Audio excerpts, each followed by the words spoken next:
Grainger knows that if you're a lineman in charge of keeping the lights on, you go to great lengths, and sometimes heights, to ensure the power is always flowing.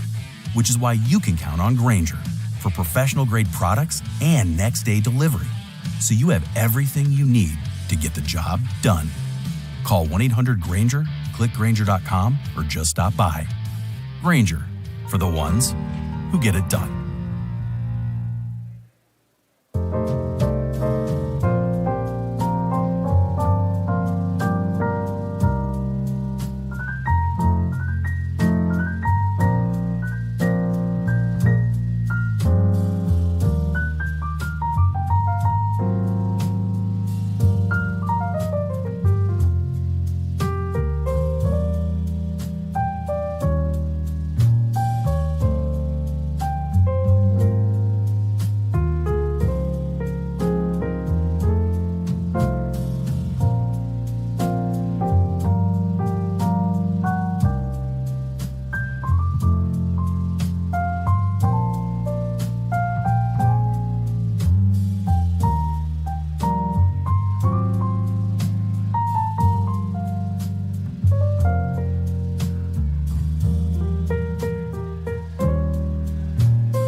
Ladies and gentlemen, welcome to Bowie State University as we host the third annual 2025 Maryland Statewide Diversion, Reentry, and Justice Involved Conference. Our program will start in a moment. Once again, thank you for joining us.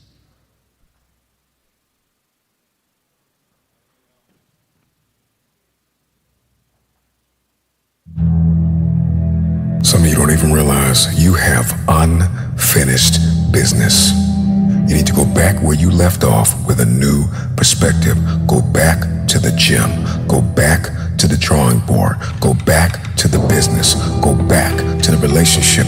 Go back to the burning building. You have unfinished business. All you got to do is show up with a new game plan and a new perspective.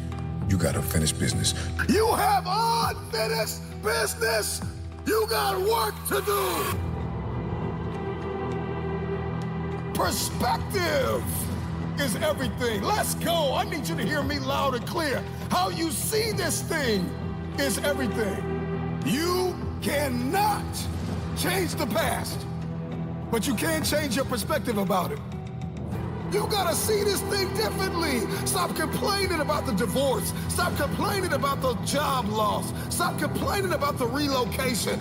Your viewpoint is your advantage. Thank you for breaking up with me. Here's what you did. You opened up another opportunity for somebody else to come into my life. Thank you for firing me. You gave me an opportunity to explore entrepreneurship. I'm not bitter, I'm better. Perspective is what changes the game.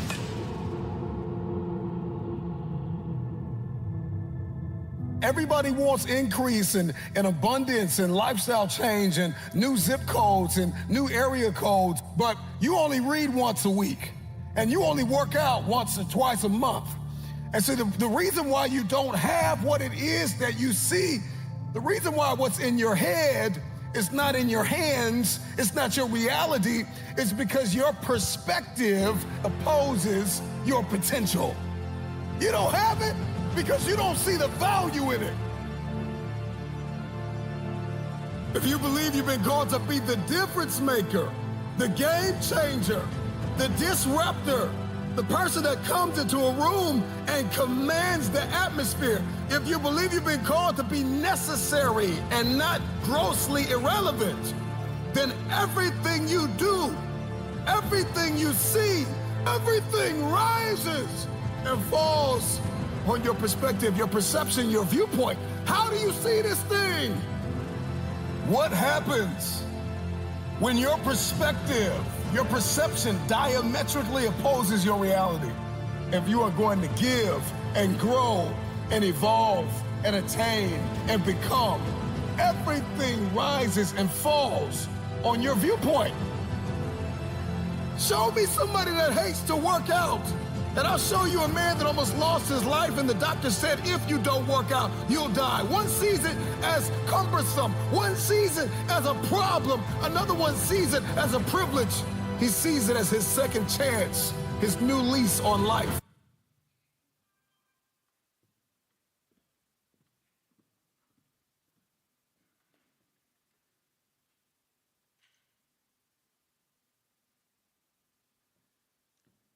Great day, everyone.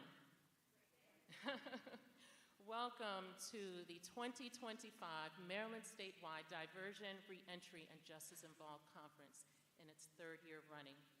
I want to thank each and every one of you for being here this morning. And as I always do in like fashion, please give all of yourselves a round of applause for being here.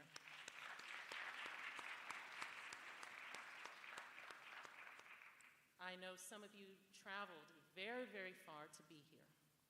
We have folks from not only the four corners of Maryland, but we have folks from Pennsylvania, Florida, Georgia, and other states around the country, and I am so pleased and honored to have each and every one of you here today in an effort to support those that have been impacted, the government systems that are in charge of their care, the resources and the community organizations that are often the ones that receive them when they come home, and the family members as well, including the children. My name is Talyn Twyman. I'm Director of Community Investment for the Maryland Department of Public Safety and Correctional Services. It's my pleasure and honor to serve this department under the leadership of Secretary Carolyn J. Scruggs. And so, just a few housekeeping items for this morning. Please make sure that your phones are on silence. We are live streaming as well around the state on YouTube. And I want to say hi to all the folks at our facilities, our DOC facilities around the state and our parole and probation offices around the state, headquarters, et cetera, et cetera. Thank you all for tuning in. And just briefly, I'm always so very humbled at the opportunity to speak about reentry because for those of you who may not know, my father went to federal prison on my 16th birthday. And I'm reminded of that day in particular because in just a few days from now, we will be celebrating Father's Day. So we know that there are a lot of men that are incarcerated that have been impacted in the justice system. And there are also women that have taken up the plight of being mother and father in their households that are also locked up as well. Men and women parenting from behind the walls. Men and women trying to seek a better way and to work through the trauma that they have experienced. Many not knowing that they have trauma. And so how do we restore these individuals or help to restore these individuals through service? How do we help to restore families? How do we help individuals to heal? And so we'll be talking about those things today. I am so, again, very honored to have each and every one of you. And without further delay, I'd like to welcome to the stage those that will be participating in our opening remarks. These individuals are leaders in this space and so very critical, just like all of you, in terms of the work. So, without further delay, I'd like to, first of all, welcome President Aminta H. Bro of Bowie State University. Please clap it up. And as Dr. Bro is coming to the stage, Bowie State University, thank you all for being a critical partner in this work. Without Bowie State, this conference would not be possible this year. So, we'll get to a few housekeeping items just real quick. You can scan the QR code to grab a copy of the brochure. Make sure you do that. And there's also a survey coming up later on, but we'll go back to those slides later on. So let's go ahead and welcome once again President Bro. Thank you.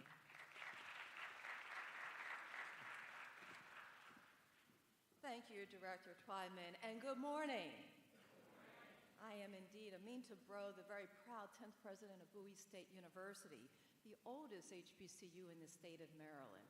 And I am indeed so honored and privileged to welcome you here today for this program. It is so very critical for our community, and it's important and essential for Bowie State University.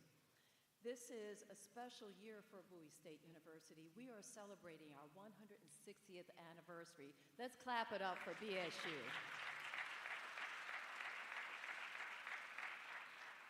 And for 160 years, it has been our mission to ensure access and opportunity to education and making sure that our citizens across our great nation are able to enter into our communities and contribute back to our communities.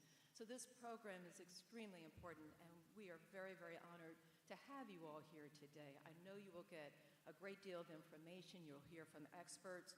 Before I continue on, I do want to welcome everyone here this morning to BSU, but especially I'd like to acknowledge Secretary Carolyn Scruggs, who you'll hear from shortly. But Secretary Scruggs, please stand up so we can all see you. Thank you for your leadership and the work that you do to make this possible and to ensure that we have the supports we need for those citizens who are incarcerated. Bowie State University has a very special group of leaders here on the campus, and I'd like to acknowledge them at this time because they're doing outstanding work for our prison education program, for social justice programs, and they are leading the way here on this campus to ensure that programs like this continue on to be supported from BSU. And I'd like to acknowledge those who are heading up our initiatives here. Dr. Charles Adams, Executive Director of the Institute of Restorative Justice and Practices and Prison Education Programs. Dr. Natasha Harris, Co-Executive Director of the Institute of Restorative Justice and Practices. I know if she's here, but let's give her a round of applause. Dr. Anthony Jackson, Director of Operations of the BSU Prison Education Program. Stand up, they're a bashful group sometimes, please. And then Dr. Ron Garrett, on-site coordinator for their leadership with the Bowie Prison Education Program. Give them all a rousing round of applause. And once again, thank you to the Maryland Department of Public Safety and Correctional Services.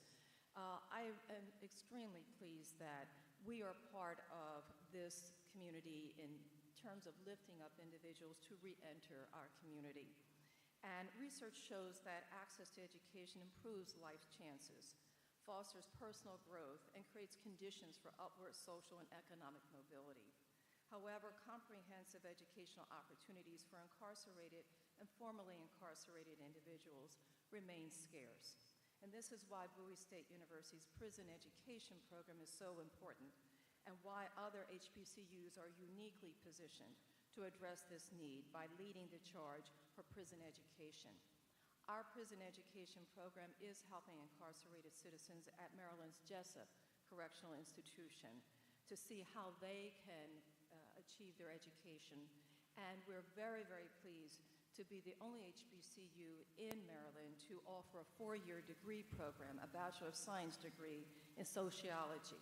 We offer that along with our entrepreneurship certificate through the prison education program offered at BSU through the Maryland Department of Public Safety and Correctional Services.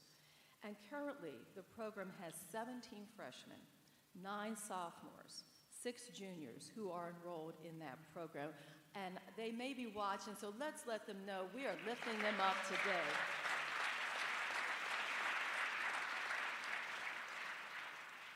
We are now recruiting our 4th cohort and beginning for the fall of 2025. And we should have the capacity for 20 incoming freshmen. So once again, we are celebrating their achievements, but we will not stop here. You know, we're all here today to ensure that, again, we're opening doors wider. There is greater need. We know what the stats show. We know that there is greater need.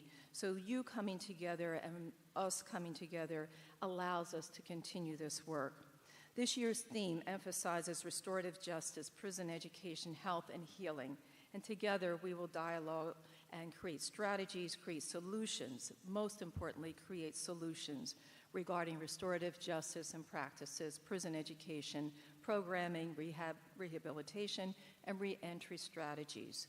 We also need to continue focusing in on our youth. I believe in going upstream and to not just catch those at the end, but to come together so that we can prevent the classroom to prison pipeline. And so we will continue our efforts and continue on our legacy in providing access and opportunity for our youth to have a better way. So you have joined us today because we know you are aligned with the mission that this program is about. And we're also pleased that in the future, we will continue together as one community to provide greater access and opportunity. Before I leave you, I want to make sure you know a little bit about where you are today. Again, we're celebrating 160 years. Our programs continue to grow at BSU. We came from very humble beginnings, being founded in the basement of a church up in the city of Baltimore. And we're very proud. I hear a clap over here for Baltimore. You can clap for Baltimore. And I would be remiss if I didn't acknowledge the wonderful relationship that we have formed with the former mayor who's here today, Mayor Young. Where are you? Please stand up so we can acknowledge you. Mayor Young and I got to know each other quite well as he was in the leadership in his role as mayor when the CIAA was looking for a new home coming up from Charlotte. And he made a way forward for us to have that CIAA basketball tournament in the city of Baltimore, so he deserves another round of applause. And we hope to keep it there in Baltimore, and we're going to do our best. Just so that you know, just a sidebar on that, that program brings last year brought $32 million of economic benefit to the state of Maryland. So I think you need to get excited about that. So finally, thank you to the sponsors for today. Again, where you are today on the campus of BSU, we are 160 years old, but we are growing. We are thriving here in Prince George's County, having 29 undergraduate majors, 20 master's programs, 3 doctoral programs, and a growing number of certificates to upskill and retool the workforce that is rapidly changing. So I ask that you not let this be the last time you are on the campus of BSU. We are the Bulldogs, we are resilient, we are just bright and energetic and wanting to engage with each and every one of you, again, as a strong community to build a community that is even stronger for our youth and for those who will be coming back to our communities. So today, as I close out, I want you to make sure that you get around this building. This is the Martin Luther King Center. It opened back in the fall. It is supported by the state of Maryland. It allows us to deliver on education, our promise to deliver on education to the state of Maryland, but to those who are coming to us from across the nation and from 50 countries around the world. So BSU, the name is out there now, and I invite you to continue to be a member of the Bulldog family. So as I leave you, I want to leave you with the words of Nelson Mandela, who once said that education is the most powerful weapon that we can choose to change the world. So on that note, have a great day. Welcome to Bowie State University, the oldest HBCU in the state of Maryland. Welcome to BSU. All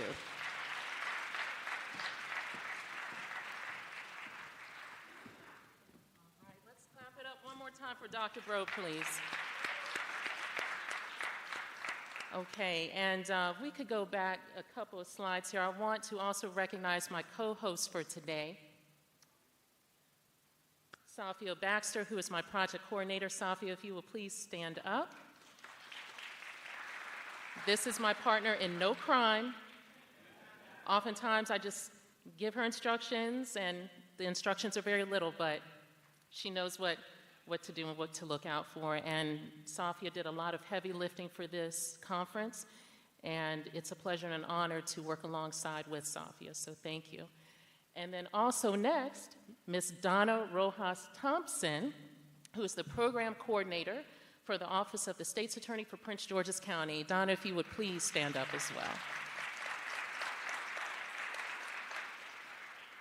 So Donna and I, we go back many years now, and it's just wonderful to see so many folks as you grow up in this work, literally grow up in this work, gathered here today. Next, I'd like to bring to the stage Dr. Anthony J. Jackson and Dr. Charles B. Adams. So Dr. Jackson is the Director of Prison Education and Programming for Bowie State University, and Dr. Adams is the Executive Director for the Institute for Restorative Justice and Practices at Bowie State University. Please clap it up for them.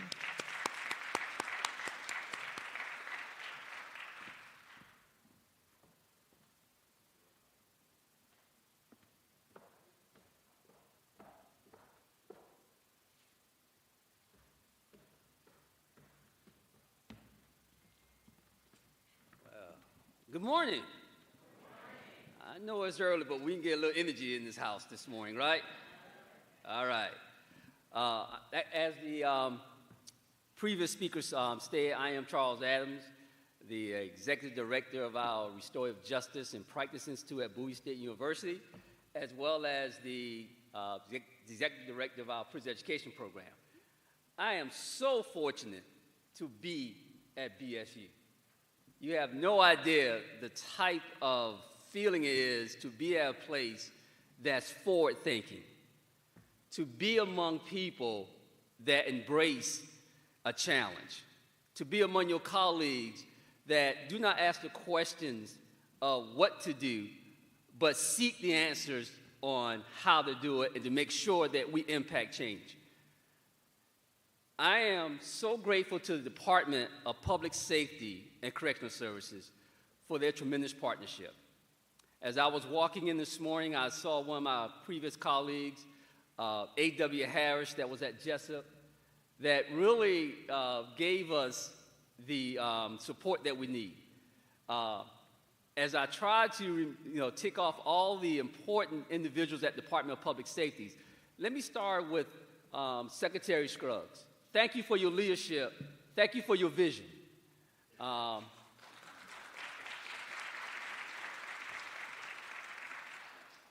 Thank you for understanding there is no box, that these are our citizens that are behind the wall. These are our fellow Americans that need our help. And so, Secretary Scruggs, I really appreciate you welcoming Bowie State University into your facility to allow us to do our work. So thank you once again. Thank you to Warden Dean, the first warden that was at Jessup when Bowie State arrived. I know he he has retired, but he's very instrumental in helping us establish our program. We're currently working with the new warden, Warden Stewart. Is he in the house right now? Okay, he's running a little late. But Warden Stewart, A.W. Bivens, individuals that continue to uplift what we're doing at Jessup. And a special shout out to the Director of Higher Education and Prison, to Danielle Cox, who continues to lead us forward in shaping higher education behind the wall. And my last comments is that we have to continue to press forward. Our work is not done. We have to continue to carry the torch and continue to advocate for those individuals that may not have a voice right now, or their voices being silent because of where they are. We have to continue to push forward. As the Director of Restorative Justice and Practice at Bowie State University, we understand the role of trauma. And so today you're going to hear conversations about trauma and individuals that are impacted in the justice system. And those conversations are very important because it recognizes that hurt people, and we need to make sure that they get the services that they need in order to come back into society to once again lead very productive lives. So that's my few comments. I will turn this over to my colleague, Dr. Anthony Jackson. Thanks. Thank you, Dr. Adams. I wanted to say that Dr. Barreau didn't give herself enough credit. Dr. Barreau is the first HBCU president that went in the state of Maryland to go inside the correctional facility. Dr. Barreau stopped us on campus and asked, when can I get a chance and an opportunity to go inside the facility? And her, along with Secretary Scruggs, came into Jessup Correctional Institute, and it was very powerful, very powerful. So I want to say thank you, Dr. Barreau. Again, my name is Dr. Anthony Jackson. I'm the Director of Operations for our Prison Education Program. And as we gather, I just wanted to share a few words that are grounded in the liberating power of education behind the walls. Maryland native and abolitionist Frederick Douglass reminds us that, and I quote, "Education means emancipation. It means light and liberty. It means the uplifting of the soul of a man into the glorious light of truth, the light by which men can only be made free," end quote. As Bowie State University, we believe prison education is not simply about access, it's about rehumanization. It's about building capacity, restoring agency, and affirming the dignity of justice-impacted people. Our program operates under a guiding mantra: elevate, educate to liberate, and vow to transform. These words are not just aspirational, they represent our commitment to liberating through learning, and our students vow to transform themselves and their communities in the pursuit of healing, empowerment, and betterment for the conditions of all people. We also believe that our work is deeply rooted in the legacy and mission of historically Black colleges and universities. HBCUs were born out of resistance and necessity, established to educate those who were never meant to be seen as scholars. The legacy of struggle, survival, and transformation lives on in our classrooms today on campus and in prison.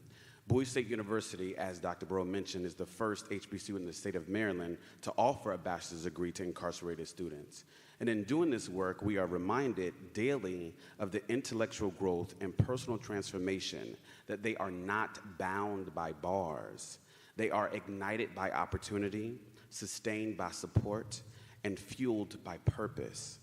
Of course, this work comes with real challenges. Delivering quality education in correctional facilities means navigating logistical, technical, and structural barriers, many of which we hope to unpack during today's session. And yet I am proud to say, very proud to say, every semester our students write with clarity and conviction, lead in peer study groups, they wrestle with complex and abstract ideas, they brainstorm solutions to real-world problems, and support one another through personal and academic transformation. What we've learned at Bowie State is that, and I hope that from this panel and the broader conference we'll continue to uplift, prison education must be fully integrated into reentry planning, mental health support, and restorative justice frameworks. Education cannot be treated as an exception. It must become the expectation. And that means building comprehensive services and ecosystem of support so loved ones can have what they need to succeed inside and beyond the prison walls. We are proud to stand with the educators, policymakers, returning citizens, and community leaders here today who are committed to building those systems, the systems that heal rather than harm. Thank you for including our prison education program in this critical conversation. I look forward to learning from the powerful voices today and continuing to build with so many of you that are doing this work and have been for so long across the state and beyond. God bless you.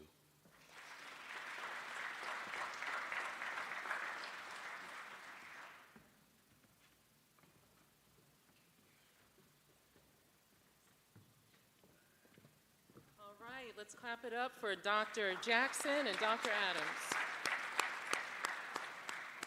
Now, next, I'd like to announce to the stage Leslie E. Johnson, JD. She's the Director of Reentry Services and Community Partnerships with the Office of the State's Attorney's Office for Prince George's County.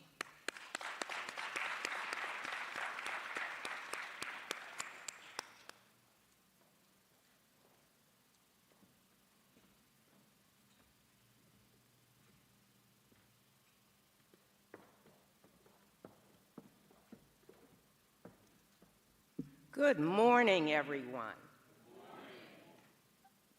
Let's hear some more energy. Good morning, everyone. Good morning. Like it's been said, it's early, but we are just so blessed to be here at Bowie State University this morning. I am honored to share with you on behalf of Prince George's County State's Attorney, soon to be County Executive, Aisha Braveboy.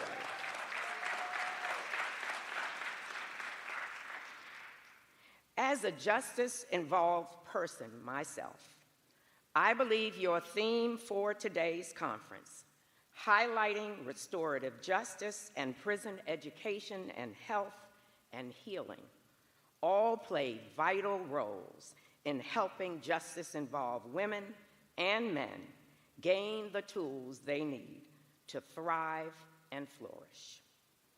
I would like to acknowledge our extraordinary DPSCS Secretary Scruggs for partnering with the State's Attorney's Office on so many important programs. Thank you, Ms. Scruggs. And I would like to thank Ms. Twyman for her outstanding partnership with the office on so many levels.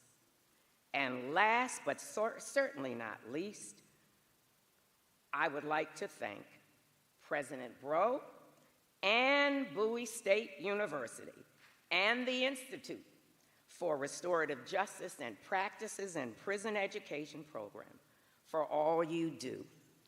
Especially a special thank you to Dr. Adams and Dr. Jackson, who I have had the pleasure of working with on several programs. While State's Attorney Brayboy and the office work very hard to prosecute and hold offenders accountable, we also recognize that the justice system must be holistic. Like all of you, Ms. Brayboy and I believe that individuals who have served their time deserve the opportunity to fully reintegrate into society and be provided with necessary tools for successful reentry. State's Attorney Brayboy has said many times, hope is the most valuable currency we have as humans. And that is why the State's Attorney's Office has put multiple initiatives in place. And just to name a few, the Conviction and Sentencing Integrity Unit, where more than 80 youthful offenders have benefited from reconsideration.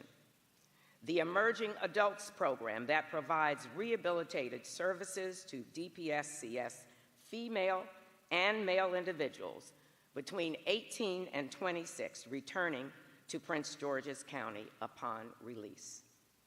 Program candidates are provided virtual and in-person counseling, mentoring, and problem-solving skills to help them transition to life after release. And the office continues to be actively involved in the court system's efforts to divert individuals from long-term incarceration. That includes the Reentry Court, the Drug Court, the Veterans Court, and Mental Health Court. And last but certainly not least, for the second year, State's Attorney Brayboy hosted the Untold Stories of Justice-Involved Women and Girls Conference, because for too long, the stories of current and formerly justice-involved women have not been told. This year was extremely powerful and moving again, as we heard from women currently incarcerated at MCIW, formerly justice-involved women and their children, as well as subject matter experts who address many of the issues raised. And we had also on-site resources. Ladies and gentlemen, I would just like to say that as a product of 2 HBCUs, I am just so proud of Bowie State University's program on prison education. I know the value also of an HBCU education, having graduated from not only Fisk University, but also Howard University's law school. And I want you to know that I am I want you to know that I am encouraging my undergrad university, Fisk University, to start a prison education program. So I will be reaching out to partners here at Bowie to make that happen at our John Lewis Center at Fisk University. Thank you so much for your time. God bless you all, and may you have a very productive and wonderful day.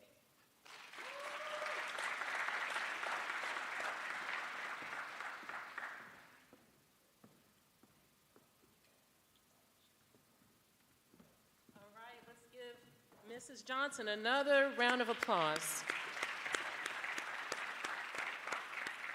You know, it's so inspiring to be able to work alongside law enforcement, public safety, and those that have been impacted.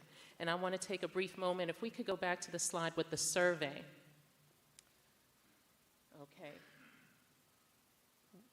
One more. There we go. So if everybody could take a moment, if you haven't already, scan that QR code. Okay, we want to know where you're from.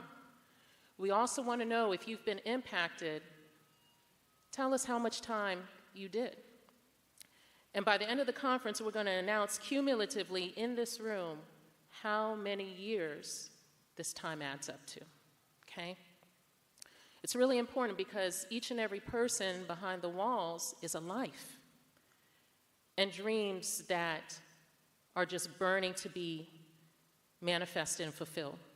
So our work here today is extremely important to help ensure that those hopes and those dreams for those that take the opportunity and persevere can happen, can come to manifestation. And so with that being said, we have a very special video that we'd like to play.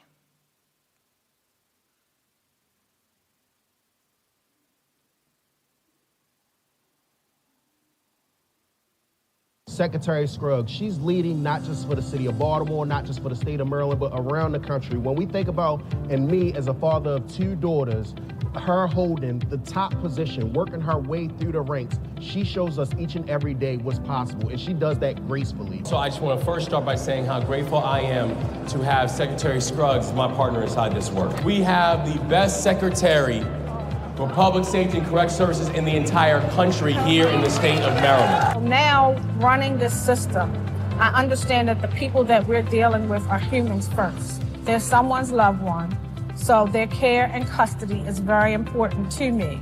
And to educate them and to provide them with better opportunities that they may not have gotten while they were on the street.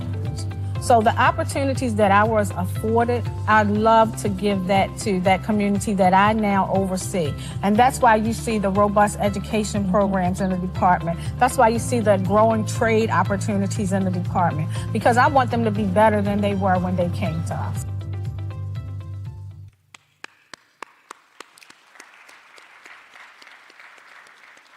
And so without further delay, I'd like to bring to the stage our Secretary of Maryland Public Safety and Correctional Services, Carolyn J. Scruggs.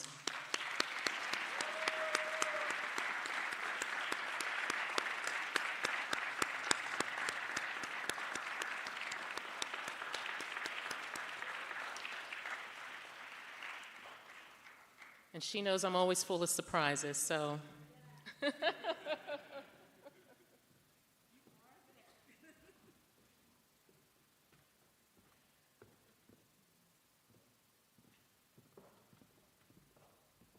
Good morning, everyone. Yeah, sad group. Good morning, everyone. Okay, we should be excited about life today and all the great things that we are doing because we woke up this morning, so God has already blessed us. Okay. First, let me say to President Breaux, Mr. Adams, Dr. Jackson, the Bowie family here, thank you. Thank you for embracing the Maryland Department of Public Safety and Correctional Services. What they did not tell you is that they are the first HBCU to be behind the walls.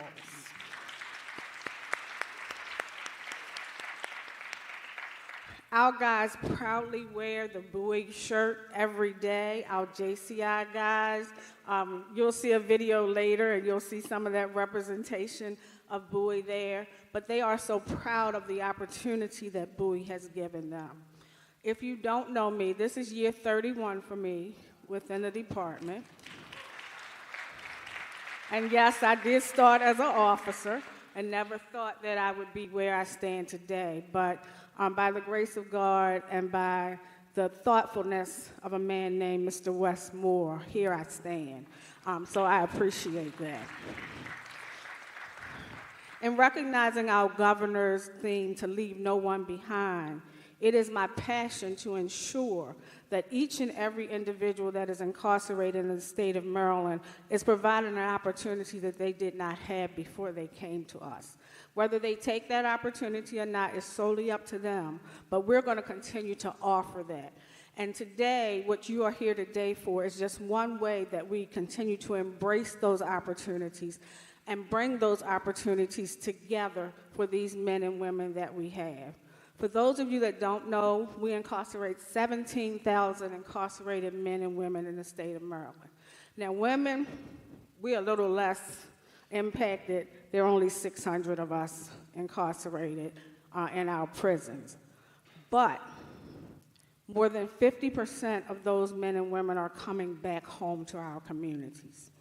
And what I always tell my men and women when I talk to them is that their past does not have to define their future.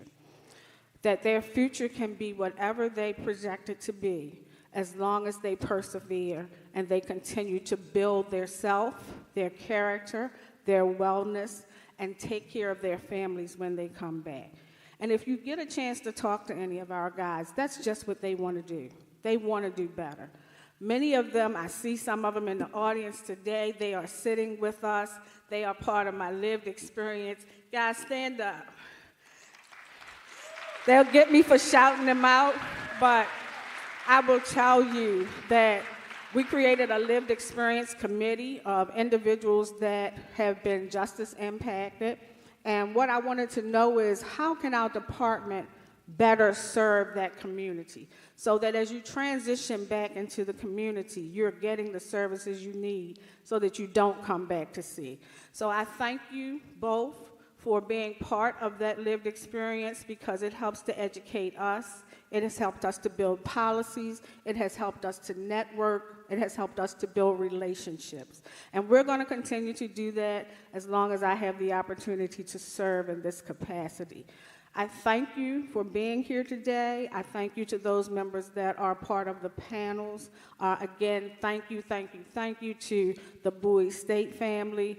Thank you to Ms. Talyn Twyman and her partners and everyone at Department of Public Safety and Correctional Services that made this happen. For those of you who don't know, we had over 650 individuals register for this conference. So I hope during the course of the day we see each and every one of them. And please know that if you have an opportunity for some individual behind the walls that can make a difference, no matter how small it is, please reach out to us.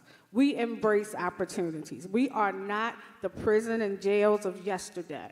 We are opening our doors to individuals so that you can come in and help us make a difference, because truly this work is critical and we can't do it alone. So thank you for what you do each and every day in our communities, and we hope to continue to partner with each and every one of you. Have a blessed day.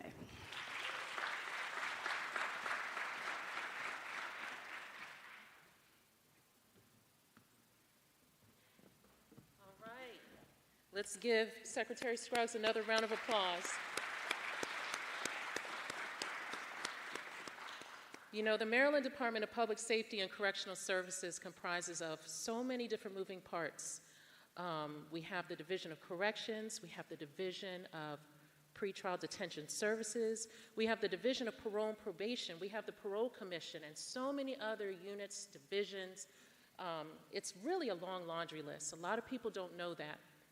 And so here in Maryland, we have these different components all lumped into one, whereas in some states they are separated, right? And not under one umbrella. And so it's great to have different aspects of this process and helping individuals to come home under one umbrella. And what we're working on doing is continuing to strengthen our internal communications and our external communications. And so we always welcome our partners to come to us and tell us how we can improve, right? And also, we're always willing to share our best practices as well. And next, I'd like to announce to the stage Mr. Adam Flash, who is the Deputy Chief of Staff for Public Safety and Homeland Security for the Office of Governor Wes Moore.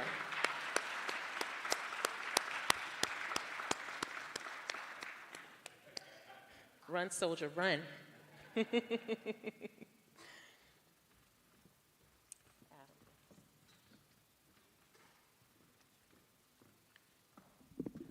So good morning. Yeah, it does sound weak up here. You guys got to do a little better. So I had to rush because Stolen said you got 5 minutes and it counts your time up to the stage. So Dr. Bro, thank you so much for hosting this. You and your colleagues are truly making a difference. Before I get into my prepared remarks, I do want to recognize someone who wasn't here with us last year because her office hadn't even been created yet. It was just coming out of the Maryland General Assembly, but it's a critical partner in this work, and I'm going to surprise you, Yvonne, by recognizing our Office of the Correctional Ombudsman. Yvonne, if you could please stand.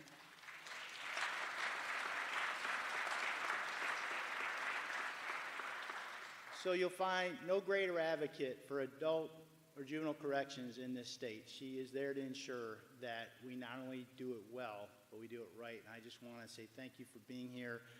She is a great resource and a great partner in this. So good morning, on behalf of Governor Moore and Lieutenant Governor Miller, welcome. I'm honored to be here to explore how we can collaborate using the full capacity of our state government, listening to justice-impacted individuals, advocates, educators, practitioners, and community leaders to remake Maryland into a place where every returning citizen can flourish and find dignity.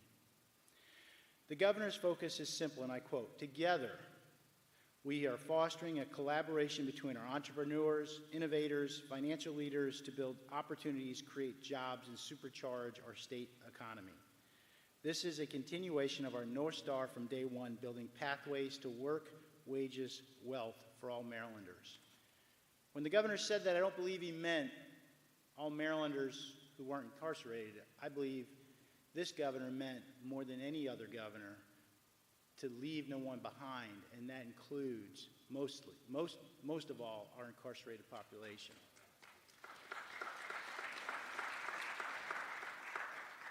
And I can't speak for the totality of all governors, but our governor has felt what it feels like to have handcuffs put on him as a young adult, to be over-policed, and to be the other. And to transcend that experience through his military service and through no lack of direct energy from his own mother and grandparents, to be the successful North Star that leads our great state. So this conference and your work is exactly the way we will supercharge opportunities for our returning citizens. This is going to work because it is based absolutely on sound science. An experience that says crime and recidivism are a symptom of a larger issue, which is the absence of opportunities.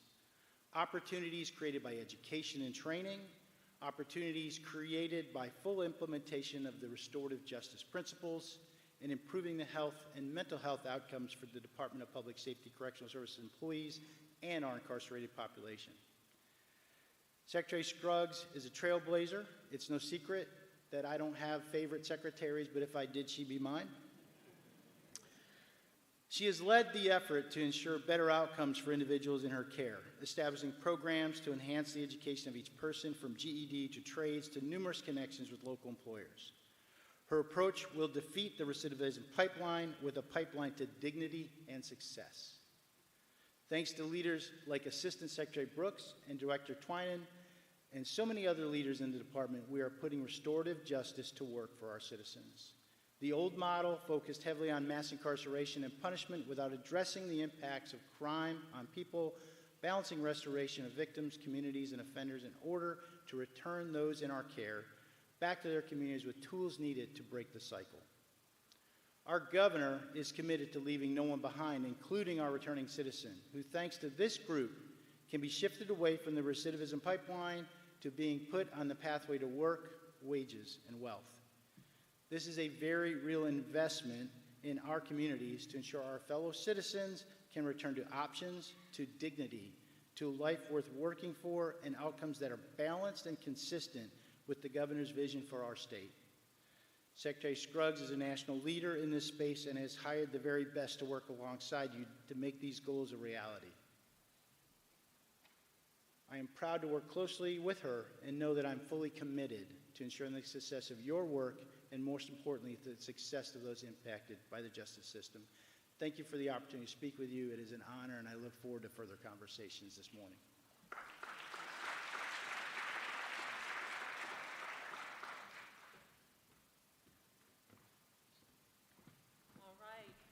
Adam Flash, thank you so much on behalf of Governor Wes Moore. and the dedication of his administration to leave no one behind. So without further delay, I'd like to bring to the stage Donna Cobb, who is the Executive Director for Return Home Baltimore and the co-chair for the Maryland Statewide Alliance for Returning Citizens. Good morning, everybody. I don't think I've ever seen myself on a screen that big before. It's really great to be here, and a fun fact is, for all the Bowie folks here, I'm showing my age. Back in the mid-90s, I was the Assistant Attorney General for Bowie State University. Spent a lot of time here, have great memories, but boy, this campus has changed. It's beautiful. And back then, I don't think there was any higher education programs in prisons. I don't think so. It's amazing to hear what you're doing, and thank you so much. So I don't know if any of you know, some of you might know what Return Home Baltimore is. Raise your hand if you know. All right, oh, okay, it's encouraging. So I began this journey as a volunteer at the Goucher Prison Education Partnership many years ago. And when people came out, I was asked to meet with them to help them figure out how to continue their higher education, because I myself at that time was an assistant dean at the University of Maryland School of Law. And I would sit down with folks one-on-one in cafes with my laptop, and I realized, holy cow, it's really hard to find resources. They're not all in one place. And that gave me, and I started bringing my husband to these meetings. So when I retired, he and I wanted to do something to try to fix that problem. And so we started Return Home Baltimore, which has a website called returnhome.org, which lists 400 resources in Baltimore City and Baltimore County for people looking for resources upon returning home. But then in vetting the resources for that website and speaking to so many of the organizations and people involved that are now listed, I realized these folks don't know each other. I mean, people on either side of the city of Baltimore didn't know each other. So at that time, Toland was working at the U.S. Attorney's Office as a reentry coordinator, and she and I hatched this idea to create the Maryland Statewide Alliance for Returning Citizens. It's a mouthful, so we call it MSARC. And we meet every month on Zoom, and anyone who wants to join can join. Just send me an email at marylandreentry@outlook.com, and I'll add you to the list. But we've been going for about 4 years. At this stage of our organization, I spend most of my time just looking for resources to share with the larger group. And so our next meeting is June 24th. We're always the 4th Tuesday of the month. We last 1 hour, and it's what makes my heart sing about this experience with MSARC is people have started connecting. I'm thrilled to say that we now have folks from the Eastern Shore, from Cecil County, from Western Maryland participating in the meetings and getting connected. And people are starting to work together on projects, write grants together. So I hope if you're not involved and you want to be involved, find me today, I'll sign you up. And it's really been a really great experience, I think. So I want to thank Secretary Scruggs and all the Bowie folks for hosting this conference. You know, we didn't have a conference like this until a few years ago, I don't think. So it's really wonderful to see you all here. Thank you, everybody, and turn it back over to Tolan. Where'd you go? Where'd you? All right, Donna. Thank you so much, Donna. And so we will talk more about MSARC later on today. There will be an image on the stage where you can take a picture and then also sign up. And now I'd like to announce Sherry L. Cox. She is the Returning Citizens Liaison, Returning Citizens Affairs Division, excuse me, for the Office of the County Executive for Prince George's County. And she's also the birthday girl. So, as Sherry's coming to the stage, can we all sing happy birthday? Happy birthday to you. Happy birthday to you. Happy birthday, dear Sherry. Happy birthday to you.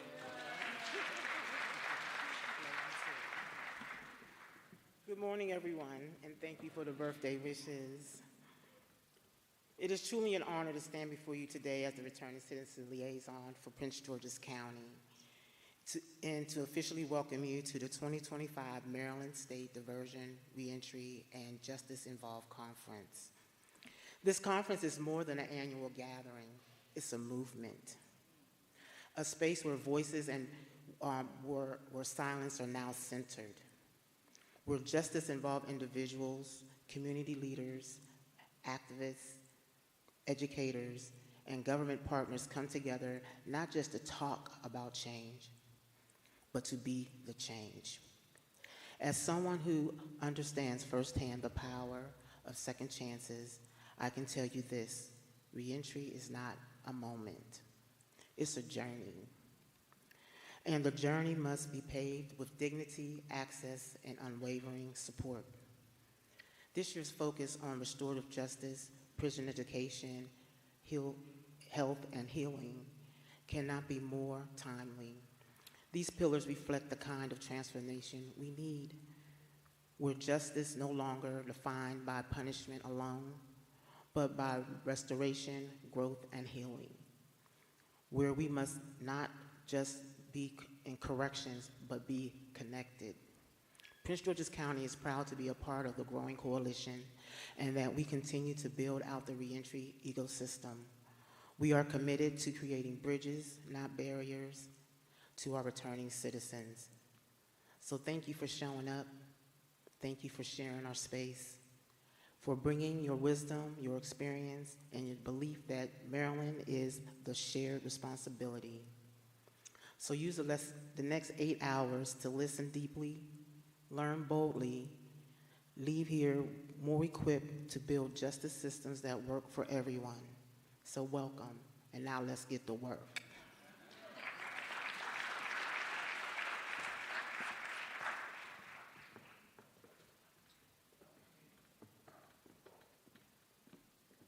Sherry, thank you once again. And now we had a special guest who was going to be here in person today, but there was a slight change in plans. And so I'm going to allow this next video to introduce themselves.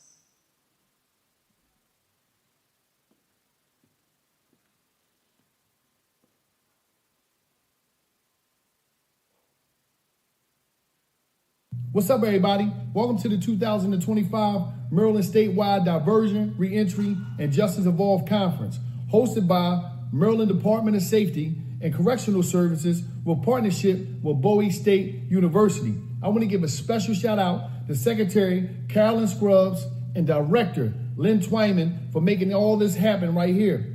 While you're here, take advantage of all the information, all the resources you're going to get. I'm a person that was affected by incarceration. I've been home for 8 years. I was on parole to 2048, but thank God, with all my good service in the community and all my giving back, I wound up being, pardoned by the governor of Pennsylvania. So now I'm totally free. I'm all paper. I travel the world. I do a lot of things. I came back, and all because when I was in prison, I educated myself. I took time to educate myself, to read a lot, go to school, take advantage of the programs, take advantage of the services that was going on while I was in prison. I didn't wait and say, okay, when I get home, I'm gonna do this. When I get home, I'm gonna do that. I got myself together when I was in prison. I started focusing more. I started educating. I started reading more. I started planning more. I took all that time and energy that I had, when some people just take the time and energy to sit around, lift weights, talk to the homies, waste time, watch TV, do whatever. I took time to say, you know what? I want a better life when I walk out of prison. And there's a lot of things you got to take advantage of when you in prison. So when you get home, the resources to be there, because a lot of us is counting on our families to be there, and some of our families, their lives is not in order the way we think they're going to be when we get home. They still trying to figure things out. So the best thing you can do for yourself when you in prison is just get focused and be locked in, because a lot of people that they come home, they just don't know what they're going to do. They didn't do no research. They didn't get no skills while they did. They didn't take no trades. So the greatest thing that I was doing when I was in there, I was educating myself. I was pouring in myself. And thank God I was able to come out and be, add value to the community that I've taken away from. I spent 20 years in prison. I went to prison at 17, came out 37. I had 2 armed robberies, 2 firearm violations, got sentenced to 19 and a half to 52 years in Pennsylvania. and they want a day for a day. You got a minimum sentence and you got the max sentence. Once you do your minimum, you're eligible for parole in Pennsylvania, but that don't mean you're gonna get parole all the time. I was thankful to get parole after a 9-month hit, and I came out here and I just added as much value I could to society. And the only reason I was able to do that because when I was in there, I was working on myself. I was, I'm talking about, I'm one of them, I'm talking about top flight accountable people. I'm accountable for all my actions, everything I did. So I said when I go out there, because I already knew I was in jail. I wasn't blaming the world. I wasn't pointing at nobody. I was looking in the mirror and I was just taking accountability for what I did that got me there. And I just, one day got up and said, you know what, let me add value to myself. Let me read, let me educate myself. Let me go over to the school building. Let me take a trade. It was different things that I would just add to myself. And I just was getting away from the everyday prison life. And that was the best thing I did. But I want to give a shout out to the people that made this possible, man. And I just want to thank everybody for being here today and taking advantage of the opportunities and resources. But once again, I want to give a shout out, to the secretary, Carolyn Scruggs, and I want to give a shout out to the director, Lynn Twyman, for making this happen. Shout out to everybody in Maryland, and I hope everybody get a jump start on life and just get back out here and take advantage of all the resources and all the opportunities that's waiting for you. There's a lot of people out there that's waiting for you.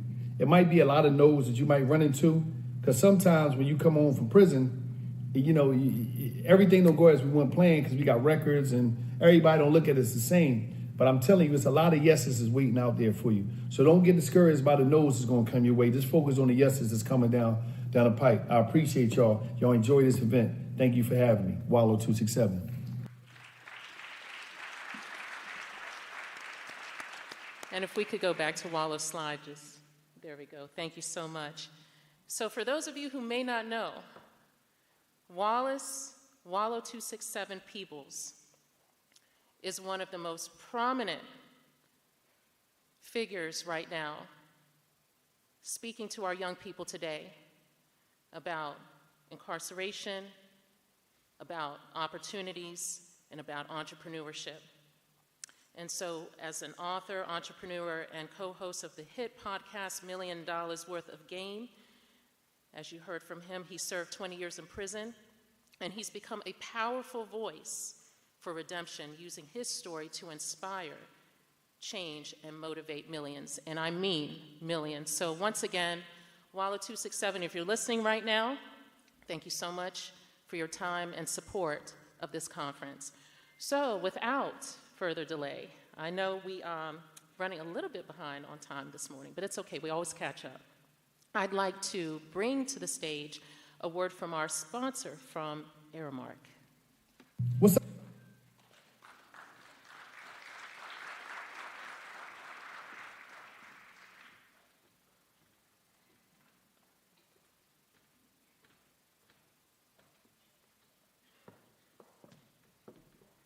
Good morning, everybody. Having to follow Wallow, that's pretty impressive. I didn't know about that. First of all, Aramark would like to thank Secretary Scruggs for your partnership. Without you, we wouldn't have the opportunity to bring what I'm here to talk about today, which is our Interwork program. I am grateful to be here to share in this conversation about opportunity and hope and how Aramark's Interwork program is here to help the people of Maryland really rewrite and change and start a new chapter in their life. Interwork is more than just a training program. I do have a slide up there that we'll have to switch over to because I do have some QR codes that I want to reference you to. It's more than just a training program. It really is a fair chance. It equips incarcerated individuals with real-world culinary, warehouse, and food safety skills that are not just markable, but are also empowering. We understand that returning to the community and facing the stigma of that criminal record and trying to find your place again, for many, this journey is filled with a lot of closed doors, and what Interwork is here to do is really to help open them. Our impact is measurable, and as everyone in this room knows, the studies show that people who participate in vocational training programs like Interwork are significantly less likely to return to prison. And why is that? Well, we believe that because they return home with a plan, and they return with that sense of hope and the tools to build a new life. I do want to share a brief story about one of our remarkable graduates, and her name is Alona Curry. I wish she could have been here today to speak about the program, but she completed our program in Flint, Michigan, After she returned home, she secured a job at a local restaurant, and it was her first job home. She later then returned to speak at a Genesee County graduation as one of our graduates, which led her to the opportunity of being hired at Aramark to work in the county jail. When a new interwork position opened on our Aramark corporate team, she applied, and because she was the most qualified, she earned that position, and now today she's supporting over 300 graduates of our program nationwide, mentors all of our students and graduates as they're returning home, and is a truly valued member of our team. And I invite you to hear the story yourself by scanning that QR code there on your right when you can. She's there to tell the story herself. And I just want to leave you with this. A few lines from a poem written by one of our graduates of the Interwork program. We're happy to say that they return home with more than just a certificate. They return home with confidence, a sense of purpose. They've learned to work from a team, manage responsibilities, and meet high standards. These aren't just employable skills, but these are truly life skills. So like I said, I'll leave you with a quote and a poem from one of our graduates, and that poem is titled, "There is Light." Light comes in all shapes, sizes, and forms. No matter how it comes, it gives us something to look forward to and a goal to reach. A reason to keep going. There is light. My light came in the form of a class and a company that would dare to take a chance on us who didn't have light ahead of us. My light came in the form of my bosses becoming my mentors becoming my family, and my family becoming Aramark. There is light. Some days I wake up blind and lost, but they never fail to pick me up and discipline me with one simple fact, that there is light. Again, we're proud to be a sponsor of this event at Aramark as we lead our mission-based line of business. And again, thank you to Bowie University for having us here and Secretary Scruggs for your partnership.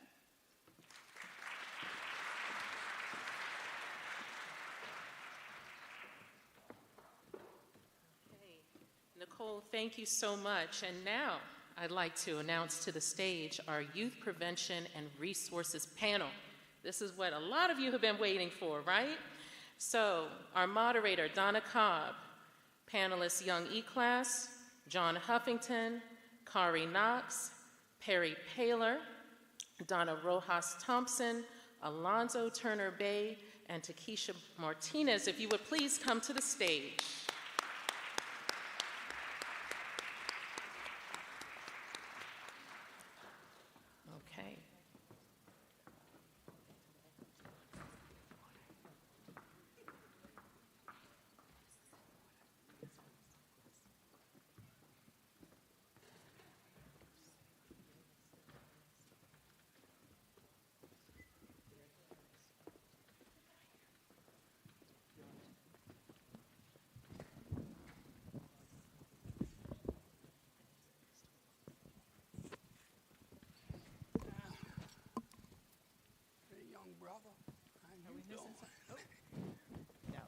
Okay. Can you hear me now? All right, let's get a mic check here, please, for our panelists. Yeah, this one's not working. Yeah, cut it on. Check. That one's working? I think you might have cut it on. Who's missing? Mr. Knox. No worries. Check. Okay. And so, before this panel gets started, we've got a presentation to show.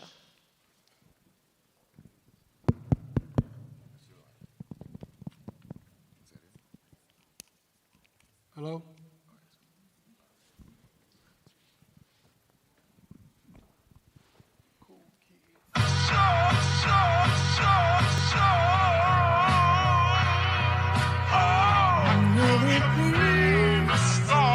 Mr. Furious Stars.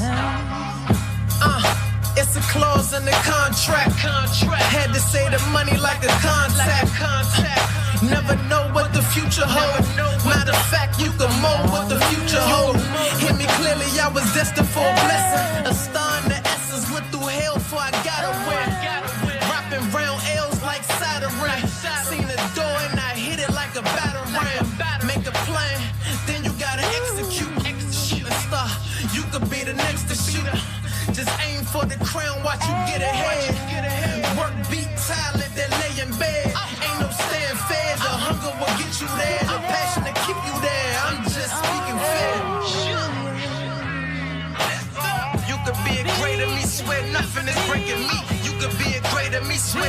nothing is breaking me. Look up out that window, recognize what you can do. Look up out that window, recognize what you can do. Be a star. You could be, you could be, you could be, you could be. You could be a star too. Hey, ain't no woulda, coulda, my hustler moving bullet. Flying past so you naysayers and doubt pushers. Don't let a man that failed or gave up say none. Only way he failed, he gave up. No luck, just persistence on your vision. You hearing it from me, overcame streets and prison and only eat with winners. Come to this table full, we play keys for dinner. Got a lot of hitters that got great potential, but no grind in them, there's nothing left to give them. Put my heart on the menu and put my work in the middle. The hustle in my jeans and I ain't talking about denim. $1 million plans, I swear I'm praying you give them the energy to fill them. All it take is hearts, I'm praying, hoping you get them. Not the work in it, cause you could own the building. Yeah. You could be a greater me, swear nothing is breaking me. You could be a greater me, swear nothing is breaking me. Look up out that window, recognize what you can do. Look up out that window, recognize what you can do.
How y'all doing? I'm Young E-Class, an artist from the area, from the DMV area, philanthropist, model, actor, and forced public speaker as well. And my connection to this conference is I was incarcerated when I was 15 years old, sentenced to 40 years in prison. And throughout the work that I did towards the end of my 9th and 10th year with the young guys in prison, I was able to change a lot of ways the administration was viewing young guys coming through prison, because I noticed when I first came in, I was sent to the cut, that like the DOC was structured for adults, and a lot of the young guys that was coming through maybe argue with an officer or things of that nature, and it's like, man, we kids, we juveniles, so things like that happen. So they was able to soften up towards the younger guys coming in. And also I always wanted to challenge the fact that with the schooling, they was basically like, if you're under 18 or 21, you could do school for 3 months and then go get a job. I was like, they should be in school till they get their GED. And, I became a tutor and started a few programs, started a music group. We did a TV show, man. They was just letting us do everything as long as it was a positive outcomes. And with that, my judge found out what I did, and she cut my time in half, left me with 20 years. So I went up for parole. They gave me a 2-year hit, and they basically told me, like, we're not giving you this because we don't want to parole you. We just don't want you to do work release and go through minimum because you've been incarcerated since you was 15 and the world changed. And which that actually was the best thing that could have happened to me, because I was able to properly prepare myself to come home. And I went back up for parole, and they gave me immediate release. I've been home 8 years now, successfully completed parole and probation. Thank you. Thank you. Hi, I'm Donna Rojas Thompson. Hello. Hi. I've been in this work since 2012, and I've worked behind the walls. I've worked at the local county correctional facility in Montgomery County, and I've also had the opportunity to serve on the state level. After the state level, I began my own consulting firm, D. Rojas Consulting, and I had the opportunity and the blessing that came with being able to be called by now State's Attorney Aisha Braveboy, soon to be County Executive Aisha Braveboy, to help with some programming that she was doing from her office, some community programming. One of them is the Emerging Adults Program, but for this platform, I also coordinate the Family Justice Academy. And I've had the opportunity of working with Ms. Leslie Johnson, Mr. Perry Paler, and doing this work to help in helping our youth that are truant in the county. It's a Prince George's State's Attorney's initiative, but helping our young people in the county that are being referred to the program through the Department of Juvenile Services, through their parents, through the various agencies. We also partner with the Office of the Sheriff. And these individuals are coming to us, and I've had the opportunity to reimagine and redo the program to a place where the youth that we have coming now, even though they're referred to us through these various areas, they're coming to us guarded, not understanding, like you said, they're children, right? They are borderline. They're not quite in the system yet, but they are borderline in getting to the system. And it's important for us to embrace them. So through the Family Justice Academy, we're able to embrace them. Of course, we always hear that it's a multifaceted program, and it is. We deal with life skills, we deal with the arts, and we also deal with health and wellness. And what we're finding is when you have our youth becoming engaged in programming, engaged in community, that's where they start to see life differently. So that's how I've gotten into this.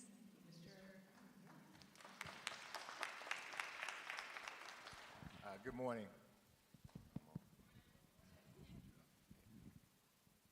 Good morning. My name is Perry Paler, and I'm Deputy State's Attorney. I have the honor of serving under the Honorable Aisha Braveboy. And so what brings me here is, in my capacity as Deputy State's Attorney, I manage several units, but I also work on with a few programs that we have in the office. Our Back on Track program that you'll hear more about. I also get to work on EAP, our Emerging Adults program. It's very interesting. My career is a little different. I started out as a prosecutor from 1998 to 2003 here in Prince George's County. And then I spent 15 years in private practice as a criminal defense attorney. So I'm informed by being a criminal defense attorney and then having the opportunity to come back and work with Ms. Braveboy. And we are aligned in our ideology in terms of working in this space. And it has informed how we view our role in expanding the role of criminal justice to make sure that we provide true justice for everyone at every level of the criminal justice system. And it's been just a complete joy. There's no more pleasure for me in working with Braveboy when we see people whose lives have been transformed and they've taken advantage of all the opportunities, and we're at the end of the road. So we just get to help them get to the finish line and start a new life. And it just brings me complete joy to see people coming back to our community and really becoming contributing citizens. And I'm just very pleased to be here with you this morning. So thank you very much.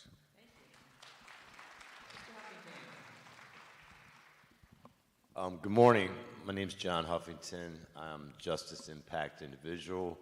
When I was 18, I was given a false charge that put me into the Maryland State Penitentiary, where I would end up spending the next 32 years to eventually become exonerated. I was the 191st person in the United States to be exonerated off of death row.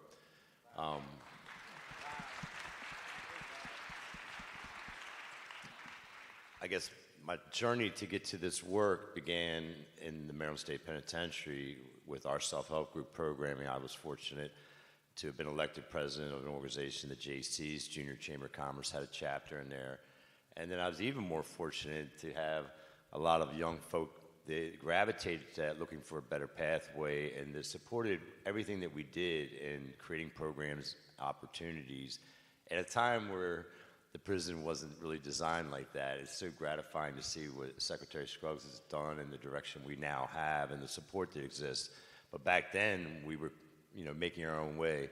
And I'm sort of proud to say that 2 of the programs I helped put into the system is now in every Maryland prison and still exists.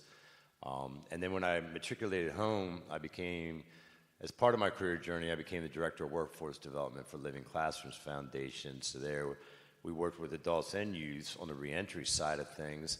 I'm proud to have been a part of starting with Donna with the Baltimore Home because we needed those resources. And now I've written a book. I go around the country. I do speeches. A lot of times it's colleges and universities, but actually the ones I prefer are when I do the high schools, when I'm actually able to go in and talk to the youth and deal with, sometimes at-risk youth, but everybody's at risk. That's the reality of it. We are all at risk. I don't care if you're coming from the suburbs. I don't care, if you're coming from the hood. We're all at risk. And actually one of my favorites, believe it or not, is a 4th grade class that I do up in New York. I just think that we need to get the message out. We need to be honest. We need to talk to these young people like they are young adults and that they are conscious and thinking. And we need to give them the tools and the conversations and the support that they need so they don't follow the path that's unfortunately has befallen some of us. Hello. Good morning. How y'all doing? I'm Alonzo Turner Bay. I'm just as impacted. I went to prison at 17 years old. I was sentenced to life plus 5 years for a crime that happened in Prince George's County. I served 31 years, 6 months, 15 days, and 5 hours on the life sentence. I know Mr. John Huffington personally. He was on death row. I am an impacted person. I became an advocate in prison with men like John Huffington, Raouf Martin, John Woodland, Curtis Austin, and many of the other men that are sitting here. I didn't play basketball while I was in prison. I didn't play chess. I didn't play cards. Because the men I just named, I can remember when I came in prison young, they say, boy, don't die at that table. Don't die playing checkers, don't die playing chess, don't die playing dominoes. And a brother by the name of Curtis Monroe Bay, may God bless his soul, began to teach me to the law. And while I was learning the law from him, because he got a law degree, he told me to go to school. I went to school, and out of 36 people in the Maryland State Penitentiary, I was the only one to get my GED out of my entire class. I began to continue to do the things I want, and in the process, like John said, as a young person at risk, I ended up finding myself in the Maryland Correctional Institution, which is known as the Supermax. I did 5 years locked behind the door. I never imagined that my future would be like this. But I knew I had one thing I wanted in life. I had a hope and I had a dream. When I came into Maryland State Penitentiary in 1990, nobody was walking out the front door. If you left out that back door with a tag on your toe. I said, Herbert and Talila Turner's son ain't going out that way. I wanted to walk out the front door of the penitentiary. Because it's God's will, I walked out of the front door in Jessup. But in order for me to work out the front door, man, I can remember it's 2 important cases when we talk about juvenile issues. It's the Roper case and it's Herbert Montgomery. 2 cases that set the foundation for juveniles that began to get released. And then in D.C., my brothers, they came out with Ivor. And while inside of a cell in Jessup Correctional Institute, I was in cell 518, C building, A-tier. I began to put pen to paper. I first got in contact with Delegate Eric Burns. It was first Maryland Second Look Act. Then it got changed to the JRA. But before it got passed, I came up for parole. I had been denied 4 times. On my 5th time, my lawyers contacted the state's attorney for Prince George's County, Aisha Braveboy.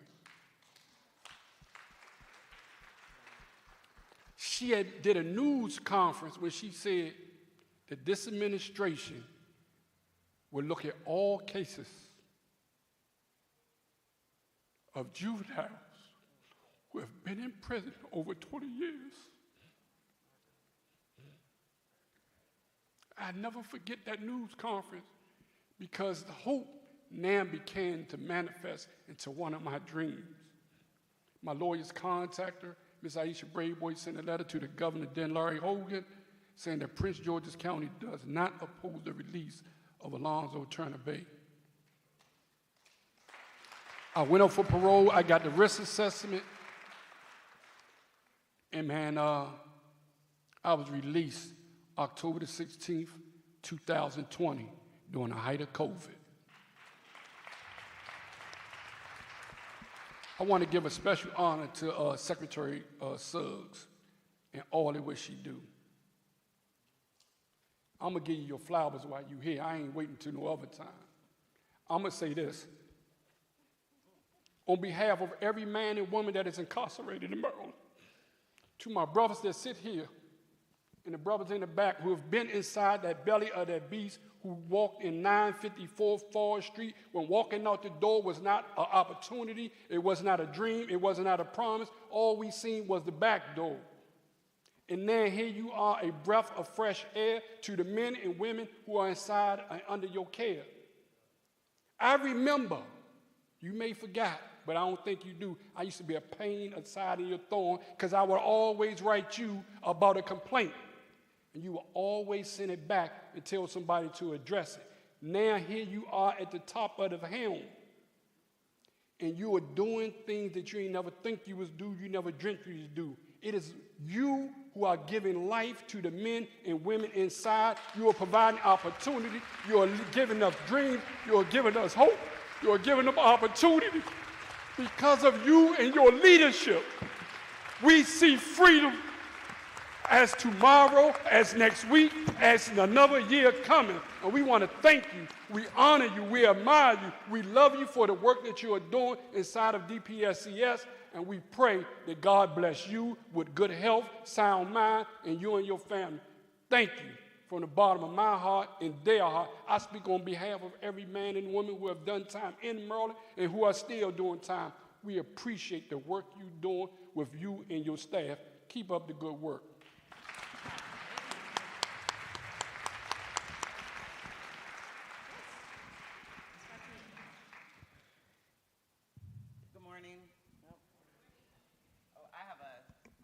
Good morning, everyone. I have a performance poet voice, and so I probably could have just, threw my voice out there. My name is Takesha Martinez. I'm directly connected to the work for multiple reasons. One of my first jobs was working with teenagers at the Boys and Girls Club in Hagerstown, Maryland, where I'm born and raised. I created a program called Teens with Priorities, TWP, more than 20 years ago. At the time, Tiara Burnett, who is now councilwoman with the city of Hagerstown, was one of my first teens in the program. If I look back at those teens from 20 years ago, they're all doing great things. And so that's the data that I run off of. Another thing about me is I had my oldest daughter, I was awarded a state, and so was she. I was in the foster care system in Hagerstown, Maryland, Washington County. I grew up going to go see my mom, who was incarcerated. Didn't know a lot about her trauma, just knew that I didn't like her because she wasn't able to be a mom. And so fast forward, I had 5 kids by the age of 25. I did a lot of work with youth because it was very easy for me to do. And I also am a poet, and so I've always carried a journal around. Art influences politics, and I didn't know that until I became a mediator. About 10 years ago, I was trained by Community Mediation Maryland. I took on the work and I loved it. It was not a job to me. It was the very tool that I needed to make sure that I felt heard and understood also in my own community.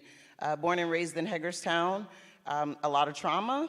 I failed public speaking 2 times at Hagerstown Community College, but I did a TED Talk on the same stage just a couple of years ago called Trauma Was My Training. It's Time to Forgive and Heal. I also was the first Black mayor of Hagerstown, Maryland.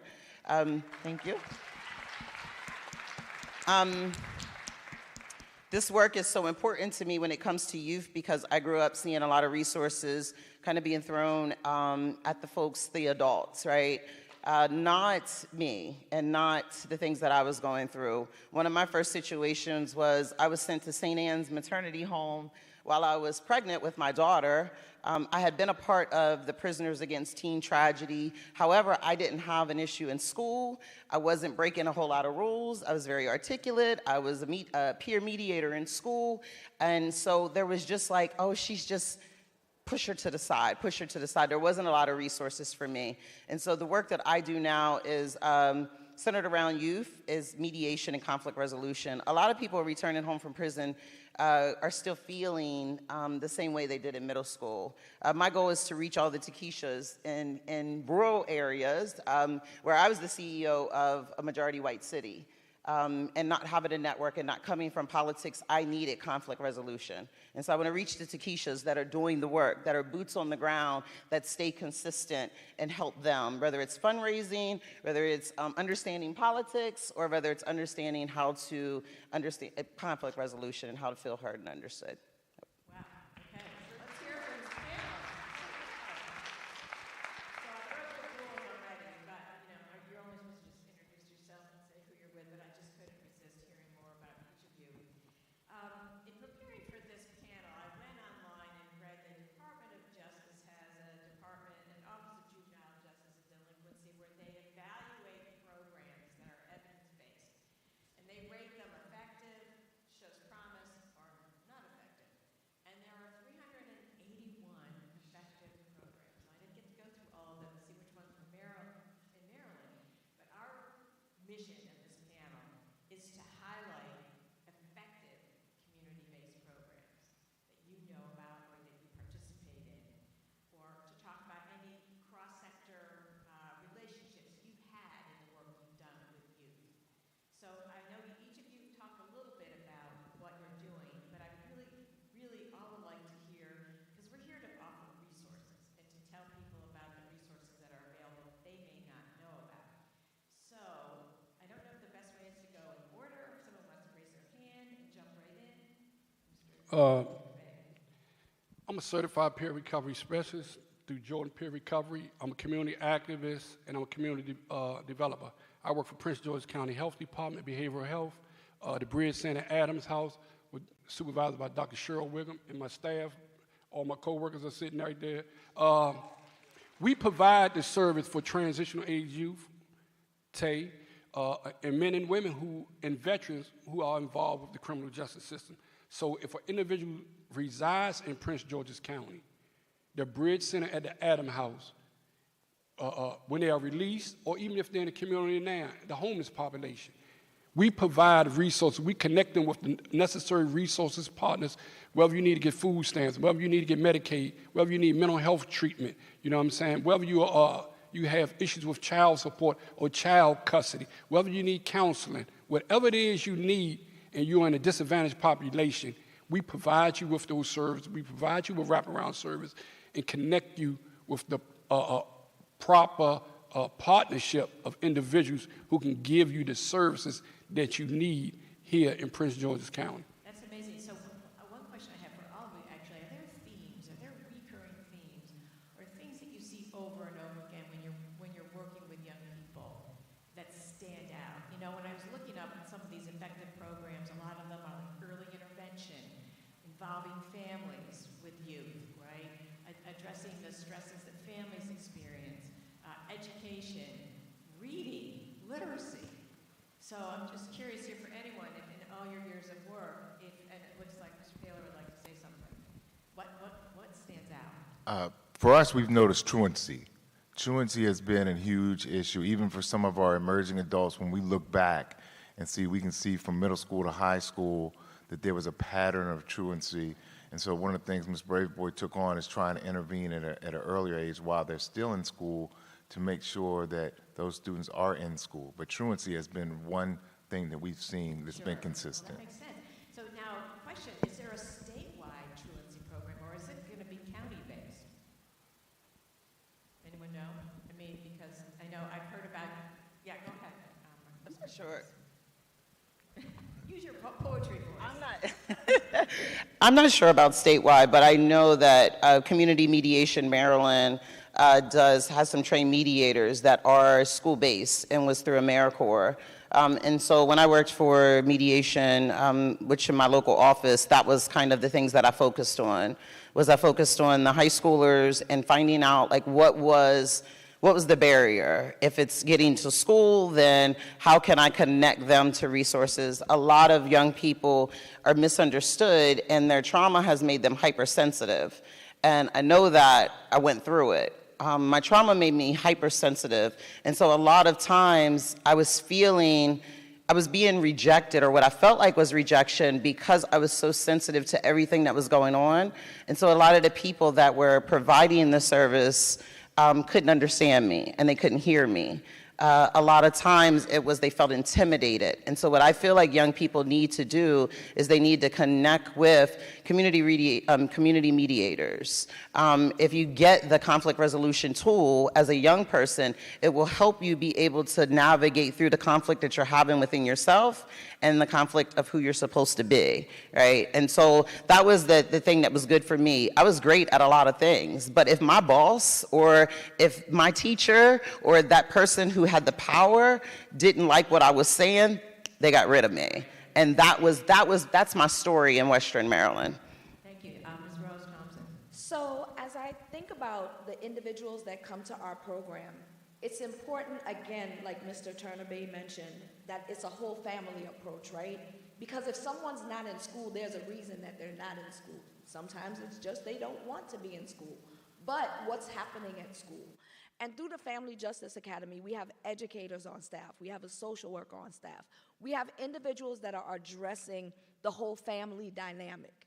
It's even simple as, you know, parents and children aren't communicating, right? They aren't having those discussions. They aren't, the mic's not on.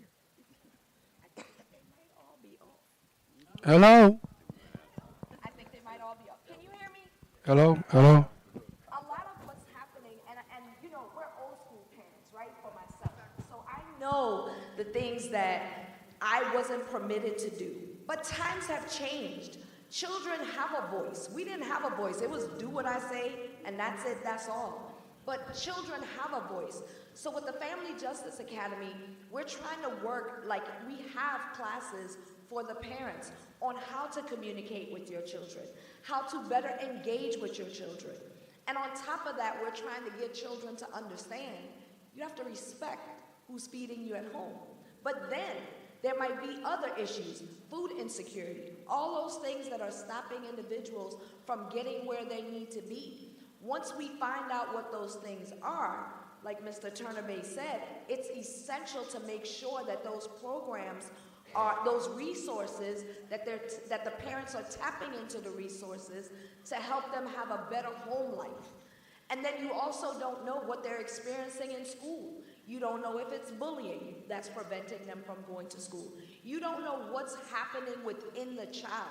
And I'll tell you this, COVID tanked a lot for our children, right? I don't have little children, but I've seen the effects of what COVID did during that time. So now our children are like, I don't need to go to school. I don't want to go to school. I don't want to be in school. But when you have programs like this, like the ones that Mr. Turner-Bay had mentioned, and that everybody's involved in, you're starting to listen and the children are starting to tell you what the issues are. And then you as a community are working towards them. And I will implore, I would say to those of you listening out there, please do not be afraid of our young people. Yes. Stop being afraid of our young people, because they want you to walk up to them and just ask them, how is your day? How are you?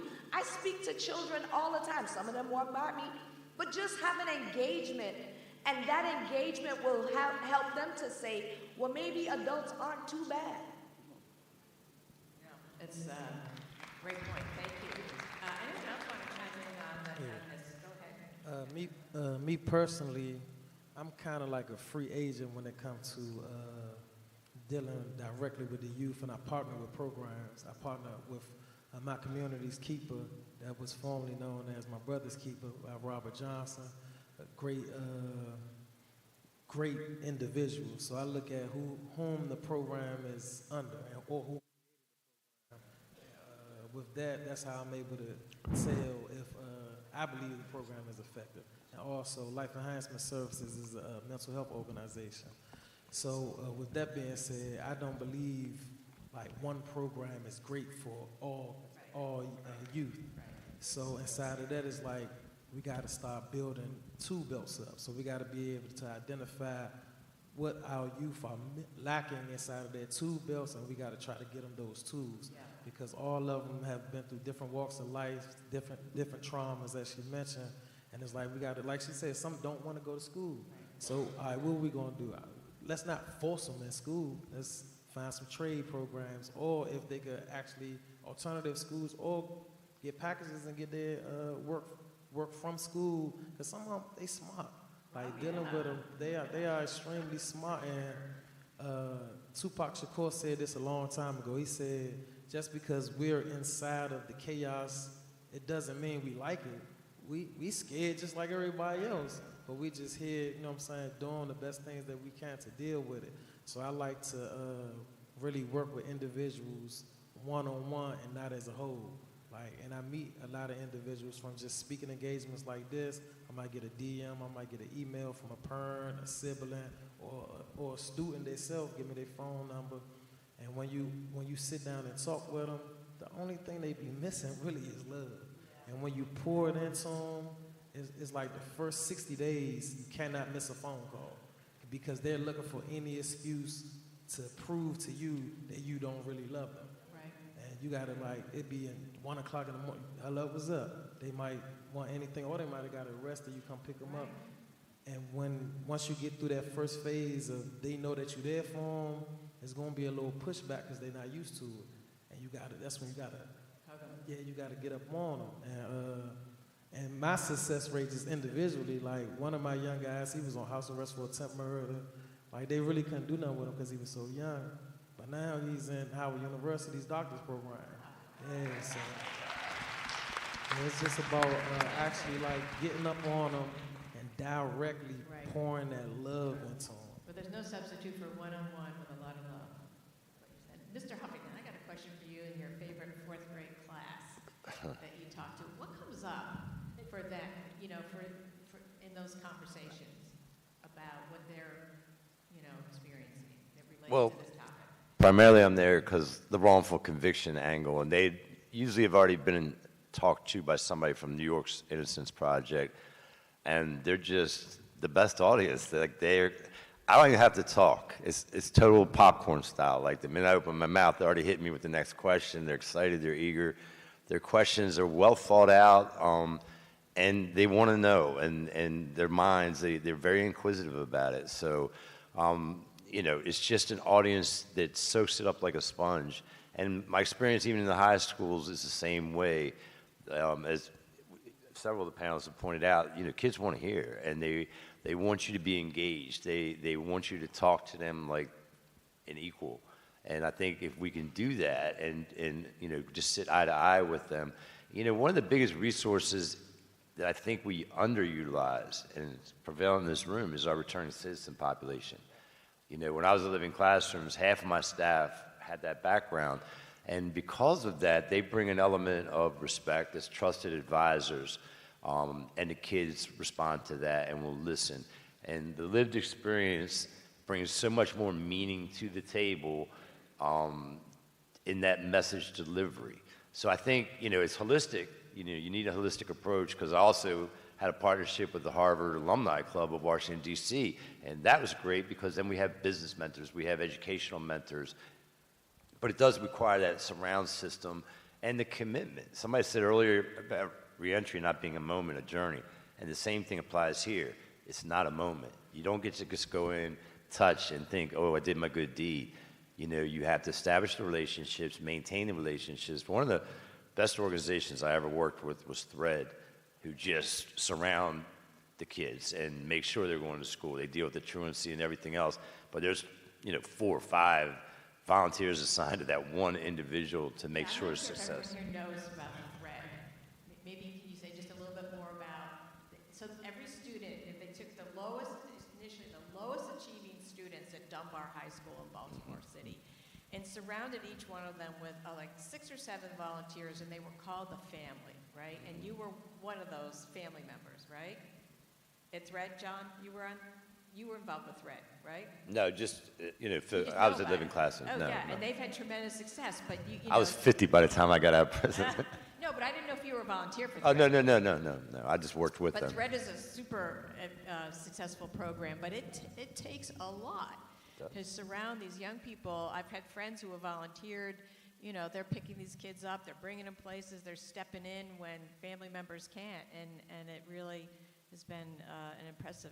They've been really successful. One question I have for all of you is, have you seen the impact of social media on your work, and how might it have changed or informed your approach to what you do, Donna Rowe? Who wants to go first? I'll go first. Yeah, you go first, and then you, and then we'll go in order here. Okay. One thing I like to tell, I don't want to call anybody older or anything. I'm good with that. But is the fact that social media is real. Social media is the evolution and communication. How the telephone was, the courier pigeon, mail, and things of that nature. Like, social media is the next evolution. Like, you're able to contact someone in Switzerland. You're able to talk to someone in Russia and things of that nature. So once I realized it was real, and you speak and engage with the youth that is real, because we're telling them like, oh, this might not mean that, or this might, like, they grew up with this. They grew up with getting their recognition through social media. So with that being said, it's like we got to find a way to utilize the tools that is on social media and empower the youth through social media instead of trying to push them away from it. In a positive way. Yeah. Right. I'm surprised you didn't say the can with the string. But he's absolutely correct. What we've done with the Academy is we have an arts program, and the arts program is not just a plain canvas and we just paint. The arts program within the Family Justice Academy addresses the arts, including social media, digital arts, dance, theater, all those things. And we had a segment that dealt with social media, and our arts director wanted to get a better understanding on what are you looking at, how is it influencing you. And they went through an entire week, weeks of delving into what's true and what's not true, right? Because they get all their news, all their information off of social media. So as they worked through that, one of the things that the art director had them do was to create a positive social media page for themselves. What will that look like? If you could teach something, what would that look like? If you could promote something positive, what would that look like? And they started to get a better understanding on what they can do from a promotion perspective versus all the fights and all the things that they gravitate to, world star hip hop and all those things. They started looking at ways to promote positive things about themselves and their peers on social media, what made a huge difference for how they looked at social media. Thank you. Let me say, hello? Is it on? All right. I think what we need to understand is, like, as individuals who are working with the youth, who are working with the community, we have to get out into the community, because social media has painted a life, has painted different ideas for individuals, have them living a fairy tale lifestyle or making an attempt to live fairy tale lifestyle, thinking they can be successful breaking the law, thinking they can be successful committing crime, thinking they can be successful in doing all of the wrong things. As an individual with lived experience, at times I have to always make sure when I post on social media, it cannot be contradictory to the life I'm living, to the message that I'm giving. And when I'm out in the community and I talk to youth, I talk to them on an everyday, day-to-day basis. What's going on in your life? What you up to? What you doing? Where you trying to go in life? We as individuals who live got to try to direct them in a path, in a way that is contradicting what they're saying on social media. I'm letting you know that flying 100 birds ain't going to get where you think you're going to go. Because I'm going to let you know, I know a few people who flew 100 birds, and then guess where they at? They in a bird coop. They're in a pigeon cage, where they won't be able to have. We got to, bring some balance to social media. Because if we don't, sometimes social media going to take them where we can't catch them. Man, it's our job to balance it out. Thank you. We have 1 minute left. So, Mr. Paylor, did you want to say something about social media? Oh, can I? Oh, sure. Social media is the marketplace. And I think that if you have a brand or if you have a business or if you want awareness, you have to figure out how to market that on social media. And I just want to plug Gatekeepers. Gatekeepers in Hagerstown, Maryland, actually, now that their social media is kind of up and running, that is the thing that people go to and look. And Gatekeepers is a reentry program that on Saturday mornings has 90 people that, and the executive director, Keith, is here, but also the founder, Bill Gertner, he will speak later on. But he says this is not a program, we are a family. Programs don't meet on Saturdays, families do. And how do you get young people into a place like that if it's not on social media showing the fun stuff? Right. Mr. Paylor, did you want to say something? Because we got a few seconds left. Briefly, it's also a tool where sometimes disputes are communicated between crews. And sadly, I just got out of a double homicide 2 weeks ago where the disputes and also the methodology used, it was in connection with threats of armed robbery, disputes over chains that are worth hundreds of thousands of dollars, and it was on social media. And it ended up with 2 young people being killed. And so it is a tool that investigators will use to kind of discern what is going on between 2 rival crews. So a plug for all the positive social media work that you're all doing, right? Thank you, everyone in this panel, really. Thank you for your insights and sharing them today.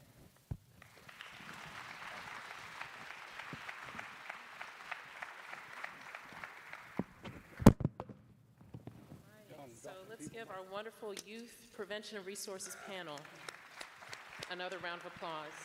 Thank you all for your amazing work, your passion, your heart, and your lived experience, your testimonies.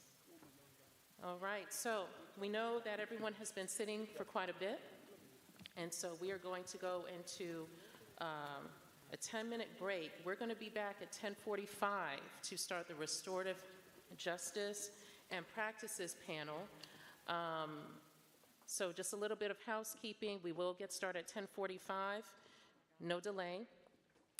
There was a medicine box left at registration, so if you are missing your medication, please go to registration, and we'll see you shortly. Thank you.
Check.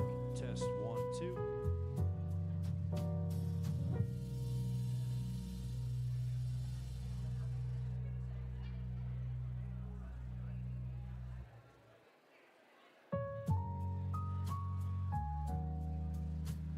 Check. Testing 1, 2. 1, 2. Check 1, 2.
Check 1, 2.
2.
Good people, we are going to go ahead and get started with the next panel, Restorative Justice and Practices. So if I could have to the stage AI that gets your business. Dr. Masika Jordan, Dr. Tanzania Merriweather, Tyrese McAllister, Dr. Marcus Mason, Mr. Curtis Alston, and Clay Gregory. If you could please come to the stage.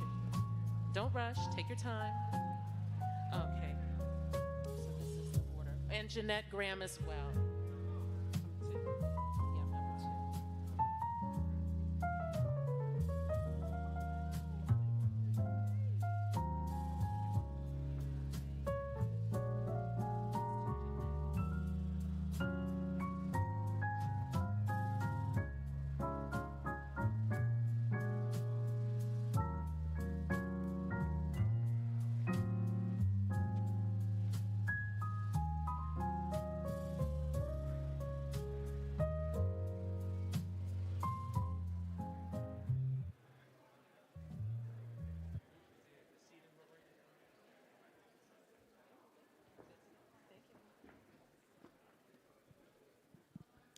Okay, and as everyone is making their way back to their seats, just want to give a shout out to some very special guests that we have in the room today. So just to honor Judge Bernard, if you're in the room. Okay, so I'll keep going. Delegate Crutchfield. All right, wonderful. Thank you for being here. Thank you so much. And again, Judge Bernard, did I overlook by chance? Yes? No? No? Okay, I'm still looking. All right. Legislative Aide, Deborah Moore. Okay. Delegate Pastor. All right. Thank you. Welcome. Delegate Kim Taylor.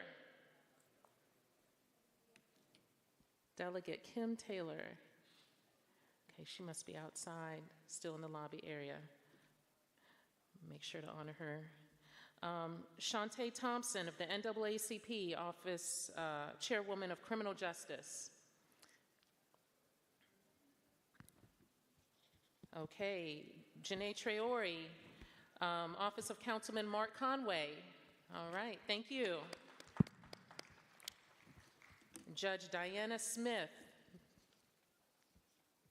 Judge Diana Smith. She was here earlier. I did see her.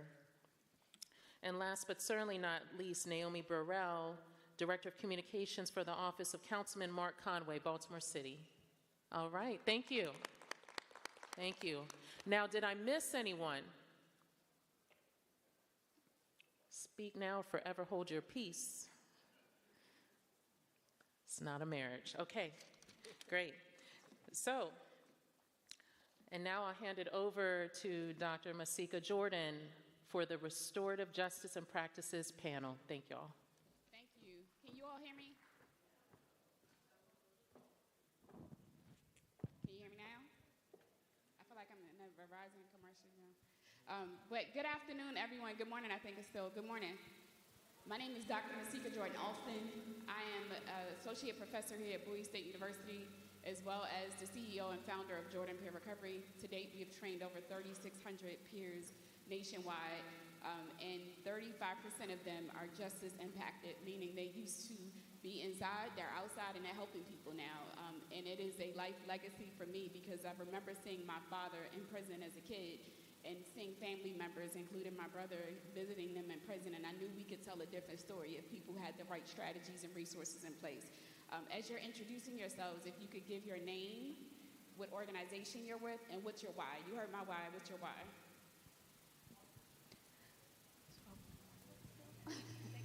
It's still morning? Okay.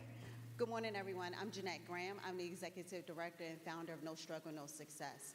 I am a Maryland-based reentry program. We've served over 865 individuals. We just celebrated our 6 years of operating our nonprofit. My why is simply because reentry needs a space for individuals of unspoken needs that needs to be met. Restorative justice, they are voices from victims of all sides, and it's very important that we walk the walk and talk the talk when it comes to reentry. It's very important for individuals that come home from prison that they have a structured home plan in place. Good morning, my name is, can you all hear me? Good morning, my name is Tyrese McAllister, and I am the owner of Clinical and Forensic Associates, where we train law enforcement on how to deal with people in the community who have mental illness, who are returning citizens, who are dealing with trauma. I'm also the founder of the Ayanna J. McAllister Legacy Foundation. In 2017, my 18-year-old daughter was killed by gun violence. In addition to forgiving the person who killed her, we established a foundation so that we can deal with people on both sides of the gun, not just victims, but people the shooters as well. And so that is my why for working with returning citizens, so that we can have a community of healing and hope.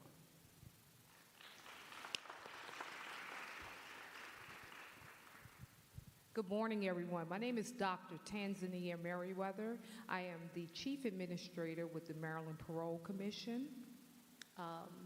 I currently hold the Chief Administrator's job at the Maryland Parole Commission, but my career stretches back to over 28 years with the Department of Public Safety and Correctional Services. Not just here in Maryland, but also in New Jersey as well. I've held positions such as Correction Officer, Parole and Probation Officer, Parole and Probation Field Supervisor, Maryland Parole Commission Institutional Parole Associate, which just happens to be one of the lower paid jobs within the Maryland Parole Commission, and now I see that they hire realm of it. I lost my thought there for a second because I got so much to tell you guys. Now, the why that I am here, and I'm going to be very blunt about it, is because I was born for this. As I said, I got 28 years. I was born right into this. However, but on the logistics side, is every single returning citizen that's within the state of Maryland and across the United States will return to our communities. They will be in your grocery stores. They will be your Uber drivers. They will be even your physicians, your doctors, your peer recovery coaches, whatever they are going to be. They will even be your neighbor. So this work is so very important. And it's so very important that we have someone who knows all sides of it, and that is my why. Thank you. Good morning, everyone. My name is Clay Gregory. Actually, my legal name is Henry Clay Gregory IV. And I'm co-founder of Metalworks Behavior Health. My wife, Christine Gregory, is an LCPSC licensed clinical professional counselor. And she started United Counseling Support Services in 2016. We met. And when I asked her, you know, how was it that she was looking to try to deliver impact, she said that she was working in a school, and then afterwards she was going to houses in Baltimore and Germantown and all throughout the area. And I said to her, well, that's a lot of work. It seems like you're trying to save the world by yourself. How about, you know, we begin working on initiative together, and we can build together a culmination. Little did she know at that time that was me courting her towards marriage. And, you know, here we are 10 years later, and we've got a team of about 70. And we provide services from individual counseling all the way up to partial hospitalization. A couple years back, we had the pleasure of meeting Dr. Ron Garrett, who is, you know, for those who know him, he is a man with a vision, and he's a man on a plan. He's a man on a mission, you know. And so he has been a tremendous part of the evolution of Metalworks towards reentry and restorative justice. I would say my why is based on the fact that, and one of the reasons why I wanted to share my name is because there were 3 Henrys before me, and those Henrys were all ministers. And of course, the closest one to me was my father, Reverend Henry C. Gregory III, former pastor, Shiloh Baptist Church. This is the 35th year since his passing, died at the age of 54. He's a Harvard-trained minister whose time was really in the late 70s and through the 80s. And he had a vision of building a community center by the name of the Family Life Center, which is still located in 9th and P. It was a $5.5 million community center. And it was to meet the needs of the community, the minds, bodies, and souls. And I just want to say that, you know, seeing that work and seeing his legacy inspired me to give all that I could to to deliver an impact to the community. So that's my why, and that's why I'm here.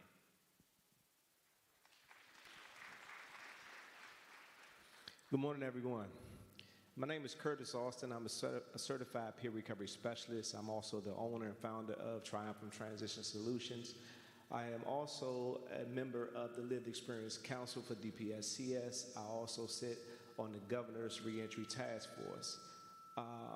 This is really ringing. Well, my why is because I was just as impacted. I went to jail at 22 years old after just coming home off a 30-year UFAC. I went to jail at 22 with 2 lives, 1 without parole, plus 70 years. I did 16 years in the Maryland system. But when I came home, I also realized, just like when I left the streets, I left family. So when I came home, I realized I also left individuals that I loved behind as well.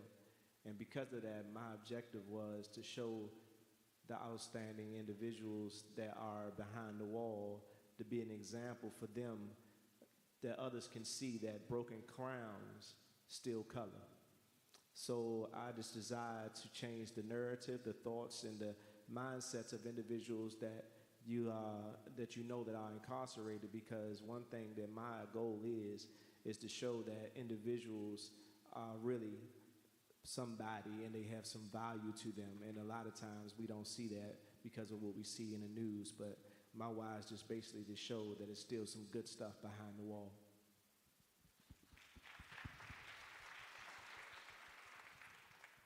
Restorative justice is often described as a shift from punishment to healing. And we know that healing to not just happen for the individual, but for the systems that they're connected to. How do you define restorative justice in your own work? And what does that shift look like in practice? And anyone can answer that. Can you repeat the question one more time? So restorative justice is often described as a shift from punishment to healing.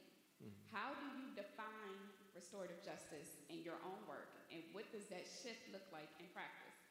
Oh, it actually, so for me, it actually gives an idea of giving that individual back their identity. Because a lot of things, growing up, we talking about trauma. So growing up, you know, people identify with things that are associated with trauma because of what they may experience. We know that it's been said that hurt people, right? So the work that I do and the work that I love to do is to basically show someone else or show the other person that's coming out that they are still valuable, because we sometimes carry a cloak of shame about where we've been or what we have done, and that sometimes hinder us from showing up because we don't believe that you have something to offer to the community at large because of what you have been through and what your failures have been. But restorative justice, rightly defined, is showing a person that you are able to overcome your past. Your past is not your prison, but your moment is always open for opportunity for you to exemplify the very person you were created to be. I want to pull something out of that, what you said, because I want to make sure people got, if I missed something, let me know. But SAMHSA, which is the Substance Abuse Mental Health Administration, says that hope is the catalyst to recovery, and that's recovery from anything. And what I heard you say, and tell me if I didn't hear it right, but what I heard you say is that when you can show someone that they're not their mistakes, they're not their past, by helping them reconfigure or reimagine who they really are, that becomes a part of restorative justice. That's powerful. So if you would think about in your individual roles, how do you sell hope?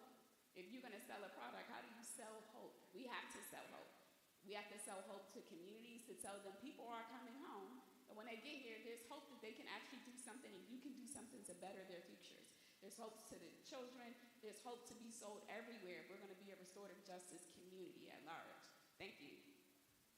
In addition to hope, I think that forgiveness is at the crux of it all, that not only can people forgive themselves to be able to move on, but the people who have been harmed, that we take our ego out of it and really be able to forgive people. And the truth of the matter is, I think a lot of people who do restorative work, but if you were impacted, if it was your family member or loved one that was harmed, are you able to then give that back? Because I've seen it in my work with people who are returning citizens and they've been injured by someone and they have a problem with forgiveness. So we really got to work on forgiveness. That is going to help the whole entire community be able to heal. And that is at the core of the work, to be able to forgive yourself, but also be able to forgive those who trespass against you. Pull something out of what you just said, because that is powerful. So as a licensed clinician myself, one of the biggest things I tell people to do is to learn how to forgive. But how do you even, I'm going to toss this question to you, Clay, how do you even define forgiveness? And what does that look like for someone to walk through forgiveness? Because forgiveness for some people looks like a mountain. Don't know how to get up that mountain. Like, what does that look like? Oh, that's a great question. And I don't even know how to answer it, but I'm going to give a shot at it. So, forgiveness, how do you help someone process that? At Metalworks, of course, we deal with a lot of clients and consumers who've gone through complex trauma. A lot of their relationship with the world, a lot of the experiences that they recreate in their lives are based off of what they witnessed as children. So if you grew up in a household where forgiveness was something that was given, if it was something that was practiced, then it's easier to be able to try to prompt and inspire someone to understand that. But if you have a child who grows up to become an adult, and in that household, there was no sense of forgiveness, there was no sense of providing an apology, everyone stayed in a defensive position, then that's an extremely difficult case and a situation to be able to overcome. But I will say this, that when you think of forgiveness, there is a physiological and neurological dynamic to that, where someone is able to just release and let go and move on. And so to intellectualize what that answer is for different people, I'd really struggle with it. But just from a nervous system perspective, you know, it is a process where someone is able to find a sense of calmness, you know. And so what we see in our space is, you know, traditional therapy, traditional medication management is not enough. There needs to be more healing circles. There need to be more individuals like the therapists here and the thought leaders who are, you know, talking about forgiveness and teaching that the possibility and the what if you were to instill it into your life.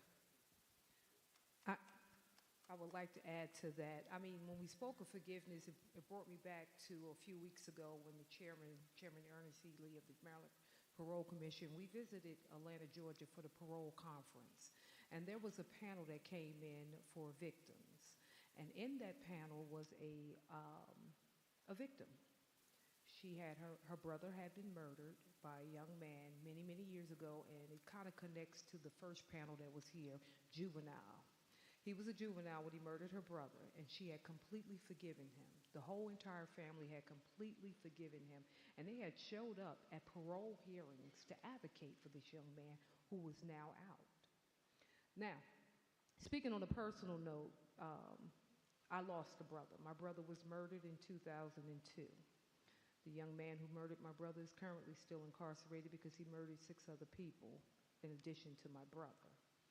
And I never really addressed that forgiveness part. I kind of compartmentalized it because I continue to do the work that I do unaffected by my personal experience in regards to my loss, or so I think.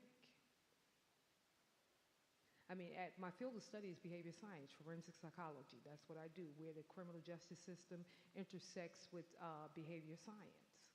So, with all of the years, now I lost my brother back in 2002. I was a young uniformed officer.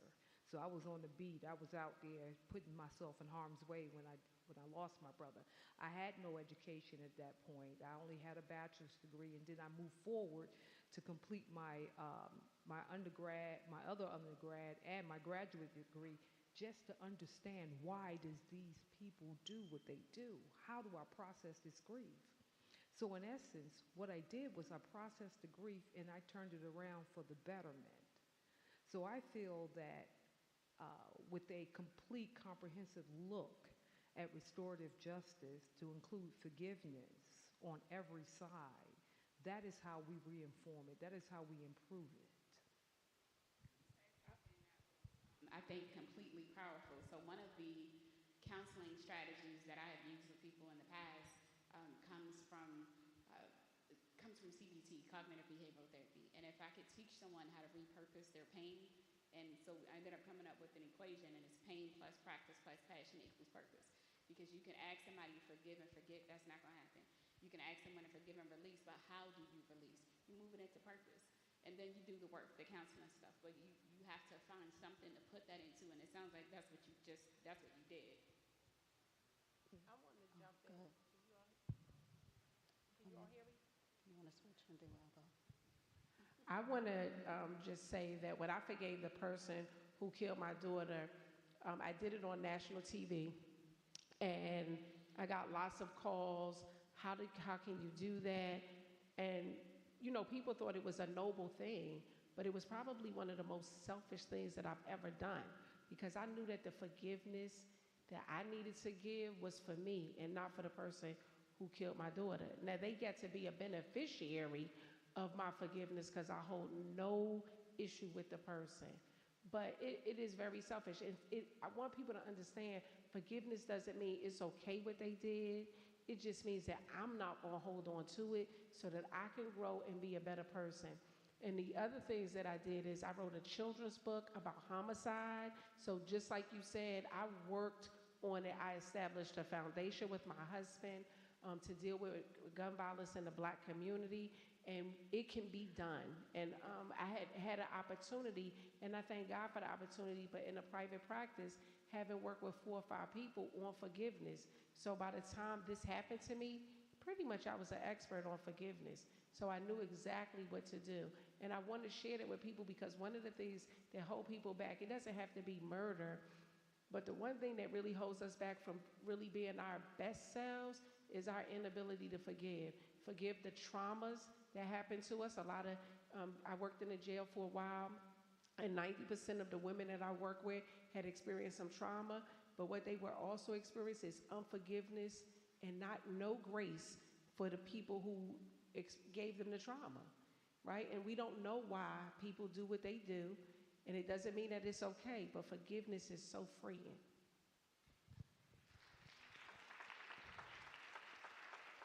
As I listen to everyone, at No Struggle, No Success, we have a restorative justice monthly session for 3 hours. That speaks to healthiness. It speaks to the fact that they were into something and they did something to someone else. And I always tell even my children, I don't want anybody hurting you and I don't want you hurting anyone else. So the foundation of learning what healthy boundaries are and then managing and building up your character and knowing what your triggers are and also understanding when you start healing, you also see people that's unhealed so you can be able to build that communication skill. And behind the wall, when we do those workshops and then navigate them coming home, we have to understand that not everybody is happy that you came home.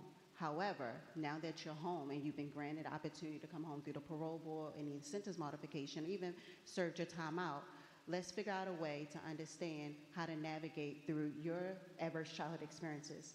And most of those men and women that find themselves in those situations, they did not wake up to kill someone that day. They didn't wake up to rob anyone that day. There were other things and other factors that played a part in that.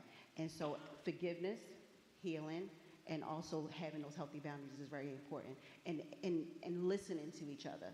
Because I've seen in many court hearings where the person gets sentenced and they go off to the correctional system. However, the victim and victim's family did not get any treatment along the way.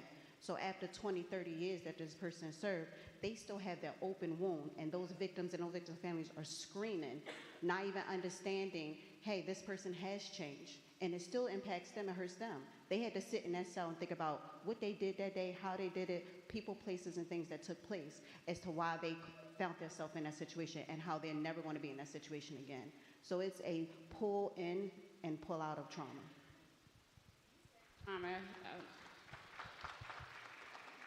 You mentioned trauma. I believe Curtis mentioned trauma, and someone else on this side mentioned trauma too. And what we know about trauma is that 1 in 3 women have been sexually assaulted or sexually abused. 1 in 5 men have been sexually assaulted or sexually abused. And those are only people that actually reported it, right? And when we look at the trauma that people have experienced as a whole, over 80% of the world's population has either experienced trauma or a vicarious trauma. But here's the kicker. When we look at people that have actually been incarcerated, 98%, that's almost 100%, 98% has experienced an ACEs. And ACEs is an adverse childhood experience. It's a trauma. So if we know trauma exists and we're talking about restorative justice, we also have to be very intentional about trauma responsiveness.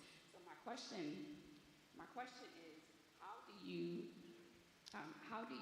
how do early childhood experiences increase the likelihood of incarceration first? Anyone can take that. Well, for me, I went to 8 different elementary schools. I went to 5 different high schools. My father was deported, and every man in my family was placed in incarceration, and that also included my mother. Homelessness, divorce, exposed to being a victim of sexual assault. So I had every ACEs and then some. And I didn't know how to deal with that growing up.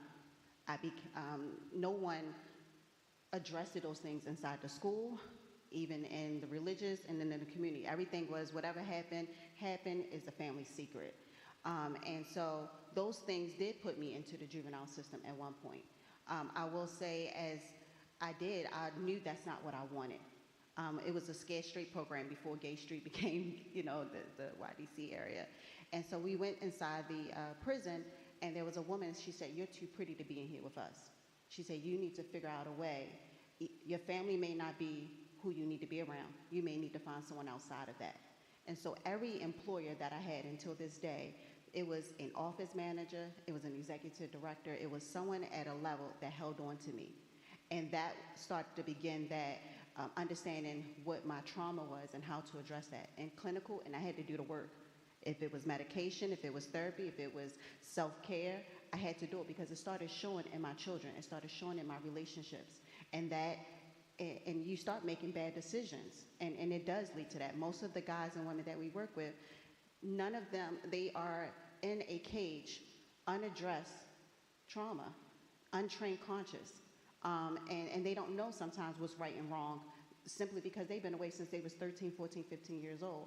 And then I see them when they come home, they have these beards, they're 50 and 65 years old, but when you start hearing them speak, they still sound like that same young boy or that same young girl going in. So it's very important that it does take a therapist, and at No Struggle No Success, it's mandated that you have a therapist, whether we supply it or we go through the insurance company and get it, because it's, and that restorative justice component is in it. Crisis management is in that treatment plan, because there are some things that you will never tell us as your coaches and mentors, but you may find that lived experience person or that clinician to put it all into one. So it's very important to address your childhood experiences. You said something, and I'm going to dovetail this into the next question, and I'm going to start with you, Curtis. The traumas that you experienced yourself, there was two pathways. You could have went one way, or you could have went another way. You went another way. But then there's tons of people, and it doesn't make them bad people. Trauma happens, and then when it happens, they go another route. And people, I used to work with level 5 kids, and so these are kids that if you put them in a system, they would be in a mental institution.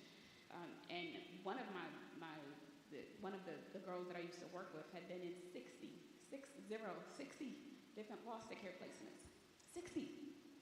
The level of rejection, sexual abuse, physical abuse, tormenting, just so many things that I unpacked with her.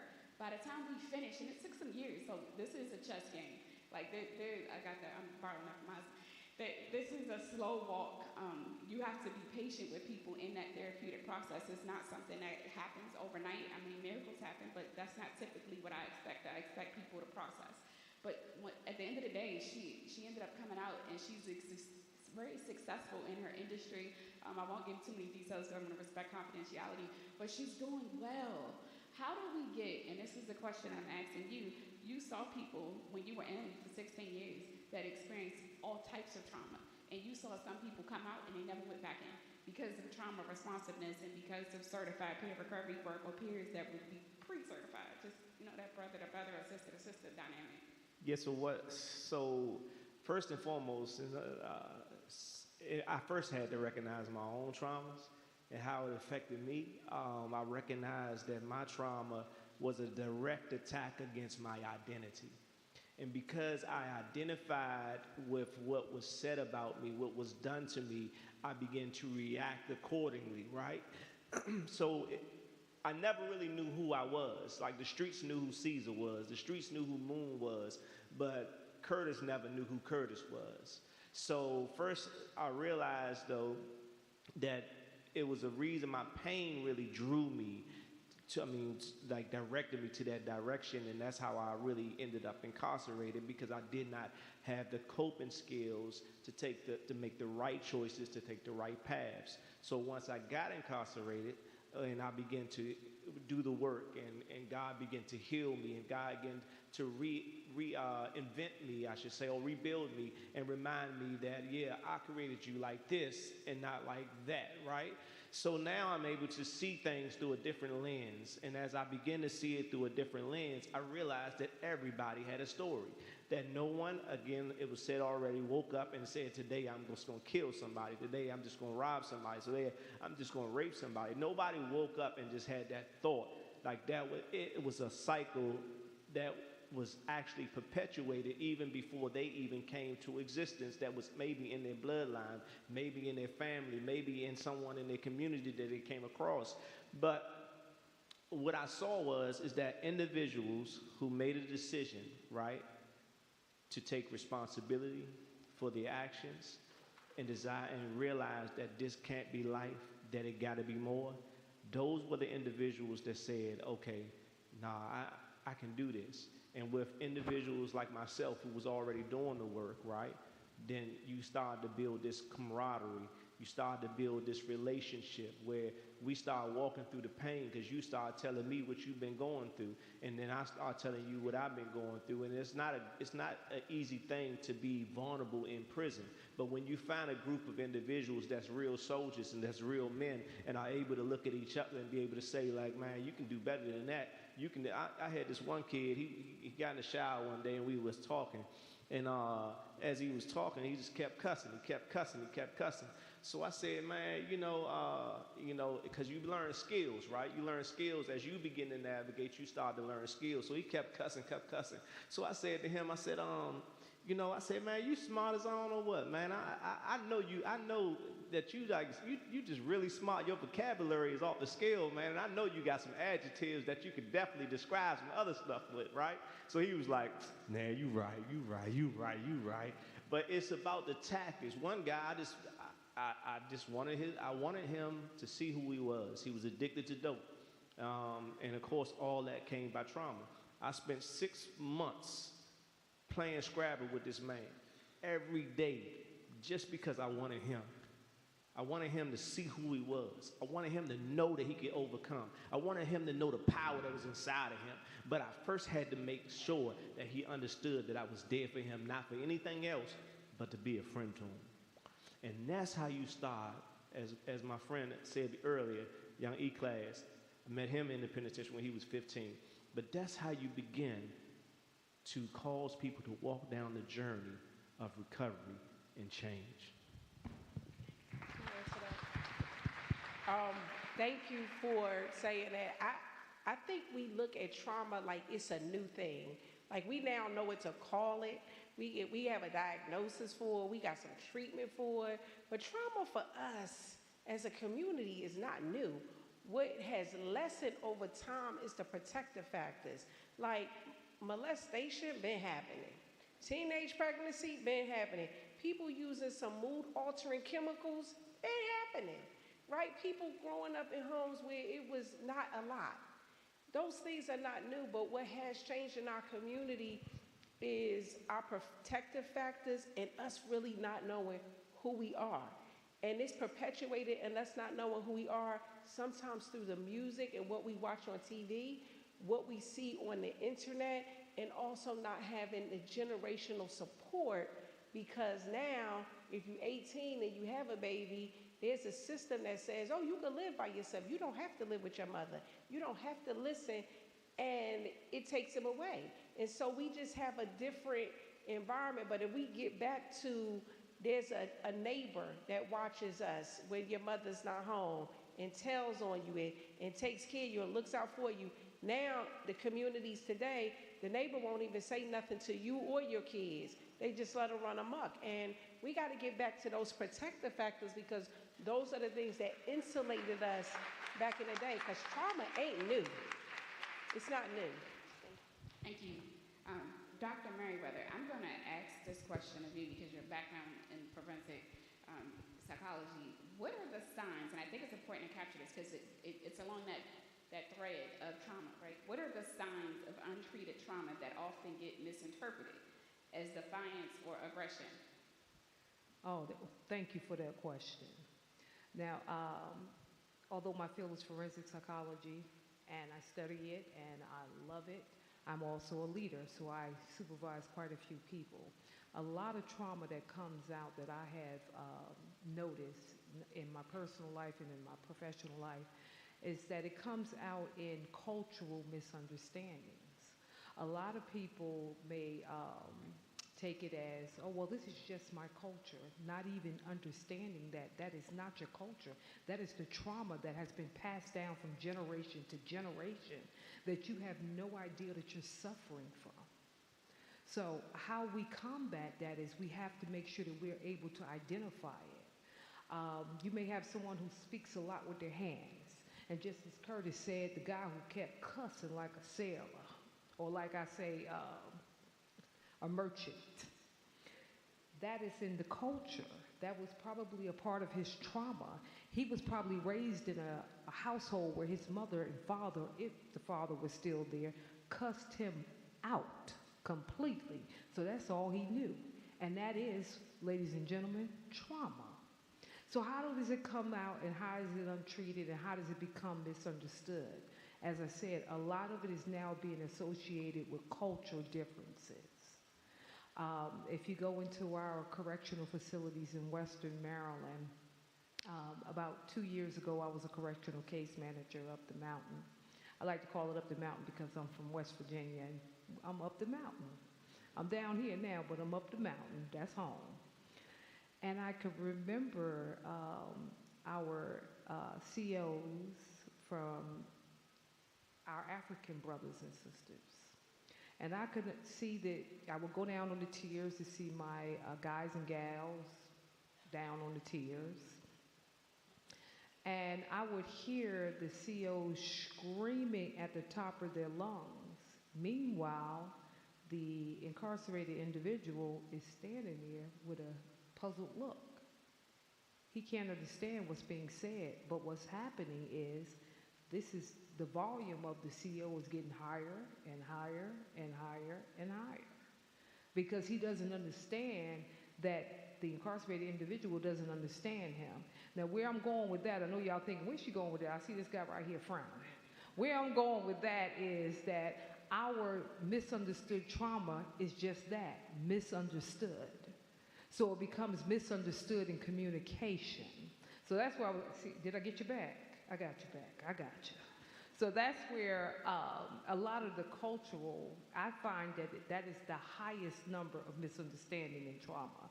We assume that it's the cultural nature. I want to add to that. One of the things that we look at trauma as the person that has gotten incarcerated, or the young person that has had a pregnancy as a teenager, or acting out because they were sexually abused. But the truth of the matter is we've all had our own traumas, right? And it may not come out because maybe we had that one adult that it takes, because it only takes one adult to intervene.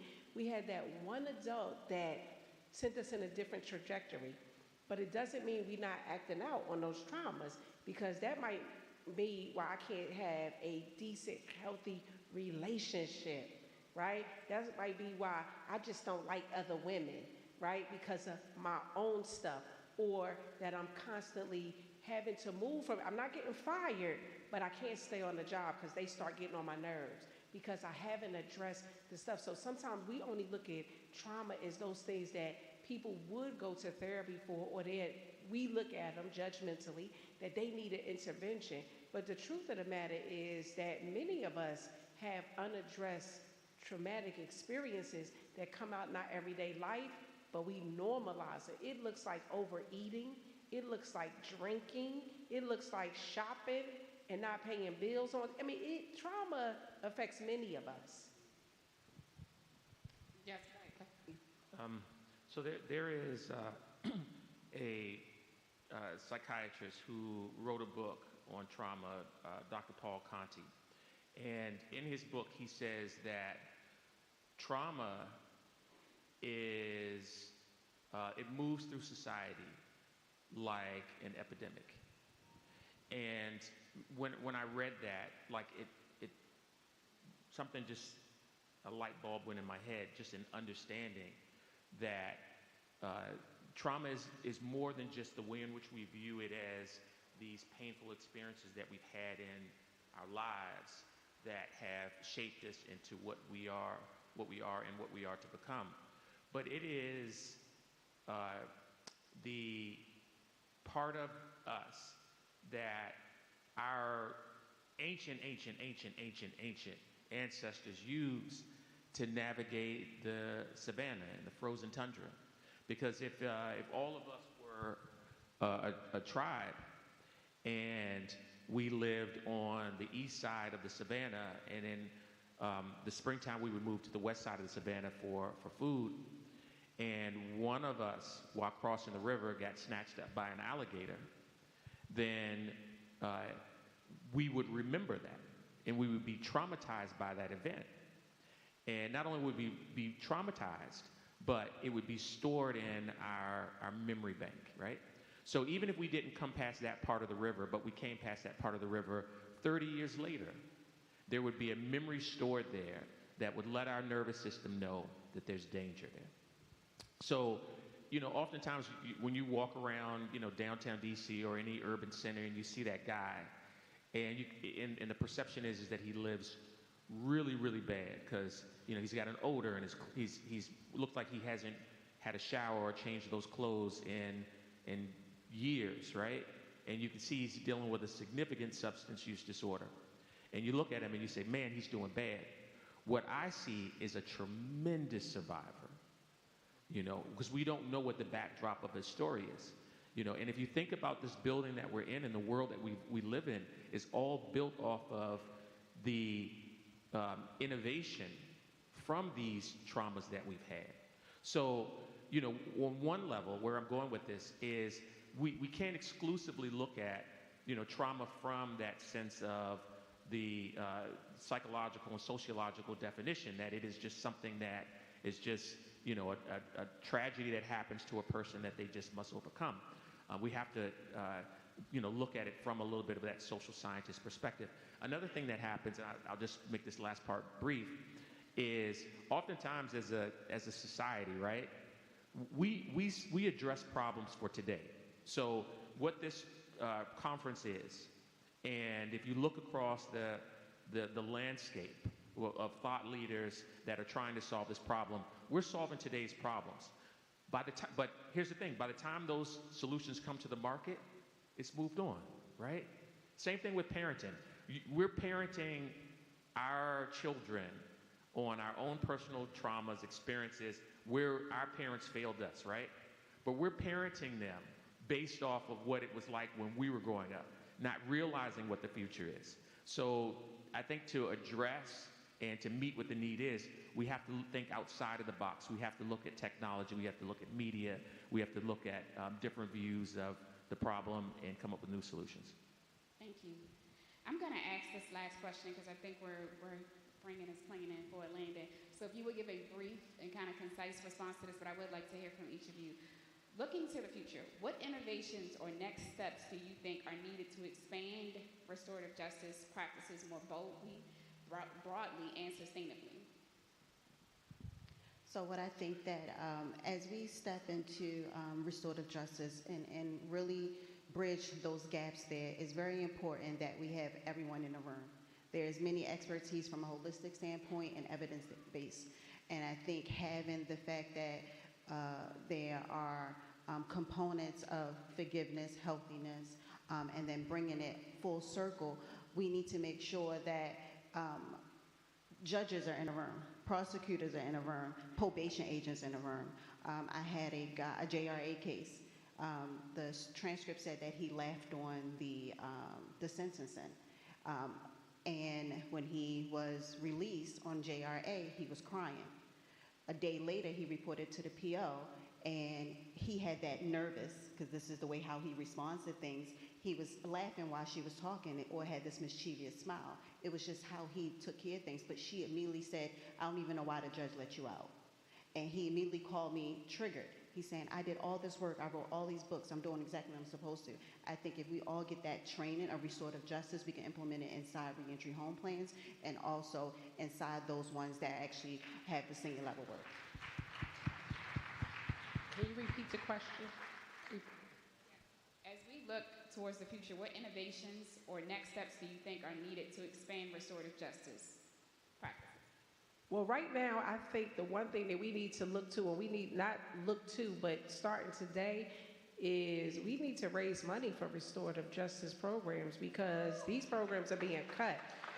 And I'm not sure what they're going to look like, or raise money for resources, or opportunities for resources, education, because everything isn't money. Sometimes it's me mentoring somebody, so it's not always money, but like, how do we get all hands on deck? Because we can talk about amazing programs, but if there's no money to fund them, or if there are no people who are willing to volunteer their time to help and support this issue, I don't think we're going to go far. I think I'm going to go ahead and wrap my hands around my sisters next to me here. We need everybody in the room. We need to be able to collab with everyone. I want to be able to pick up the phone and call my brothers and sisters over at DOC. I want to be able to pick up the phone and call my sister over here at No Struggle, No Success. I want to be able to reach out to Miss Olinda over here and get some information from the attorney's side, so I can be able to move forward to help with the individuals who are coming up for parole. So as I said, I want to wrap my hands around my sisters next to me. As she said, as No Struggles, No Success representative here said, we need to make sure everyone is in the room and everyone is collaborating, not just picking up the phone, because I do want to be able to pick up the phone and call you, Melinda, but I want to be able to meet regularly with my partners so we can collaborate and make this thing happen seamlessly. And we also need money to do that. We have to raise more money. We have to figure out a way to get more funding so we can be able to come together and do this holistically, and instead of being compartmentalized, which is where many years ago when I started in the Department of Public Safety and Correctional Services, not here in the state of Maryland, but in the state of New Jersey, we were all compartmentalized. I couldn't pick up the phone and call my friend over here at No Struggles, No Success. I couldn't pick up the phone and call Curtis over here and maybe check in with him and find out what our returning citizens is doing. So I think that's how we will be able to move forward. Thank you.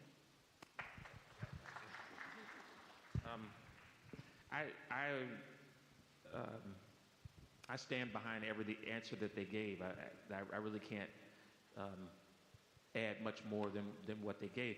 I will say at Metalworks Behavior Health, our intention is to use best practices and evidence-based programming to be a competent and responsive partner and provider to the community. But something else that we do at Metalworks, we also have another little part of our organization called Metal Labs.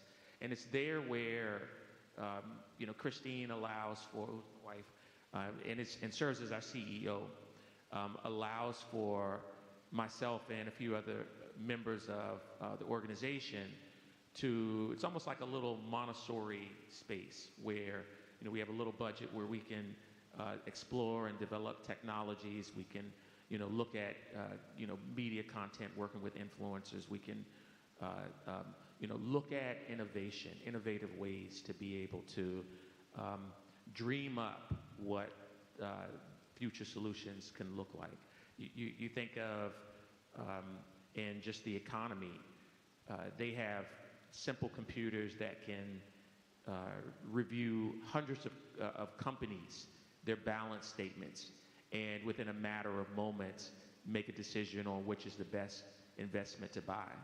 But you think about us on the restorative justice side, and everything's manual. It's like we're trapped in a 1980s movie, right? So, looking at innovation, one other thing is we just recently purchased a transcranial magnetic stimulation device at the office. What you find oftentimes with individuals who have complex trauma, we know that one of the go-to therapies is cognitive behavioral therapy. But when you're talking about some of our population, we have to understand that their brains are so disorganized that even being able to have a conversation and try to cognitively reach them is a Herculean task. So what about haptic technology? What about, feel? What about music? What about art? So that's the things that we're exploring, we're developing at MetalLabs and Metalworks, and we just want to continue to partner and participate in events like this with these brilliant people. Well, for me, I agree with everybody said. We definitely need money. We definitely need everybody in the room. We definitely need the key piece with forgiveness. We definitely need individuals who are developing technology. We need people that's in prime positions and power to be able to produce the hope that we're talking about, because as she said earlier, that the first step to recover from anything is to give someone hope. One of the things that I love that Secretary Shrugs have said before, she said that really people just need an opportunity. And I believe that restorative justice starts behind the wall. I don't think it just starts when people come home and then we started connecting them back to communities and resources. I believe that it starts behind the wall. And the reason why I say that is because if you could show someone who they are in the worst place that they have ever been in their life, imagine what they can do when they're given back the opportunity, the second chance to do it all over again.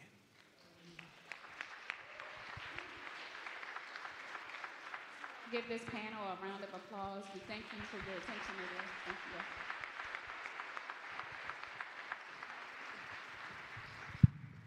All right. Wonderful job, everyone. Please clap it up for the Restorative Justice and Practices panel. Thank you all so much. I tell you, you never know what a person's story is until they get to speaking, right? Right? Never judge a book by its cover. Never. All right, so I'd like to also honor a couple of people at the moment or acknowledge them. Delegate Kim Taylor, are you in the room? Okay. And then next, Natasha Darty, Maryland State Public Defender. Could you please stand up? I know you're here. I know you're here. Yes. Thank you so much. And now, got a question for you. How many of you love NPR Tiny Desk? I'm a huge fan of it. Discovered it during COVID, and I was just like, I'm hooked. So we did our own version of Tiny Desk, JCI Tiny Desk. Where is Warden Damian Stewart? Where are you? There he is right there. Warden Stewart takes a lot of time, along with his staff there, to really ensure that there are a lot of programs and services. All of our wardens do.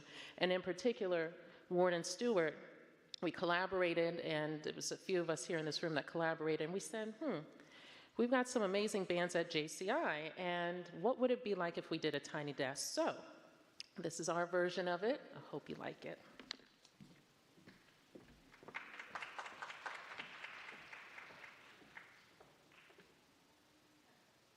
For us, it's going to take a community effort. Yo, I'm sick of all the homicide. Time to let the drama slide. Time to live in these days thinking that I'ma die. I want to change, but I'm scared because I'm traumatized. I'm tired of wiping away them tears from my mama's eyes. And all they talk about the city in crisis, paint this imagery. Literally, the city don't like us. Never talk about the problems. Prisons and lifers of men, they go home doing this work in the city just like us. Look, if the youth got a problem, then we all got it. A child dies in the street, then we all shot him. I'm sick of funerals, suited up in hard bottoms, laying in a casket, preaching, talking about God got them. Here's some food for thought, but who gonna feed them when all they daddies in jail? So who gonna lead them? We can't see their potential, so we gonna see it. We gotta show them we love them, y'all. They gonna need it. A child dies in the street, it's on all of us. And they ain't got enough to eat, it's on all of us. A lack of education, it's on all of us. We gotta change the situation, it's on all of us. Don't wanna see them in the prison, it's on all of us. We gotta keep them out the system, it's on all of us. Wonder why they don't listen, it's on all of us. We gotta show them that we love them, it's on all of us. Let's talk about the love, then maybe we'll stop the hating. Let's try to find the answer, then maybe we'll stop debating. Feed the families, tell states to stop inflation. You can try and silence talent, never can stop my greatness. I'm out of patience, I don't need likes and them views. It's nobody problem till they see they child on the news. No money for education, let they child is in school. Bunch of grown politicians pushing childish views.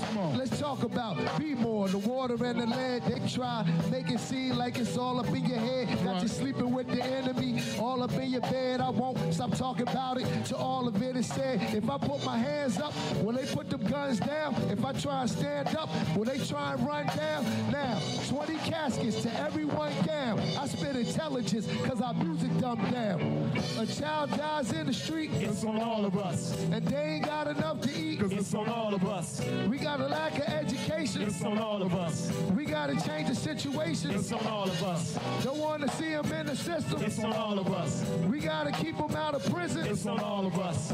Wonder why they don't listen, it's on all of us. We gotta show them that we love them, y'all. It's on all of us.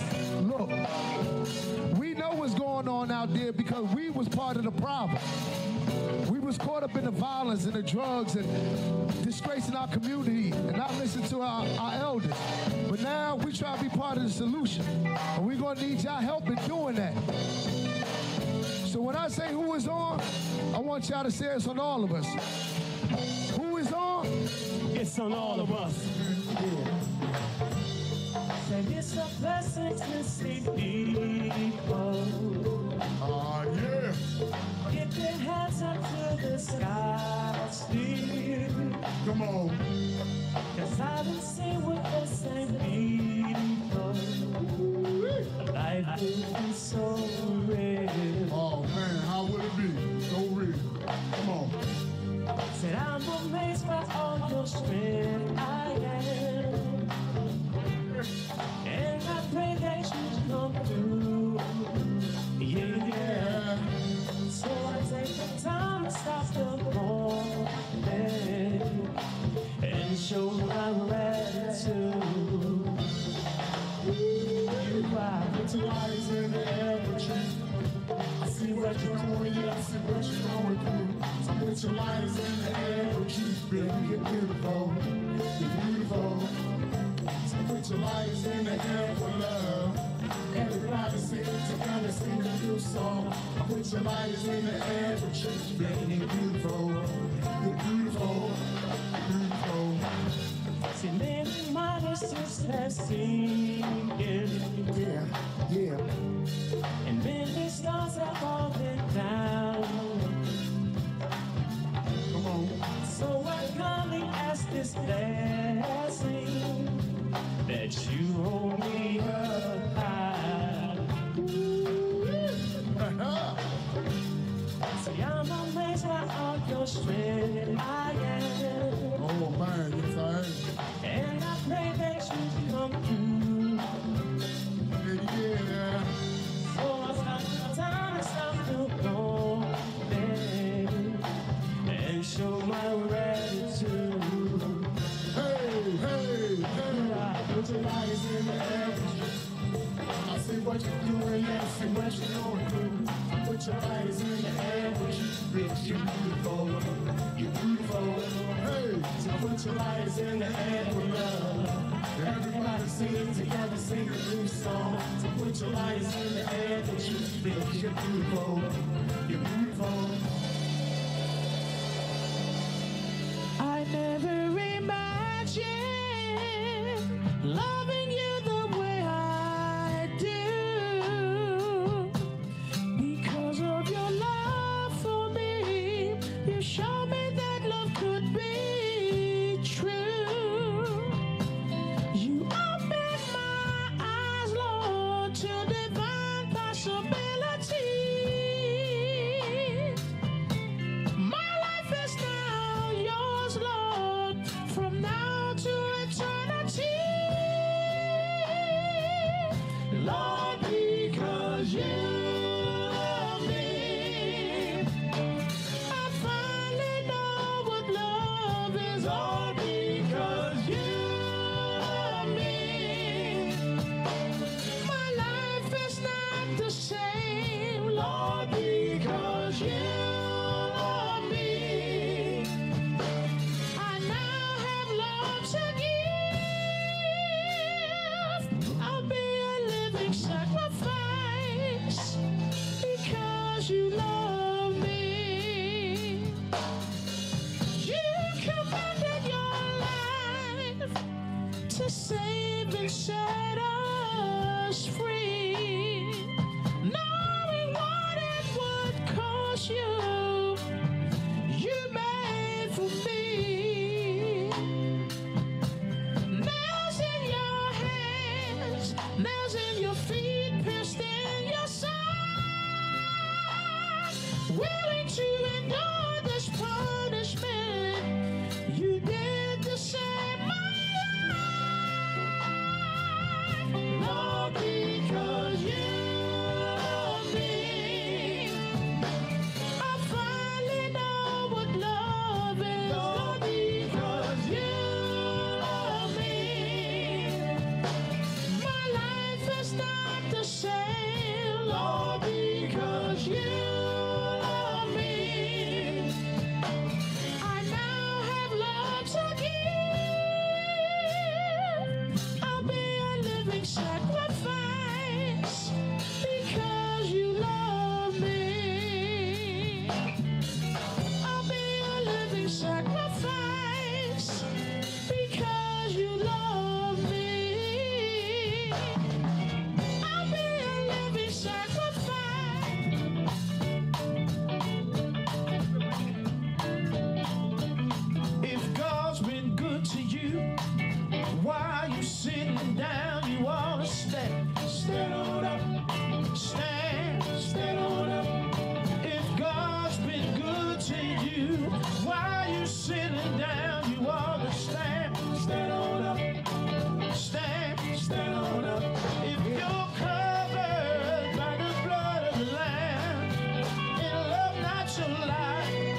Jesus Christ.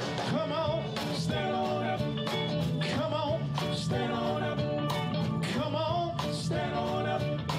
Come on, stand on up. I don't know about you, stand on up, but I know about me. Stand on up, what he's done for me. Stand on up, what he's done for me. Stand on up, 34 years in prison. Stand on up. Come on, stand on up. Freedom I could not see. Stand on up, but he told me to run on. Stand on, see what the end would be. Stand on up, in the midst of this journey. Stand on up, he saved me. Stand on up, he saved me. Stand up. If God been good to you, you ought to testify about the goodness of our Lord Jesus Christ.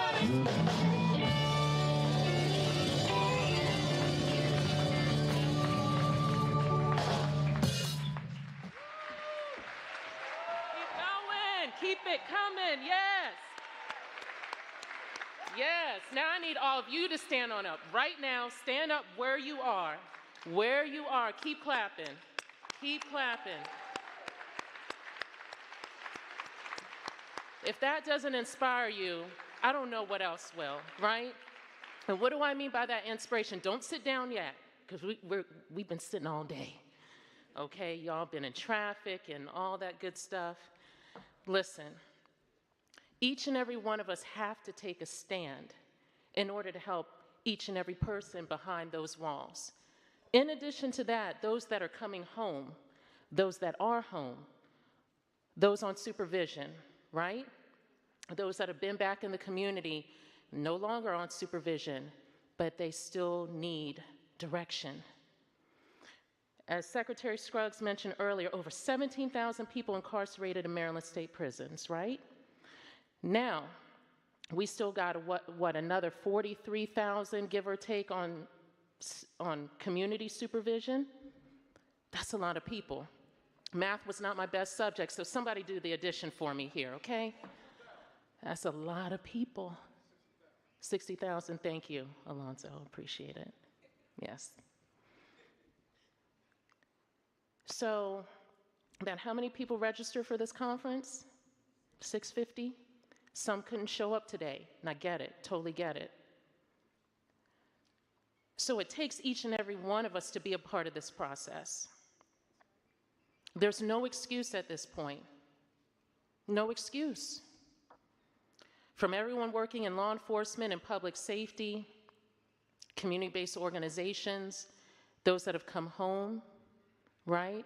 We need to be the ones to pave this forward. Even if it just means a good word. You might not have the education, you might not have the certifications,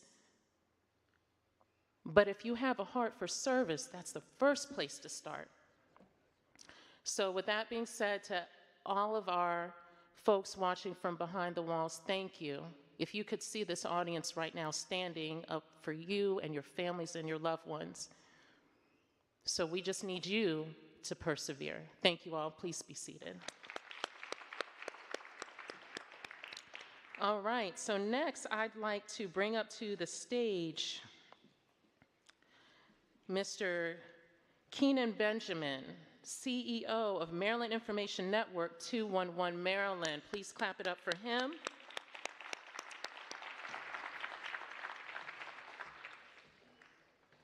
Okay. And you can come on up.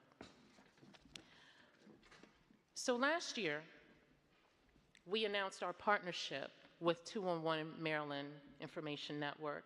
And so Mr. Benjamin is here to give you an update, a very exciting update to share with all of you.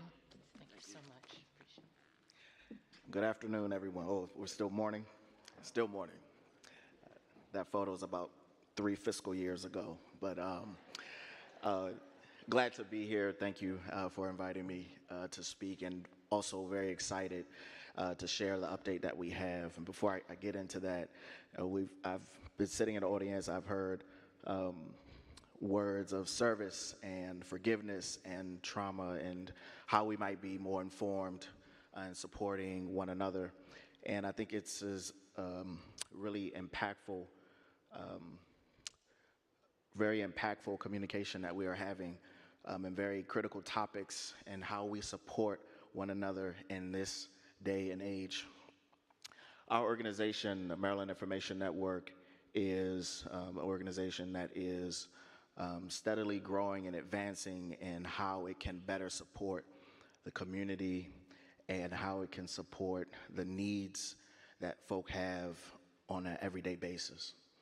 And so part of our role across the state is to administer the 211 system, and part of the partnership that Dolan was communicating was the ability for those that are coming back or integrating back into the community to have access to the resources that they need in the time that they need them. And one of the challenges that we had prior to this partnership is it wasn't always very easy to identify what were the resources in the community that really would support and give that helping hand to those that had a justice background. And what we've done over the past year is work through our resource database to identify what resources we had in addition to those that Public Safety Office has provided or at least verified for us. And we've established on our 211maryland.org resource page a filter. So anyone who is going to the 211 website to search for resources can now select a filter that's on our website, and it will show you within the area that you're in and for whatever need you might have, what resources are there that are not going to turn you away. This is highly important. Yes, it's a great thing, right? It's a great thing.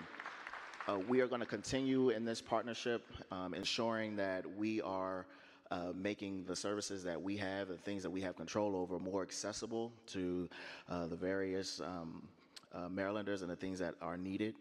And this is just one step in that direction.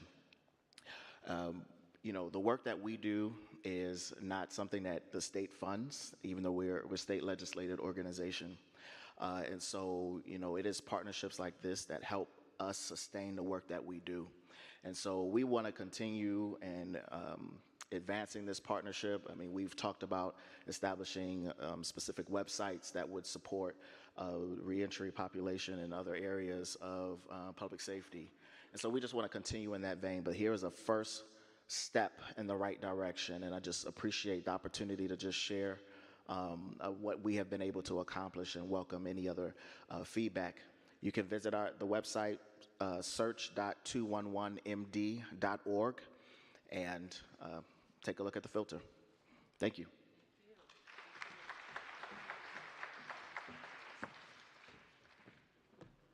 Okay, so just real quick, we have a couple of, well, we have one web page that's open up. So if you could transition to that really quick.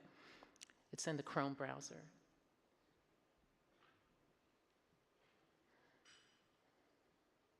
Yeah, there we go. Okay, so if you could scroll to the middle of the page, keep going, hit search. Go back up. There we go. Okay. So this is a work in progress because, as we know, data is a very cumbersome process. And so as 211 Maryland seeks funding for this initiative, we are working alongside with them to ensure that verified reentry resources go into this database. So with that being said, we will be reaching out to all of you, if we haven't already, to verify your service to ensure that it gets in this database. So this is officially Maryland's reentry database.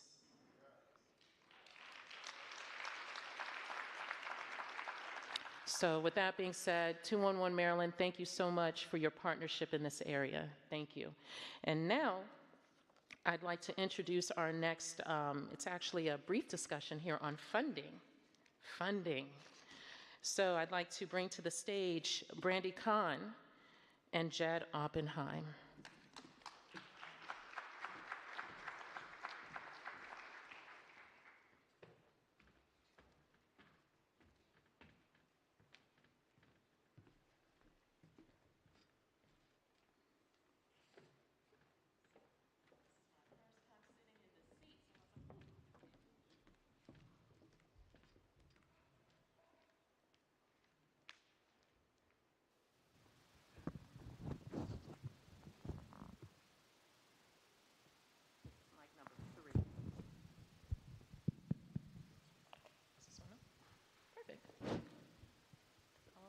Awesome. So today we're just going to take a few minutes to discuss funding because we know that funding is a critical component to anything regarding reentry, resources, services, and reentry starts from day one. Can we all agree on that?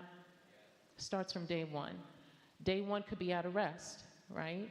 It should start at arrest. The earlier the intervention, the better. Needless to say, we have with us today Brandy Kahn, who is the Criminal Justice Assistant, Director of Justice and Reinvestment with the Governor's Office of Crime Prevention and Policy, and Jed Oppenheim, who is the Program Director of Public Welfare Foundation. Welcome, both of you. All right, so I'm actually going to turn over the panel to Brandy to talk about funding, reentry funding, for just a few minutes, coming out of the Governor's Office of Crime Prevention and Policy.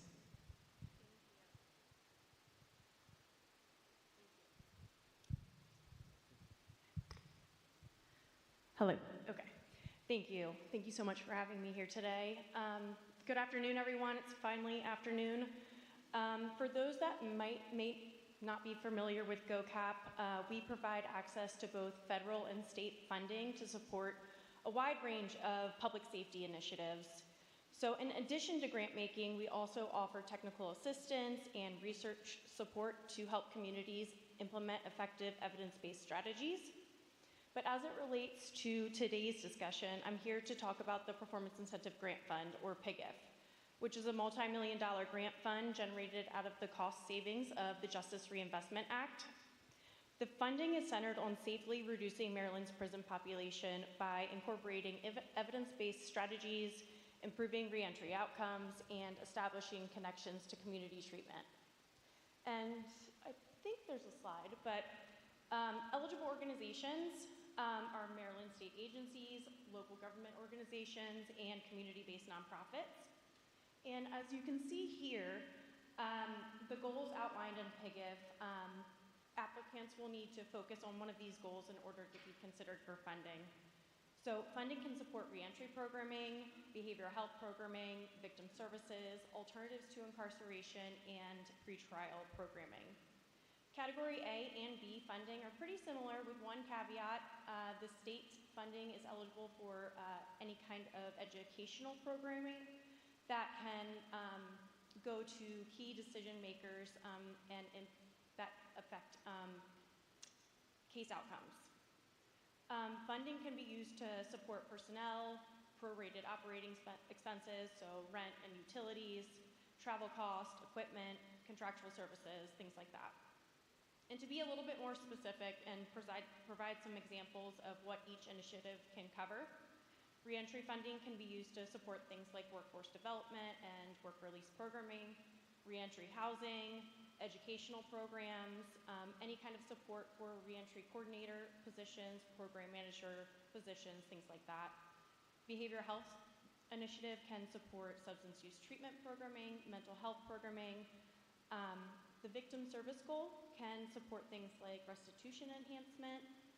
Alternatives to incarceration can include health, police, and prosecutor-led diversion programming. And lastly, the pretrial programming can support jurisdictions develop and implement programming which effectively reduces our local prison population. The grant cycle runs on the state fiscal year, so that's July 1st through June 30th. So we're currently wrapping up our fiscal year 26 review, and we're hoping to let subrecipients know in the next week or so. Our office distributes the funds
constantly, okay, mic check?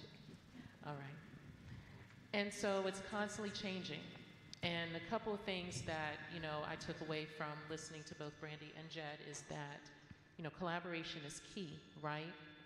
But then also think outside the box approaches to that. And so with that, I want to take just a brief minute. Does anybody have any questions about funding in general?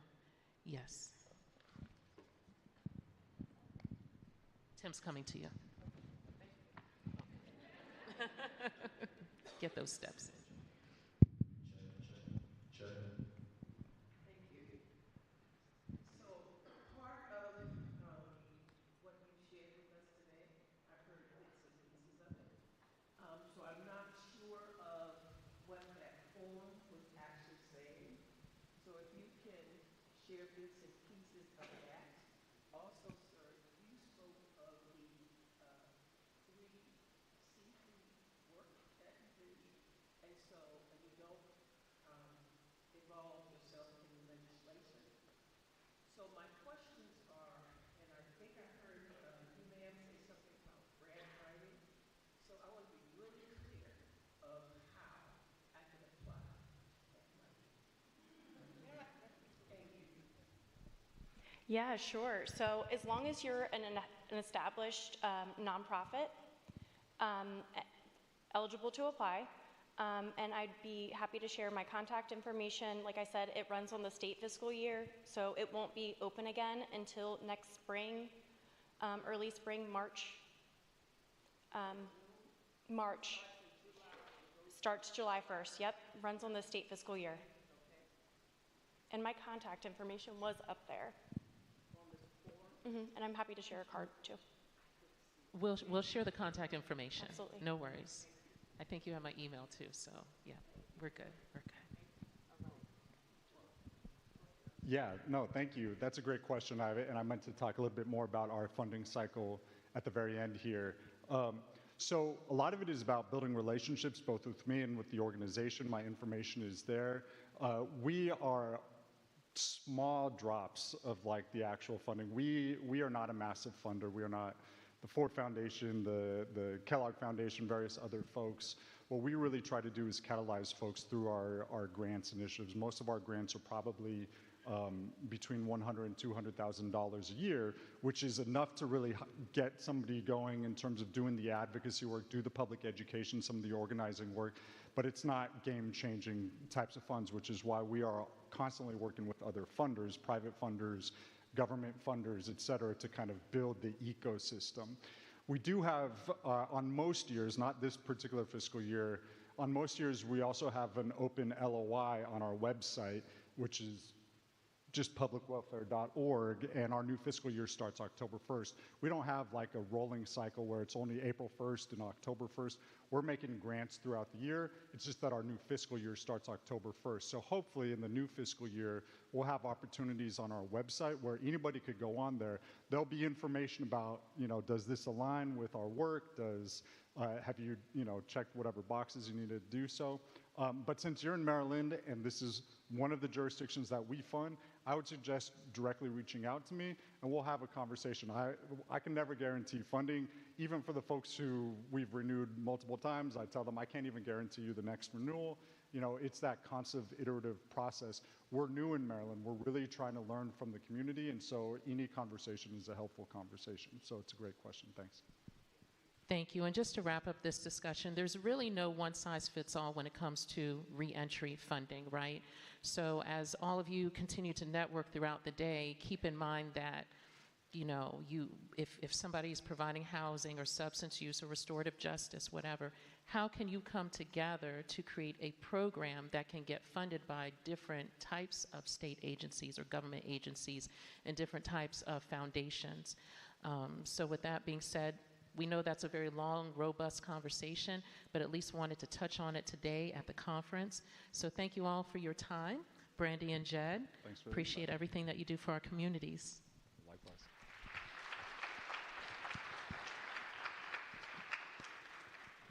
Okay, so next up, we will have a word from our sponsor, ViaPath.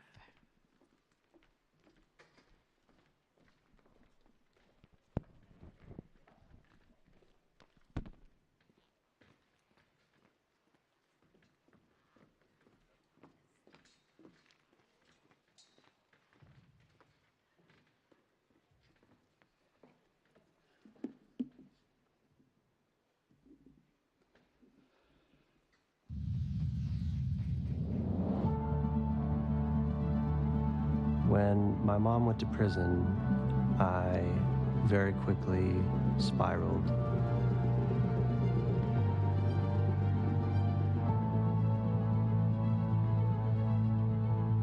I think I developed a sense of detachment from reality.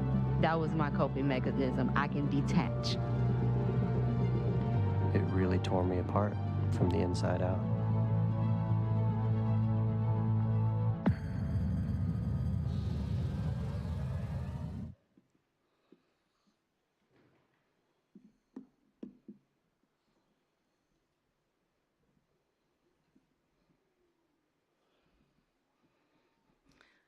I'd like to start by saying thank you to Bowie University, Secretary Scruggs, and to Director Twyman for this opportunity to be here to represent Viapath Technology.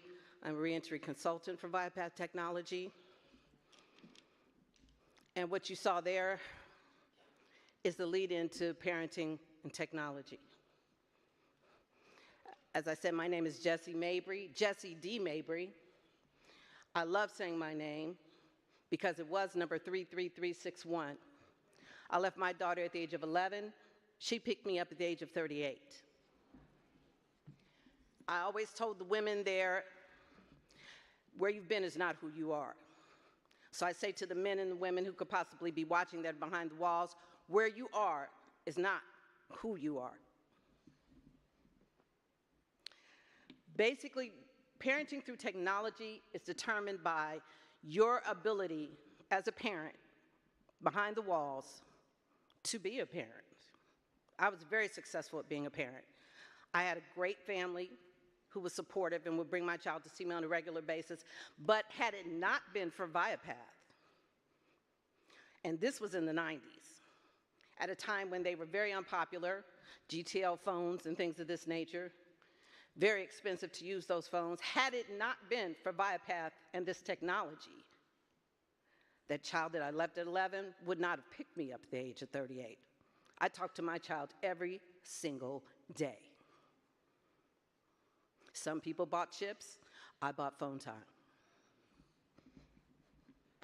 Over 2.7 million children are children of incarcerated parents. That is not counting the ones that are adults today. So my baby would not be a part of that number that you see right there. If we counted them, it's 3 times as high. So what are some of the advantages to technology? It increases your ability to interact with your child. Without this method, this technology, these tablets as you know them today, it gives you the ability to talk to your child more. It lessens the stress of travel for your parents or the caregiver that brings your child there. They can just get them to the telephone, or so that they can get on the tablet with you, or the computer rather. It allows 1 or more times with that child, it creates a better bond. You get to spend more time with that child face to face. It teaches the parent and the caregivers how to communicate. And one of the most important things that it does is it allows that caregiver to witness the interaction of the parent and the child so that they can monitor if in some cases they feel they need to, but that child still is able to be one-on-one with the parent. And I, again, am speaking from a place of experience. I am not speaking from what I could do as a salesman. I'm telling you it works. I'm proof that it works. And I'm telling my brothers and sisters that are listening, make that phone call to your child. Make that tablet visit to your child. Do the homework with that child. Do something with that child. Even if it's just draw a picture with that child, you will make a difference. Your child just wants to know you're paying attention to them. And Viapath technology allows you to do that. Take advantage of that tablet, not just for the music. Take advantage of that tablet to get your GED. As I mentioned, I was able to maintain my communication for 27 years. I not only talked to her every day. When my grandchildren were born, I talked to each one of them at least once per week on their personal cell phone number. I spent time with them doing things with them so that when I came home, my grandkids knew me very well. And they were young adults by the time I came home. Without technology, You cannot parent if you're incarcerated. It's that important. It is that important that if you are using that technology, that you use it to bond with your child and that you use it for your education. That GED is everything, get it. That college opportunity is everything, get it. Why do I say that? I didn't get my GED there. I already had my diploma. But let me tell you what you see before you is a woman who is a reentry consultant for Biopath. I'm a program development manager for another organization. I am an author and a filmmaker today, a published author. And all of you can do all those things as well. I'm not telling you what I think you can do. If you take your education seriously while you're incarcerated, you will make a difference when you return. Will it be challenging? Most definitely. But those no's that were mentioned earlier, you can find those yeses. Because a no just tells me I need a different direction to get through that door. It's not a no. It's a different way to get the possibility to become a reality. And it's the same for you. I stand before you saying that you can do anything. Anything if you take advantage of the time that you are in right now. I used to tell the ladies before they left, what you do in here determines who you will be out there.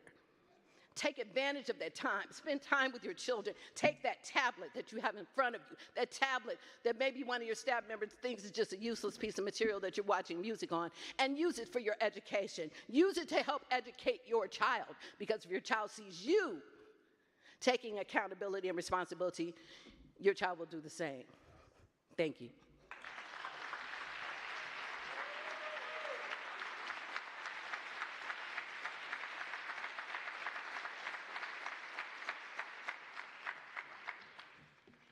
Yes, let's clap it up one more time, please.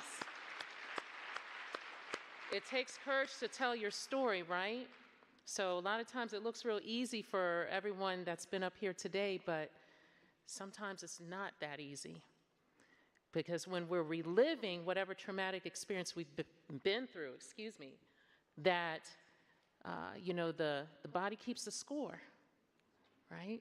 How many of you have heard of that book, The Work by Professor Vanderkolk, right?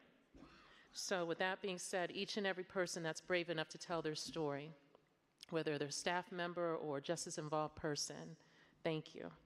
Next, I'd like to bring up to the stage our third panel for today, Prison Education Programming, with our moderator, Dr. Anthony Jackson, panelists Danielle Cox, Dr. Ron Garrett, Michael Williams, Leslie Johnson. Actually, I believe she had to leave early for another event. Oswald Newbold, and Alfonso Turner Bay stepping in for Ricardo Burks Sr. And while our panelists come on stage, where's Rocky? Where are you, Rocky? I don't see him. Needless to say, oh, you're calling him? Okay, no worries. He's probably out getting an interview, but I'll announce Rocky later on, so thank you.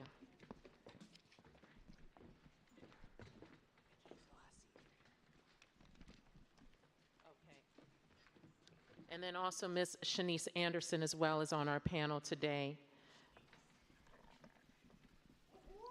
Yes.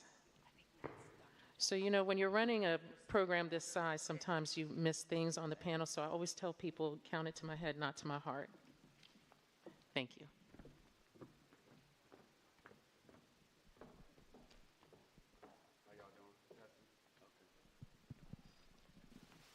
Hello? Okay, cool. So I guess I'll stand right here. Okay.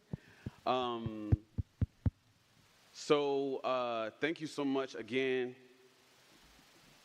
I can't sit down. I got to stand up. Thank you so much again. It don't matter.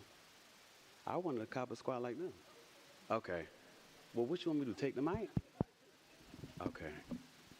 So I think we have another video to play before we jump in to get started. I don't know if I can do another video. You had me crying on the last one. Okay, so let's watch a video before we jump in and get started. Y'all want a cue?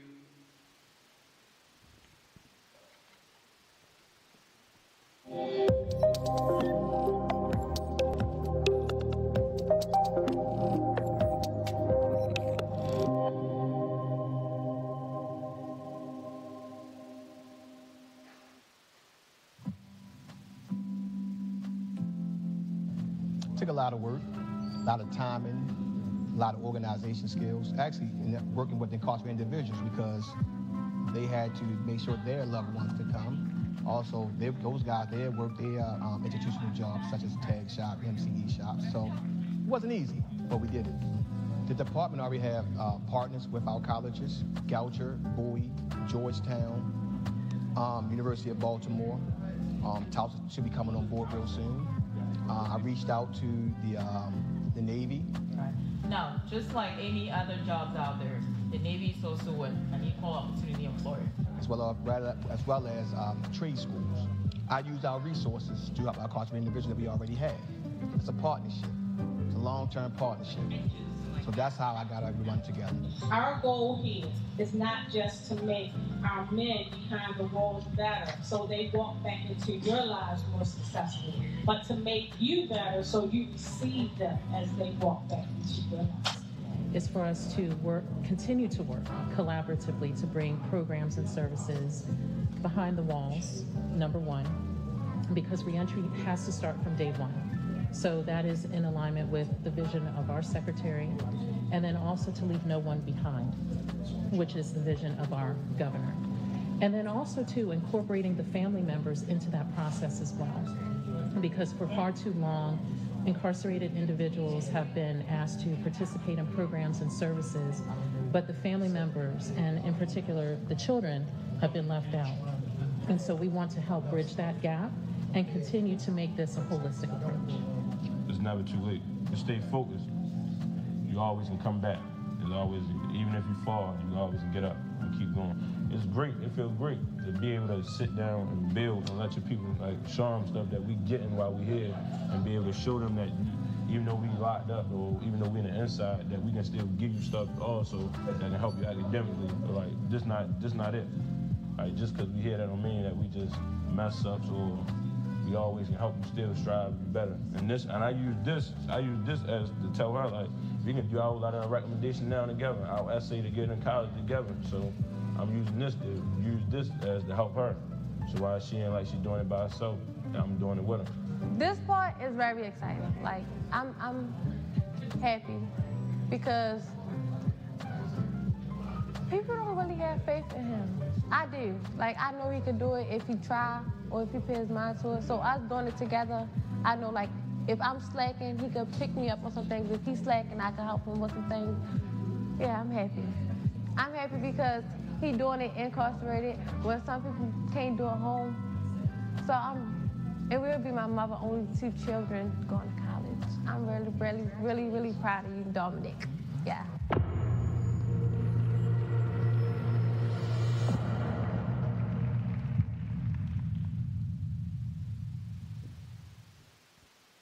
Okay, cool. Before we jump in, I wanted to say that,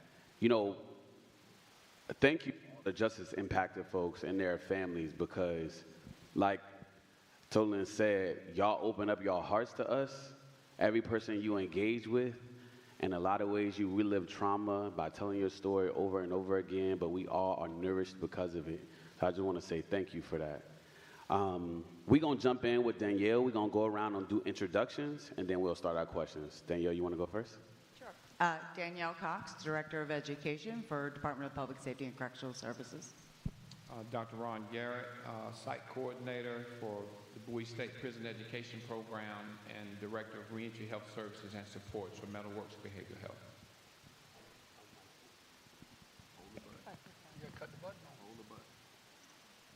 I'm Mike Williams. I'm the Director of the Prince George's County Returning Citizens Affairs Division. I'm Shanice Anderson, Community Engagement and Reentry Coordinator for the Maryland Office of the Public Defender. Oswald Newbold, National Association of Reentry Professionals. Also, I'm the Reentry Coordinator at the Reentry Center down in Florida. And the most precious title to me is Lived Experience, Returning Citizen. I'm Alonzo Turner Bay, Certified Peer Recovery Specialist. I work for Prince George County Health Department, Behavioral Health, Reentry Support. Okay, cool.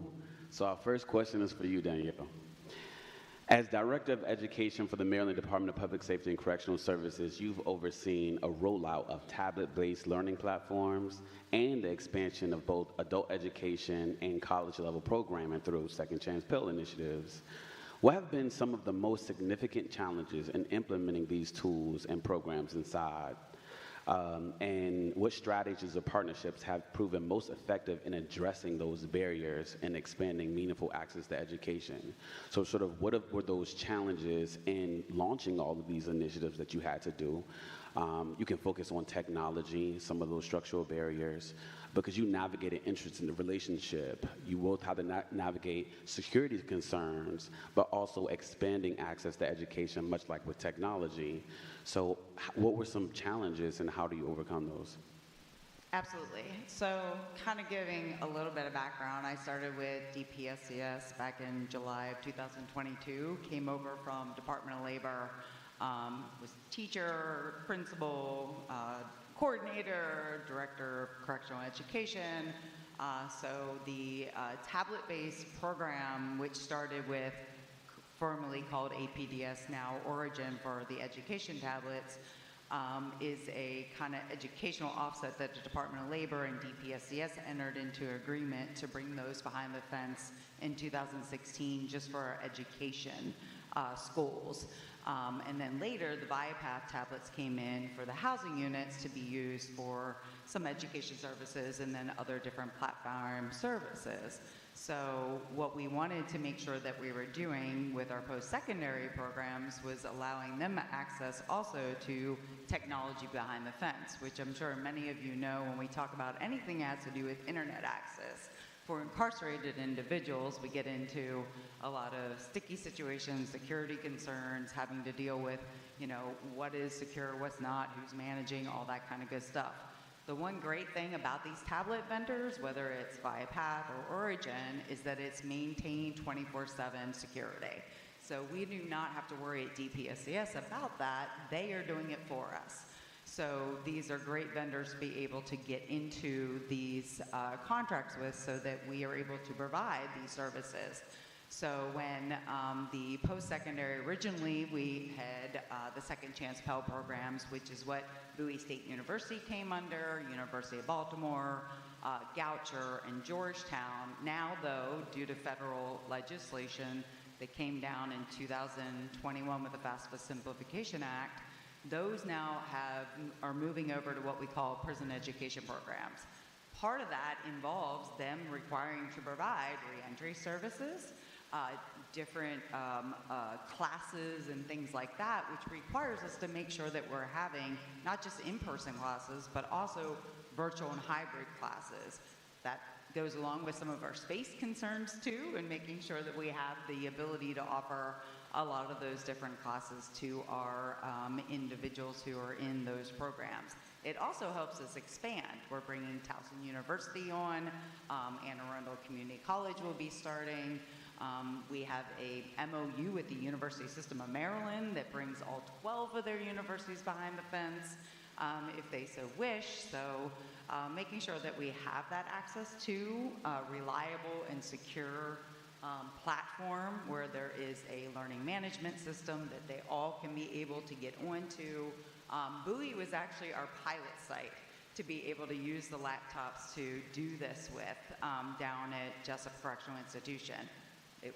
We had some troubles along the way, but I think that we're in a good space now, and we are learning, but definitely moving in the right direction with that. Yeah, thank you so much. We, and working with Origin, we just held our inaugural HBCU Prison Education Summit, and we were able to Zoom the guys in doing a virtual classroom with Origin. I'm just using Zoom as a conceptual term, but not actual Zoom. But it was a version of Zoom using the Origin platform. So again, connecting that technology piece, it really provides pathways for us to truly connect with our folks. Dr. Garrett, a man of many hats. You bring a powerful combination of experience to your role in prison education. You've earned multiple degrees while incarcerated. You now lead reentry health services at MetaWorks Behavioral Health, and you serve as site coordinator and adjunct professor at Bowie State University.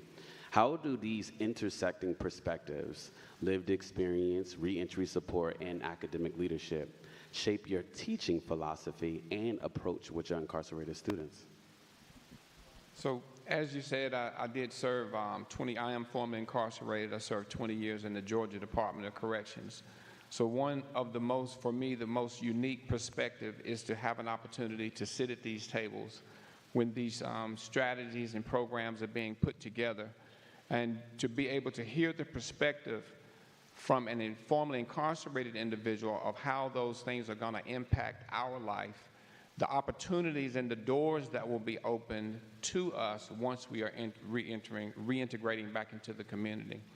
I believe that being formally incarcerated, again, gives me the most unique perspective, because it is very difficult when people are designing things from the outside for incarcerated people.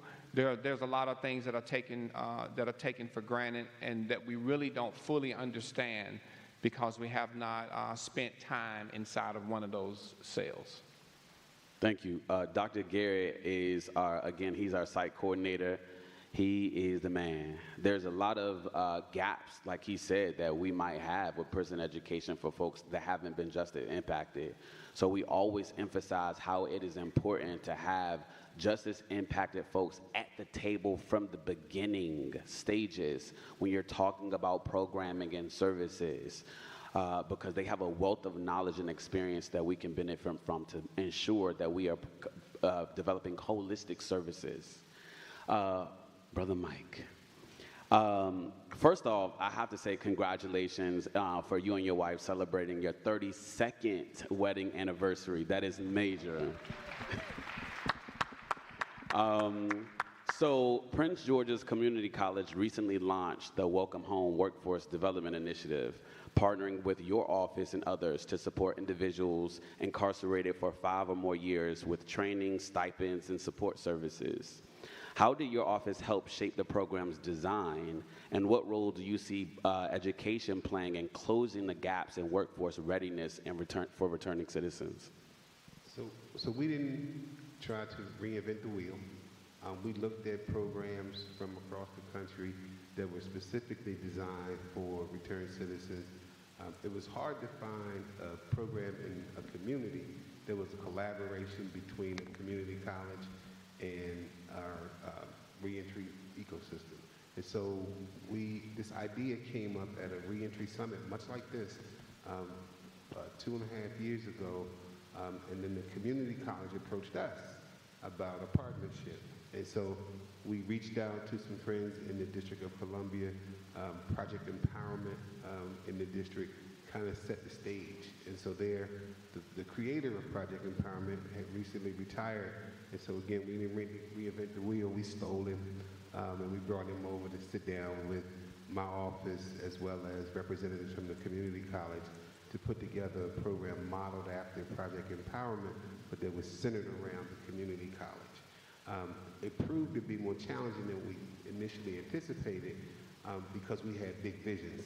And so what we originally thought was that we would bring in the college and offer the full catalog of coursework that the college offers. That was a bit ambitious. And so we started out in trade space. And so we looked at the trades like plumbing and carpentry and electrical and HVAC. And so we envisioned a cohort of students who would kind of start and go through the process together. We are actually graduating our first cohort this Friday. We're super excited. And the structure of the program started with, let's make sure that we envision men and women, but we only got men in this first cohort. Hope the next cohort will have women as well. But we envision it as, let's get them just some support. Let's get them ready to actually take the technical training that they would need so that we could kind of increase our likelihood of success. We wanted to make sure that they knew that they were in a supportive environment, that they had, that we had trainers in place who were sensitive to the challenges of formerly incarcerated individuals.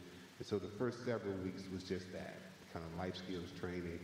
And then once they finished that component, then they went into what ended up mostly electrical training. That's unfortunately we lost an instructor on the carpentry side, and it was just some challenges there. So we just offered the electrical training to this first cohort. And we started with 8 guys. I think we lost 1, we're down to 7. But they're all going to graduate on Friday. And then we brought in, the other part of the collaboration was the Prince George's County Workforce Development Arm, Employ Prince George's, to help with the employment piece once they finish it. So now we're working to secure employment for these individuals. So the community college has their employment component.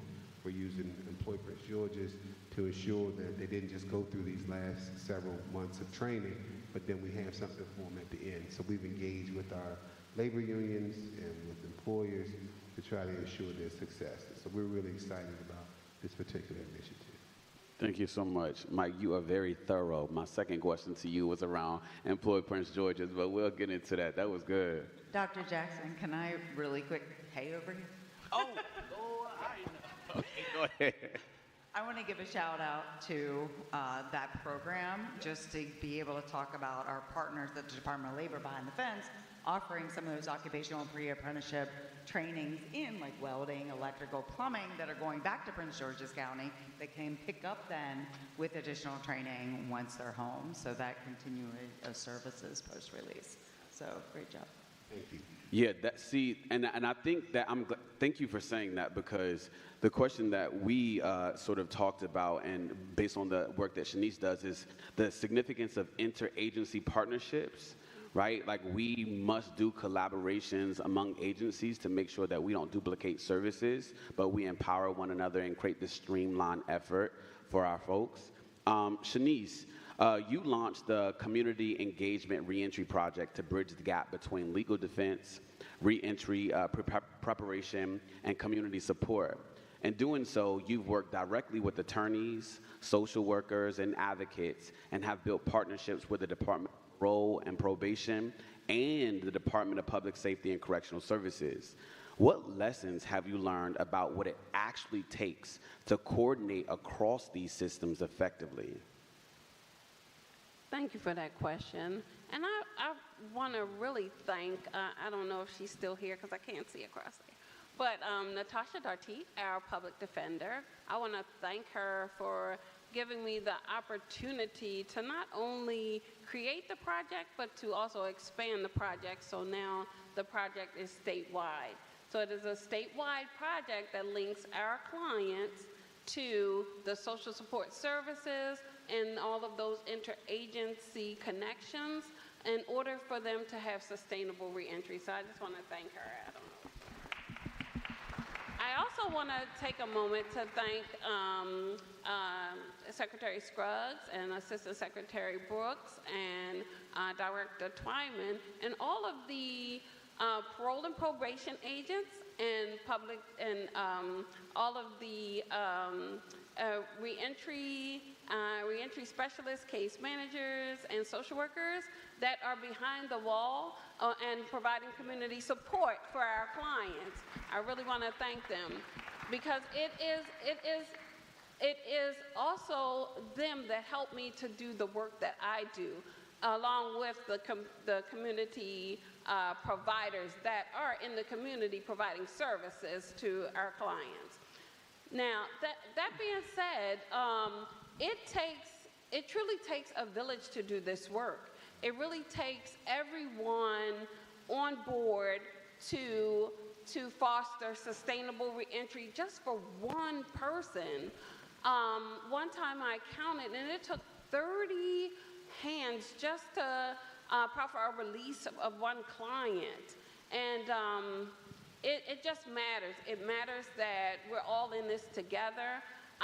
It matters so greatly that I have formally changed our names from reentry specialists or reentry advisory people and members of reentry advisory councils to, I call us CPUF.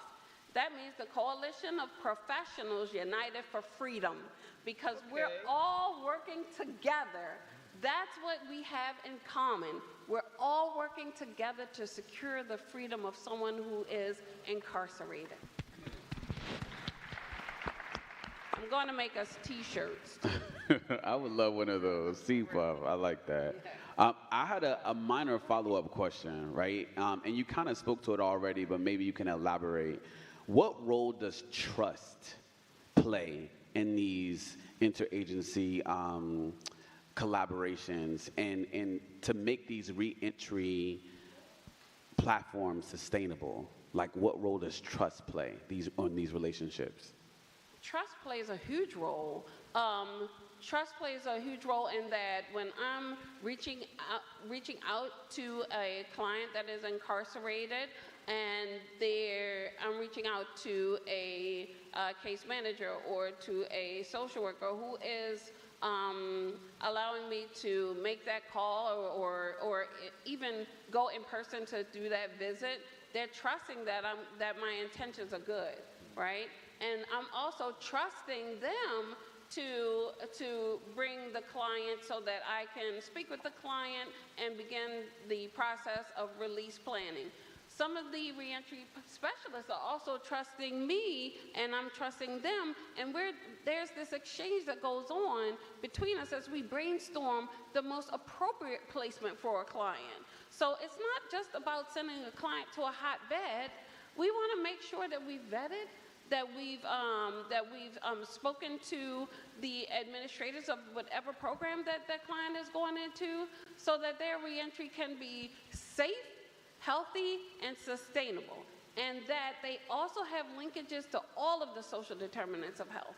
So we want them to have linkages to education. If they were in a program while they were incarcerated, we want them to follow up and continue with that programming post-release. We want them to be part of a good environment, what's available for them in the environment that we're placing them in. And then we want them to have social context. So we want to know what peers, spirituality, we want them, if they're Christian or Muslim, we want them, I'm telling them where the local masjid is or where the local place of worship is for them to attend. All of this is important. Housing is important to them, and overall health and wellness is also important. Thank you so much for that. A couple of guys have said that I need to call Shanice. So we are great partners, you and I, with the prison education program. Brother Oswald, when I was writing this up, I was excited to hear from you. As you know, June is Men's Mental Health Awareness Month, and you've written publicly about the deep connection between men's mental health and crime reduction.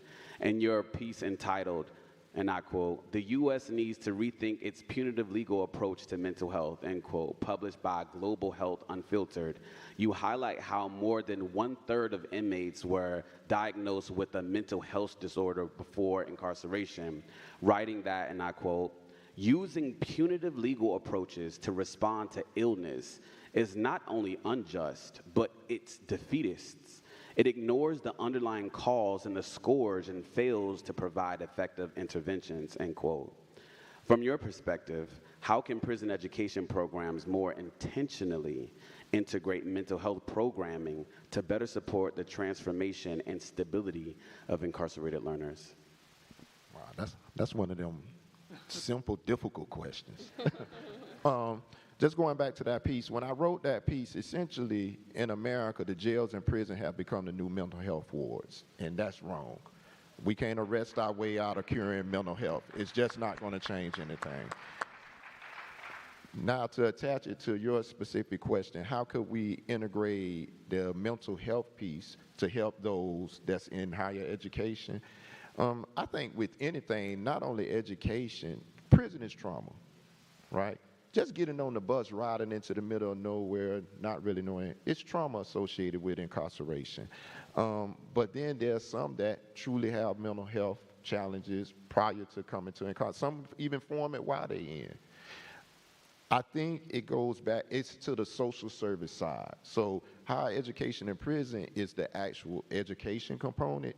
That needs to work in conjunction with like the mental health therapist or whoever on the social side, social service side that offer that, to give them the tools they need on the cognitive side and the mental health. So the education you don't do it, it's going to what Shanice was talking about. It take the community collaboration. So we should already know that maybe if this person already had mental health challenges, to ensure that they're getting that while they're in.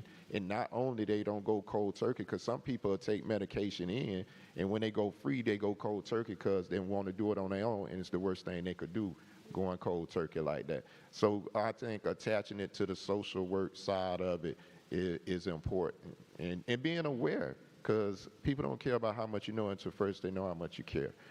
And when you're dealing with someone, in our mind, when everybody feel we straight. Even the person taking the medication might tell you I'm straight. But we have to be aware, use trauma-informed care, which that's a training that a lot of us need to, and just attach them to that help they need. Thank you, brother. Brother Alfonso. As someone who has participated in higher education in prison while incarcerated, what part of your learning experience has had the most lasting impact in terms of how you show up in the world today? When I went to prison, like I say, I was the only one out of my class at 36 to graduate. But after then, I went to college. One of the professors said, Miss Linda Moy, I went to Coppin State. Coppin State in BCC was inside of the institutions then. So education, if we look back in history, we have individuals who always talk about education. Marcus Garvey. Malcolm said, your key to your future is your education. Noble Ali said, if I can get you to think, you can save yourself. So it was my educational process. While doing my whole 31 years, I read close to 1,000 books. So it was my education that prepared me for whatever it is I'm doing now. There's a saying that I came across while in incarceration. If you think education is expensive, try ignorance. If you think education is expensive, try ignorance. I thought about that for a long time, and then I took it. I got it screen printed because I worked in a screen shop, and I put it on a slot on my door. And every person came around, they was reading it. And some people questioned me about it, and we had conversation. And see, one thing we got to understand, just locking a person up and putting them in a 6x8 ain't going to solve nothing. Because we got to remember this. I took up psychology when I was incarcerated. When I step outside that door, Maslow's high order of needs hierarchy kicks in instantly. I need some shelter, I need some clothes, I need some food, and I'm gonna need some paper in my pocket. Then let's figure out how I'm gonna get it. If I educate myself, I give myself more opportunities in the community in which I'm returning. If the system does not allow me to educate myself, don't open up the opportunities to educate myself, that's why I give honor to Ms. Carolyn Struggs. Because before then, let me tell you something.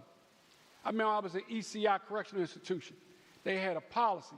If you wasn't within 5 years of a release date, you couldn't get in no educational or trade shops. All you can do is work sanitation in the kitchen. That was a DOC policy. Ms. Carolyn Struggs changed that. But I figured out a way to manipulate the system and get in every program I was. Because one thing I learned, every program, every teacher needed an aide, needed an assistant, or need somebody to work in there. And so I got in there. And then when I went back to Jessup around 2015, we started something that was called JCI Scholars Program. That is where we had instructors, Mark Howard came in from Georgetown University, Andrea Cantor came from University of Baltimore, Josh Miller came in, we had Miss Judy Lichtenberg came in from Georgetown, and they would teach us the same curriculum that they would teach on the college campus, but they told us, they said, even though we volunteered to come in and teach us, you will not get any college credit. And we were like, man, we ain't worried about the college credit. We are trying to get the educational benefit out of coming into these programs. And it's that program, JCI Scholars Program, is what paved the way for the Bowie State going in there, University of Baltimore going in there, Georgetown going in there. See, educate these men and women now while they're incarcerated, open up their key to their freedom, open up their key to their education. Because always remember this, man. When you read a book, put yourself in that book. When they say I'm walking down the street and they got all these pretty flowers and the sun beaming, let your imagination put you in there, because you begin to expand your mind and you unlock some doors in some places that you had never been. Because if we do not begin to open up opportunities of educational, opportunities of training, opportunities of certificates and things like that for these men and women who will be turning back to our community, don't be upset when they slide up on you and say, give me that. See, I got to eat one way or another. I'm going to get it by hook or by crook. See, and we prefer not that they go back to what led them into prison. We prefer that they not go back to it, and the only way we don't let them go back to that is we educate them. Are we going to get 100%? No. Because even in school, you ain't always going to get 100% on the test. So we got to open up the educational process. So the more education we give them, the more opportunities we present to them, the less chance of recidivism. A person who leaves out of college with good, proper education and opportunities, you lower the recidivism rate. At one time, remember this, before they took the Pell Grant out, Maryland graduated more people with a college degree per capita than any state in the United States. And that was because of the college programs that every prison had at least 2 colleges in it before the Pell Grant was taken out in 1995. Yeah, that was, Danielle, you want to add? I was just going to say that 1994 crime bill was one piece of legislation that destroyed a college education dreams for hundreds of thousands of incarcerated individuals across the nation. So once that was enacted in 2023 to bring those back, brought that dream back for many people across the nation. So congratulations to you. Yeah, thank you, brother. Thank you, brother. Danielle, this is a question about strategic vision, considering, again, your role as Director of Education. What strategic goals or policy changes are you hoping to implement across the state over the next year to enhance the scalability, considering the opening of PEP now, and sustainability of prison education programs? Sure, so 2 things. If any of you are following federal budget changes, especially when we're talking about education, we are seeing the possibility of either reduction or defunding of adult education funds, period, across the board. So that is money that comes to correctional education for adult basic ed programs, GED, possibility of cuts for CTE programs. I don't see that it completely being defunded, but most likely reductions in costs. So we need to make sure that we are working with our partners to ensure that those programs are sustainable and making sure that we're giving them the best possible partnership that we can to ensure that that education continues. In addition, there's also it came down, the possible Pell Grants are going to be reduced by $1,600 a person. That is huge. Pell Grant funding does not cover the cost of tuition for every single one of our incarcerated individuals. It barely touches how much it costs to be able to fund these programs. When you're talking about federal regulations requiring that you provide reentry services, site coordinators, directors, facility administrators, assistants, faculty, being able to pay them, books, everything that goes into chart for these programs, Pell does not cover all that. So the fact that these colleges are willing to put up the funds to be able to pay that cost is amazing. And we need to make sure in public safety we are doing whatever we can to keep those going. So there's that. And then I want to give a shout out.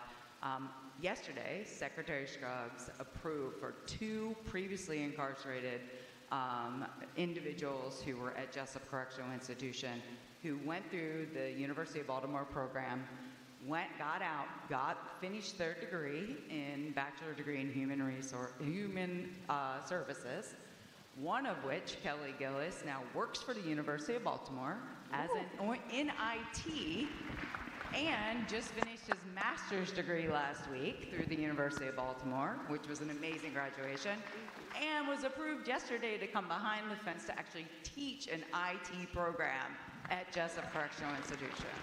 So coming full circle, totally. And then Robert Pittman also got out, finished his degree, and is also coming back to teach this summer a class. So congratulations to them, and thank you, Secretary Scruggs, for allowing that to happen. That's amazing. Thank you. Yeah, to your point around prison education, this is not some lucrative endeavor where we're racking in the dollars for doing prison education. Most of us, well, I'll say some of us, but I'll say most of us are underpaid, and some ain't getting paid at all. Dr. Garrett. So this one's a little bit more personal. In your memoir, Resilient Faith, The Making of a Community Champion, you talk about overcoming adversity, finding purpose within prison walls, and how this fueled your post-release advocacy and leadership. What elements of that personal journey do you believe should be embedded into prison education programs to help students discover their own capacity for growth and community engagement? So at about my first year of incarceration, there was an opportunity to be enrolled in college, right? I looked at it as a doorway, an opportunity to redeem the time, if you would. When I say that I'm formally incarcerated, it's to a degree that's not really what I believe, because 15 of those 20 years I spent in college. I viewed my prison experience as just being away in college. My dorm wasn't as nice, the food wasn't as good, but it definitely served the purpose to equip me with the tools and to prepare me for a successful reintegration into the community. I believe that prison should become a college trade endeavor, period, in the discussion. The way, if I had my way, prison would not be what it is today, which is a directly punishment-oriented endeavor. Having an opportunity to share with men and women when they're coming into the facility, if you're going to be here, these are the constructive ways that are set out before you that you can redeem the time and prepare yourself to be a successful community tax-paying individual upon your release. Thank you for that. Yeah, that's powerful. You want to add, brother? No, I agree with Dr. Garrett, because let's look at this. I was looking at something, they were talking about a shortage of plumbers. They were saying in the next 5 years, there's going to be a shortage of approximately about a little over 100 and something thousand plumbers. Electricians, a little more than that. And they were talking about electricians getting paid $120 an hour. That's right. Carpenters. All of these trades are the skills that at one time paid the bills before technology got us to where we at. But the more money people make, the more homes that need to be built, the more offices that need to be built, the more roads that need to be built, the more plumbing that needs to be built. So technology is going one way, but the manual labor is not keeping up. Right. So I think this is an opportunity with Dollar in the Division of Correction, with all our community partners to come together and say, look, technology is skyrocketing, but the skills that really paid the bills, that made America, America, that made, our communities, even after slavery and Jim Crow, the skills that paid the bill and helped people who came out of slavery successful, plumbing, brick mason, carpentry, steel workers, all of those bills that you done with your hand, they made communities sustainable. So we cannot get away from those skills, and those who coming home should be able to use those skills to help the industry of us building and moving forward to continue. Because everybody coming out of prison looking for $80,000 a year job, it ain't happening. You know what I'm saying? I look at my bills, they continue to grow. My paycheck ain't growing, but I'm satisfied with what I got because I ain't making 85 cents a day no more. I make a little bit more than 85 cents. But yeah, we need to keep up with the pace of the growth. And the only way we can do it is we can't forget the skills that's needed for the infrastructure of our community. Absolutely. Can I make a comment about one of the most important things to ensure that doesn't happen is that we're working with our partners to make sure that the programs that we're offering work with the labor market, right? And are jobs that are going to be available for our population in Maryland, right?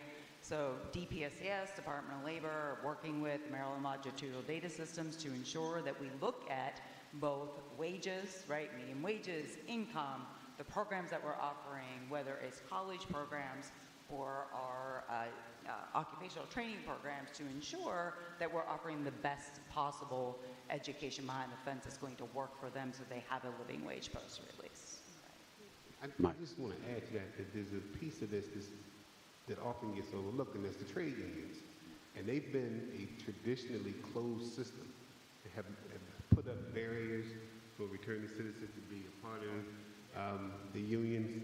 So we like to think all of those things are barriers, and so we talked a little bit earlier about advocacy, and I think there's a lot of room there for advocacy to push them, because we've had conversations with some of the local trade unions, and they speak as if they're in favor, but then in practice we don't always see that in terms of men and women being able to join the union and get union paying jobs and that kind of thing. So I don't want this conversation to go without that being said, because they're critical to the success of getting formerly incarcerated people those jobs and those skills, those trade skills positions. And that's where your advocacy is so important, to make sure that those things change, right? And those licensing rules and regulations change. And there's incentive for them, because they get dues, right? And so they get paid by the members that come in, the dues that they pay. And so we just have to push a little harder on that area. Brother Oswald, you've emphasized collaboration over competition in reentry work and have taken part in a number of efforts, from Palm Beach County's sequential interception model mapping process to national leadership training with Just Leadership USA and global advocacy around United Nations Sustainable Development Goal 16, to identify and close service gaps for people impacted by the criminal legal system. Drawing from your experience coordinating across systems and training others in conflict resolution, what do you see as the biggest barrier to making prison education a fully integrated part of reentry? And what steps can we take to overcome those barriers for better collaboration? Okay, good question. And I'm in Florida, so there's a lot to unpack with that, to be honest. First of all, to make, you have to have a buy-in. So one of the things I want to say about Maryland, be thankful for what y'all have going on with higher education in prison. Higher education in prison in Florida is struggling because there's not a complete buy-in, right? So you need the college to come in. The college don't want to come in because they think it's a population not worth serving, right? The teachers do come and they have a passion for it, but you treat them like a prisoner. And then the programs that the college offer, it's not going to work in the true workforce. So that's a waste of time with what you're bringing. So I'm thankful for saying having programs that could be used when people get out. So going back to that, you have to have a buy-in for it to work, to close the gap. And you just have to have the buy-in. It starts right there. You have to have the buy-in. And some of the challenges I have seen too with, and you spoke about collaboration over competition. People will be low-key competing. They'll talk to you all day, but really competing against you. People will come in the rooms and talk great all day and walk out of them, man, I ain't messing with them. People not gonna say it outwardly, but we got to really be genuine in our intentions right there. And even with the community, we speak about community resources. And I was outside talking to some people about it. One of the problems with getting everybody together in the community, everybody fighting for the same little pot of money. So everybody going for the same funding. So that's why I be saying it's imperative for you to get your local government involved. That's not fighting for that funding stream right there. And that's the only way the collaborations work. So to make higher education in prison work, there has to be a buy-in from those who delivering the service or got to approve for you to come in and deliver the service. And in terms of collaborations, we got to get away from the competition thing part and the funding and to get together. And we have to think about this too. I talked to Dr. Adams about it one time. We want community collaborations, but you got some organizations looking like you asking to send me a bunch of referrals, and that's more people, and I'm already short-staffed. So we're asking people to essentially do something for free. In our mind, we say, well, you already do that work. You should just do this here. But it doesn't always work like that, because when we start doing referrals, we'll send referrals all day. And then a person, organization to find themselves overwhelmed. So we have to find out, how could we help you with this? And it takes your local government. And Palm Beach, Reentry started in Palm Beach back in 2007. When it wasn't popular, there was no funding. All you doing basically was running around trying to find the resources from somebody. So we've had the opportunity to see it grow. So the things I'm sharing, paying forward with y'all is that process that was there. And yeah, it works. Collaboration over competition. Okay, we're going to wrap up there because I saw Tolin giving me the 2-minute mark. I could talk to y'all all day. I want to say thank you so much to the panelists. This was such a great conversation. I'll just emphasize again, you know, the majority of us, if not all of us, do this work because we love our people. And we want to do all of the things that we can to be able to empower our communities, paid or not. Right? Ultimately, it's about making sure if I'm eating, you eating. You know what I'm saying? If we have that mentality, then we'll make sure everybody is fed. God bless y'all.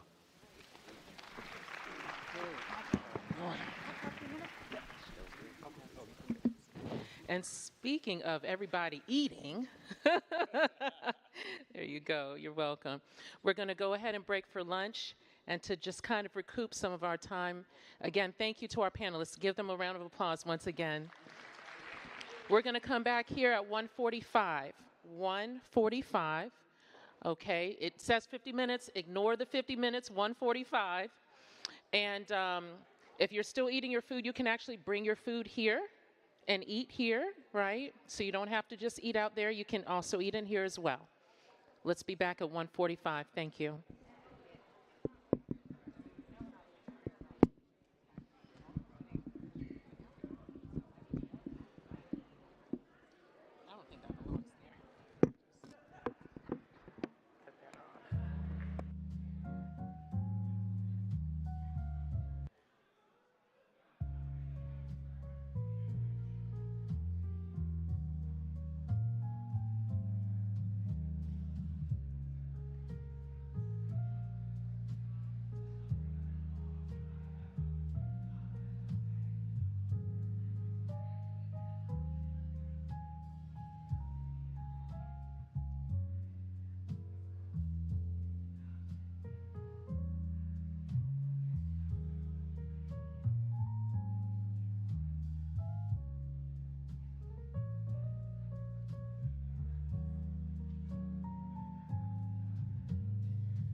Check 1, 2.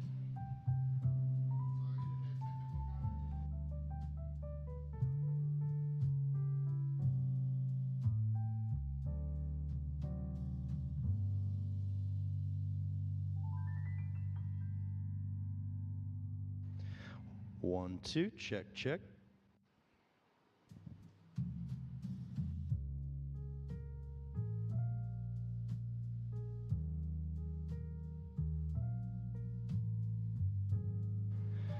One, two, check.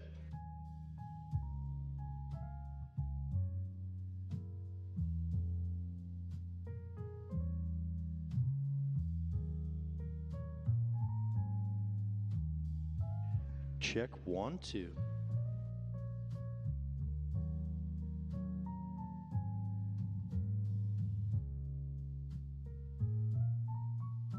One, two.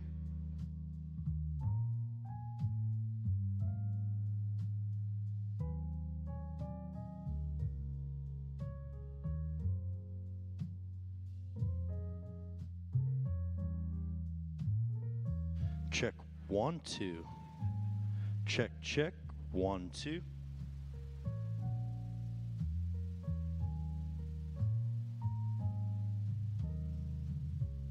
Check,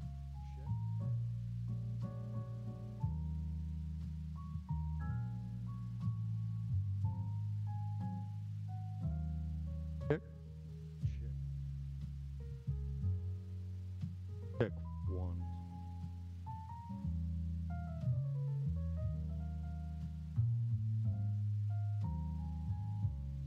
Check 1, 2.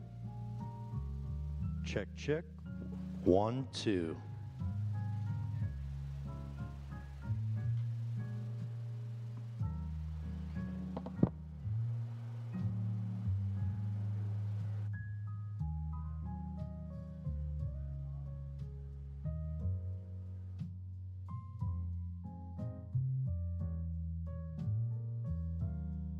Check 1, 2. Check 1, 2.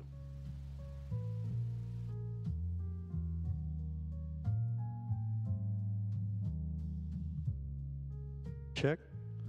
Check 1, 2. Check, check. Check 1, 2. Check, check. Check 1, 2. Check.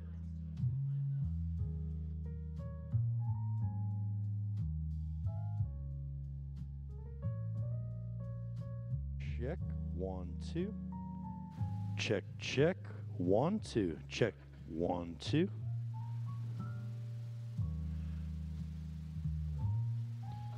One, two, check, check. Hey, 1, 2. 1, 2.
Mic check, 1, 2, 1, 2. Okay, we're getting ready to get started.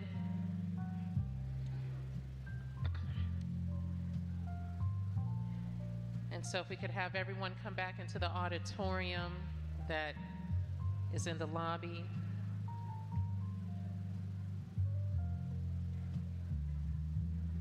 We're going to get started here in 1 minute. 1 minute.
Okay, good afternoon, everyone. Okay, thank you. Okay, so we're gonna go ahead and get started. I hope you guys feel filled and ready to continue the day after lunch. So before we jump into the next speakers, I want to give a thank you to our sponsors, Maryland Lottery and Geo. Okay, thank you. Okay, and our next speaker, it will be a word from our sponsor, Centurion, with Christy Wasilenko and Betty Dornaval. Thank you.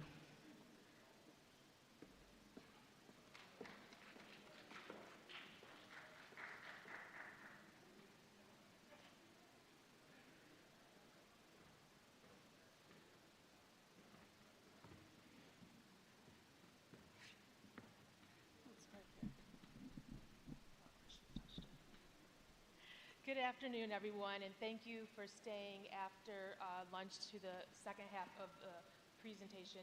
So thank you. For those of you who don't know, my name is Christy Wasilenko. I'm the Director of Reentry for Centurion. And I have Betty Dorneville with me. She's my Assistant Director for Reentry at Centurion. For those who don't know or are not already familiar with Centurion, Centurion is the medical and mental health vendor who are providing the healthcare services inside the jails, Baltimore City jails and the Maryland prisons. Excuse me. So we want to, sorry, excuse me.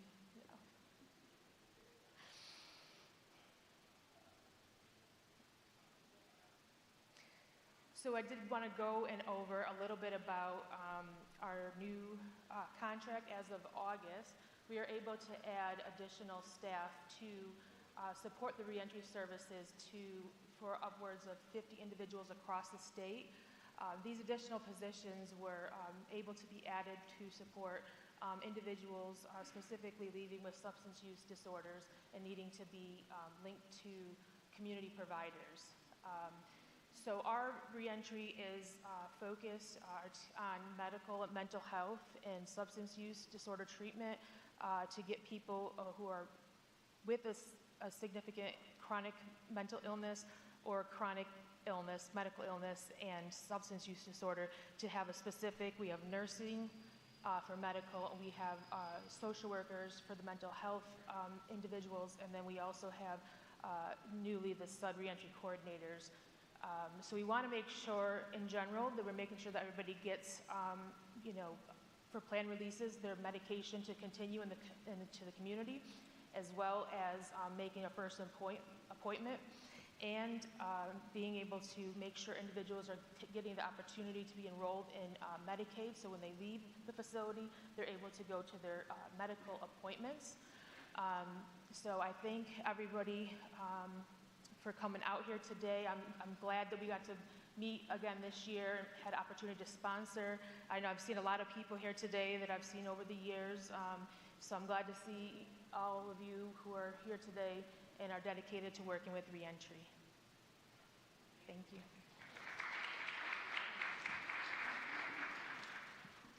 Good afternoon, everybody. My name is Betty Dornover, the Assistant Director of Reentry. So our goal for reentry is making sure that when the incarcerated individual is going back to the community, that they have success to reduce recidivism. How do we do that? We work along with our partners, reentry vendors. We make sure we put a plan in place, provide the education, the teaching, the resources that they need to help them succeed, to not come back in the prison system. We want to advocate for them, especially for those who have those unheard, especially with the stigma that's going around with the healthcare system, the correction system. Some of them, the underserved population, they feel like they are unheard. So our job is make sure we advocate for them, provide the resources they need in the community, whether it's with medical appointments, mental health appointments, substance use disorder, making sure their care continue in the community, send them with 30 days medications, making sure they have that health insurance to help them outside in the community as well. So pretty much that's what reentry we do. Thank you.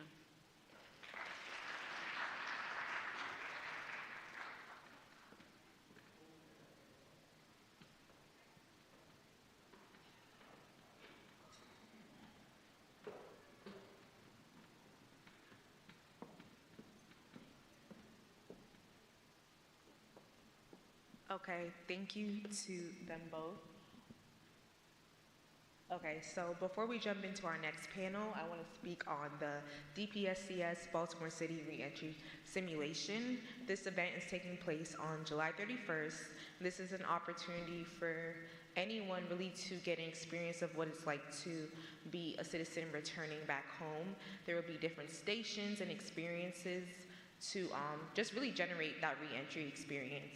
So Again, it's happening July 31st at the Baltimore City War Memorial. You can scan the QR code to register, and registration information is also within the program pamphlet. We hope to see you there. Okay, next slide, please.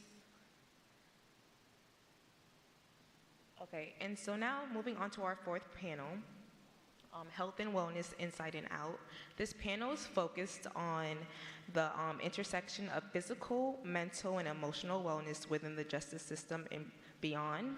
This is moderated by Director Tolan Twyman, and then it features panelists Assistant Warden Betty Harris, Dr. Pamela Hall, Sonia Young, Dr. Jessica Dempsey, Dr. Sharon Jennings Rojas, and Chuck Hart and Anton Quarles. Please welcome them to the stage.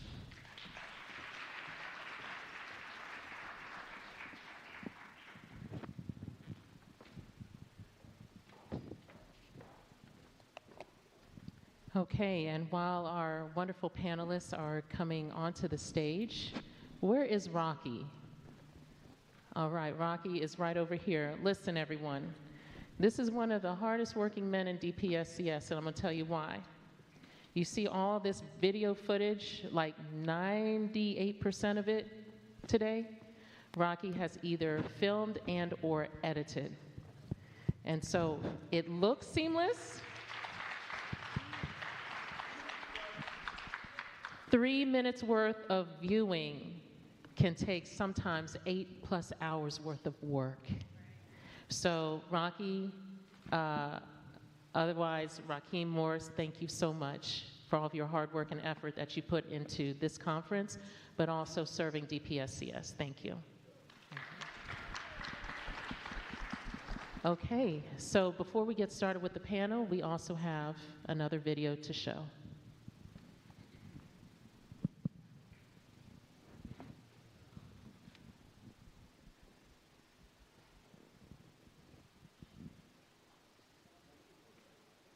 You know, despite us having taken everything from us and having to serve prison sentences, no one can take away knowledge that we put in our minds.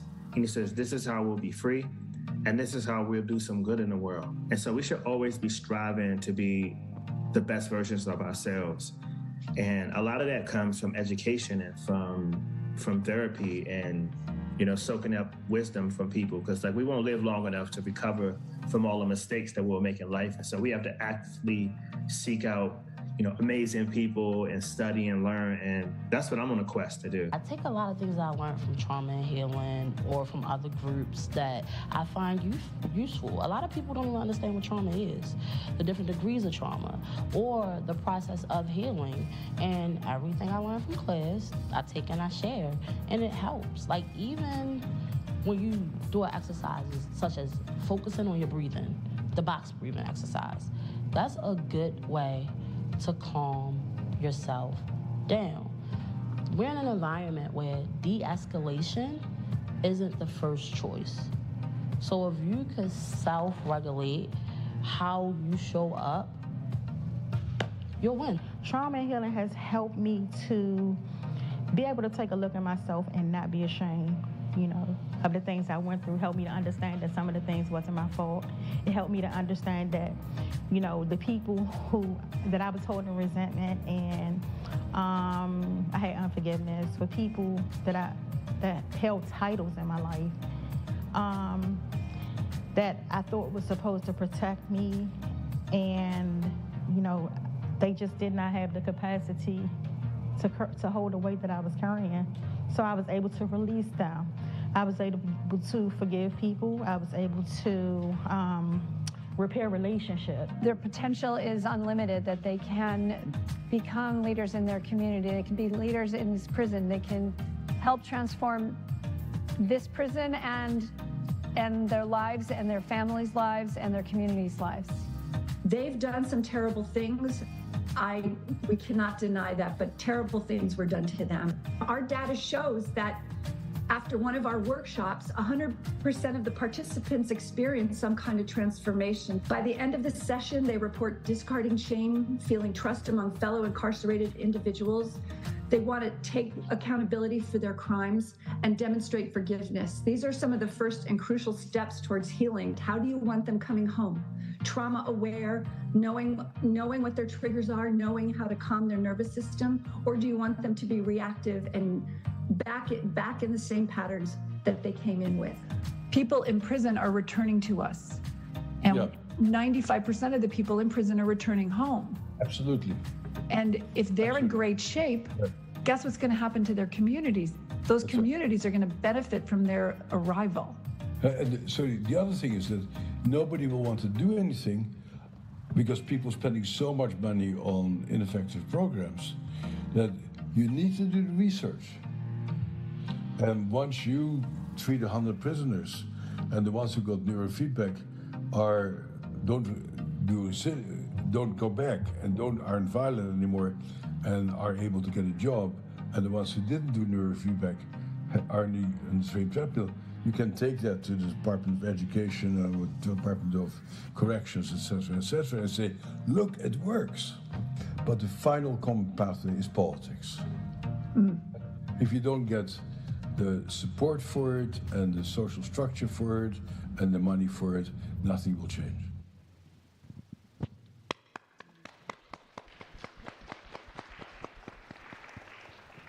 Okay, thank you. And so in that video, what you just saw was basically a montage, a representation of different programs in DPSCS that represent health and wellness, right? So it's just a small sampling. And we work to try to find the best way to articulate that through audiovisual. And so this panel today is about health and wellness inside and out. Twofold. So what do we do for those that are incarcerated, but also what do we do for the staff that their care is entrusted to, right? Because as we heard earlier today, hurt people, and that's a two-way street.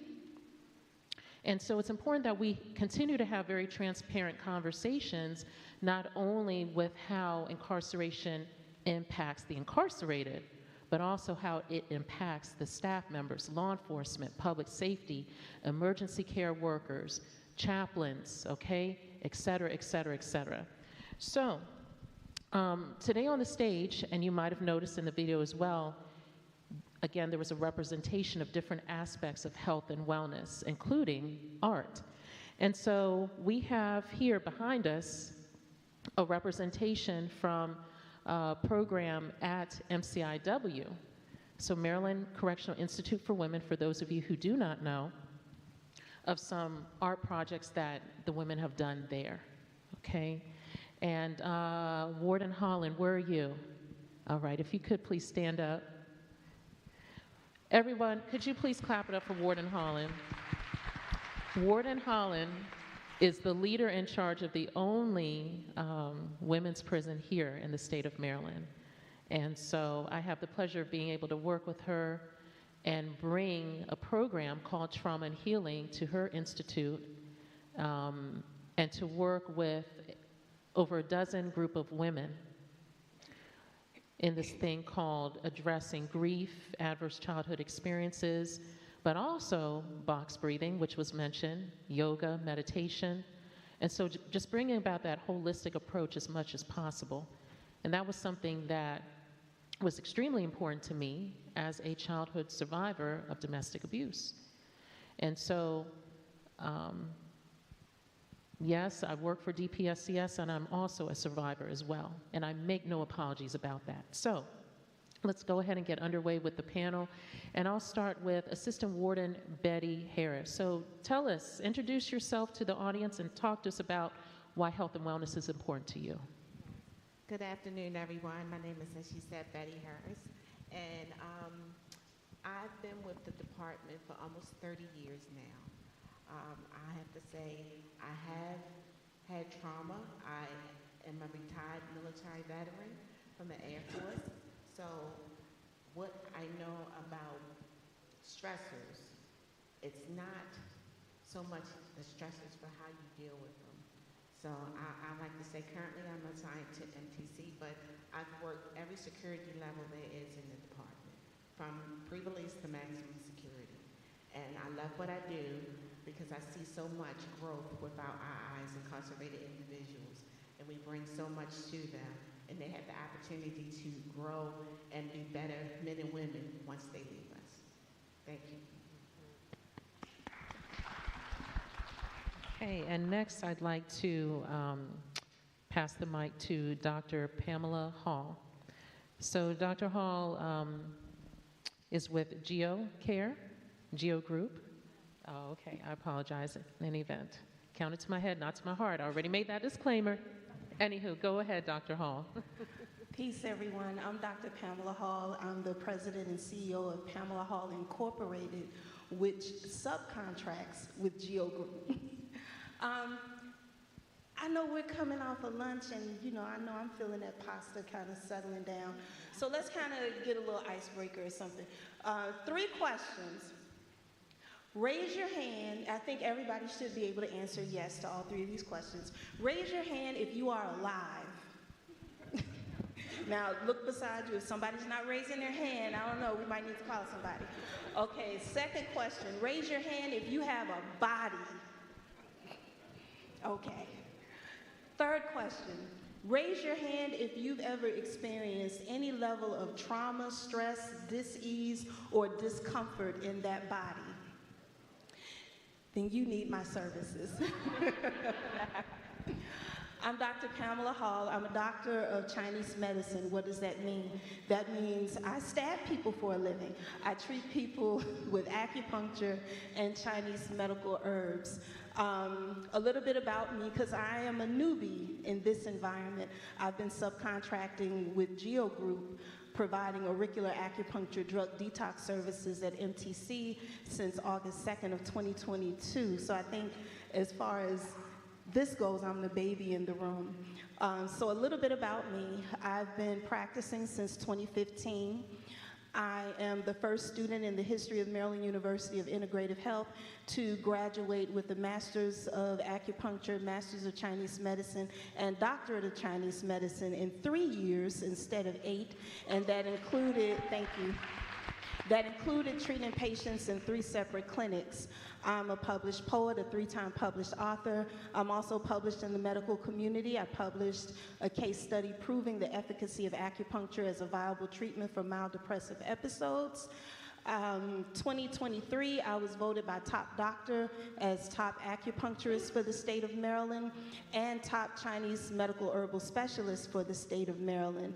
I'm also the first, if not one of the first, to be granted temporary privileges at Mercy Hospital in downtown Baltimore City to assist a patient who was in prolonged, painful labor and delivery. They allowed me to come in and use acupuncture to help dilate her cervix so that she could give birth to a bouncing baby girl. I say that not to impress you, though I think that is a little impressive, but to impress upon you that when the clients come to me, they are in good hands. I love what I do, and I do what I love, and I serve from the heart. Thank you, Dr. Hall. And next we have Sonia Young. Good afternoon. I just want to say I'm following what the doctor said. What she said, that's me. Sorry. So anyway, I'm the Deputy Director of Reentry, and I work alongside former Mayor Jack Young. Additionally, I am the liaison for DPSCS, Veterans Liaison. My purpose is to ensure that I afford resources and direct resources to our staff and our prison and our inmates, our IIs. My responsibility for Madam Secretary is to make sure I'm a roadmap for employees and our IIs for resources for military families, health and wellness, filing their disability claims. I love what I do as well. I'm a member of Baltimore County Alumni Association for Delta Sigma Theta. Additionally, I am the 3rd Vice Commander for the American Legion Post 22.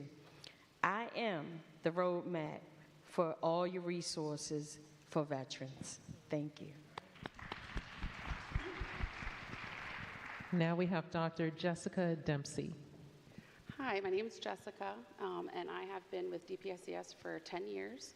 My first 15 years of my career was spent at Johns Hopkins, where I realized that I loved doing patient care and helping patients and families, but also a passion of mine was to make sure that those taking care of patients and families were also taken care of. So when I expanded my career to support staff, I had a wonderful opportunity at DPSCS to be the Director of Occupational Health and Safety. And right now, we have a team of clinicians, of registered nurses, and a team of specialized lieutenants that together we're able to bring all of the support and resources necessary to advocate for staff health and well-being. Thank you, Dr. Dempsey. And next up, she could not be here with us today, but we have a message from Dr. Sharon Jennings Rojas, if we could play that. Actually, let's pause there. Let's go back for a moment, okay? So just something really quick. So under the leadership of Secretary Scruggs, we created this past year the first DPSCS Health and Wellness Program and Committee to help take care of the health and wellness of our staff members, okay? Why is this so important? DPSCS is one of the top 3 largest departments in terms of manpower or human power, and in terms of budget in the entire state of Maryland. Top 3 with over 9,000 staff members, including employees, contractors, you name it, right? And so on our committee alone, we have over 150 members from all different aspects of DPSCS, whether it's DPP, whether it's DOC, whether it's DPDS, Parole Commission, you name it, from Western Maryland to the Eastern Shore to the Central Region. And so we've been working aggressively, and we have members here on this committee as a part of the DPSCS Health and Wellness Committee. We meet once a month, and we talk about ways by which we can create events to help keep health and wellness at the forefront, because there's something called vicarious trauma in this work. How many of you have heard of that term, vicarious trauma? Okay. And I don't think a lot of us really and truly understand how much we pick up. And I'm going to even qualify by saying some of the folks here that have been impacted, you still pick up vicarious trauma as peers helping those that have recently come home. So trauma is actually one of those gifts that keeps on giving, right? If it goes unaddressed. So with that being said, we have monthly newsletter that the committee puts together. And so this is actually the May newsletter. And that's just a sample of some of the topics that we discuss. It's typically like a 14-page newsletter. The staff can read it at their leisure. And if we can go to the next slide. Our founding principles on this are the 8 dimensions of wellness. If you don't know much about that, please take a moment to do your research. This is so critical, key, and important for any one of us here in this room. Emotional, occupational, intellectual, environmental, financial, social, physical, and spiritual wellness. So sometimes we might be emotionally good, but financially we might not be so good, right? And so the goal is to just continue to try to balance all 8 aspects of our lives. And so with that being said, let's go ahead and play the video. Oh, back up real quick. Sorry about that. Then on top of that, we recently did, for the first time in a long, long time in our department's history, Employee Appreciation Day. And so that was something that the secretary said she wanted to celebrate all of the department, in addition to our facility appreciation days, or events rather. And so that was held at our training facility on the grounds there. And then just a sample of the yoga, the health and wellness component that we have infused within our health and wellness program at DPSCS. Now let's play the video.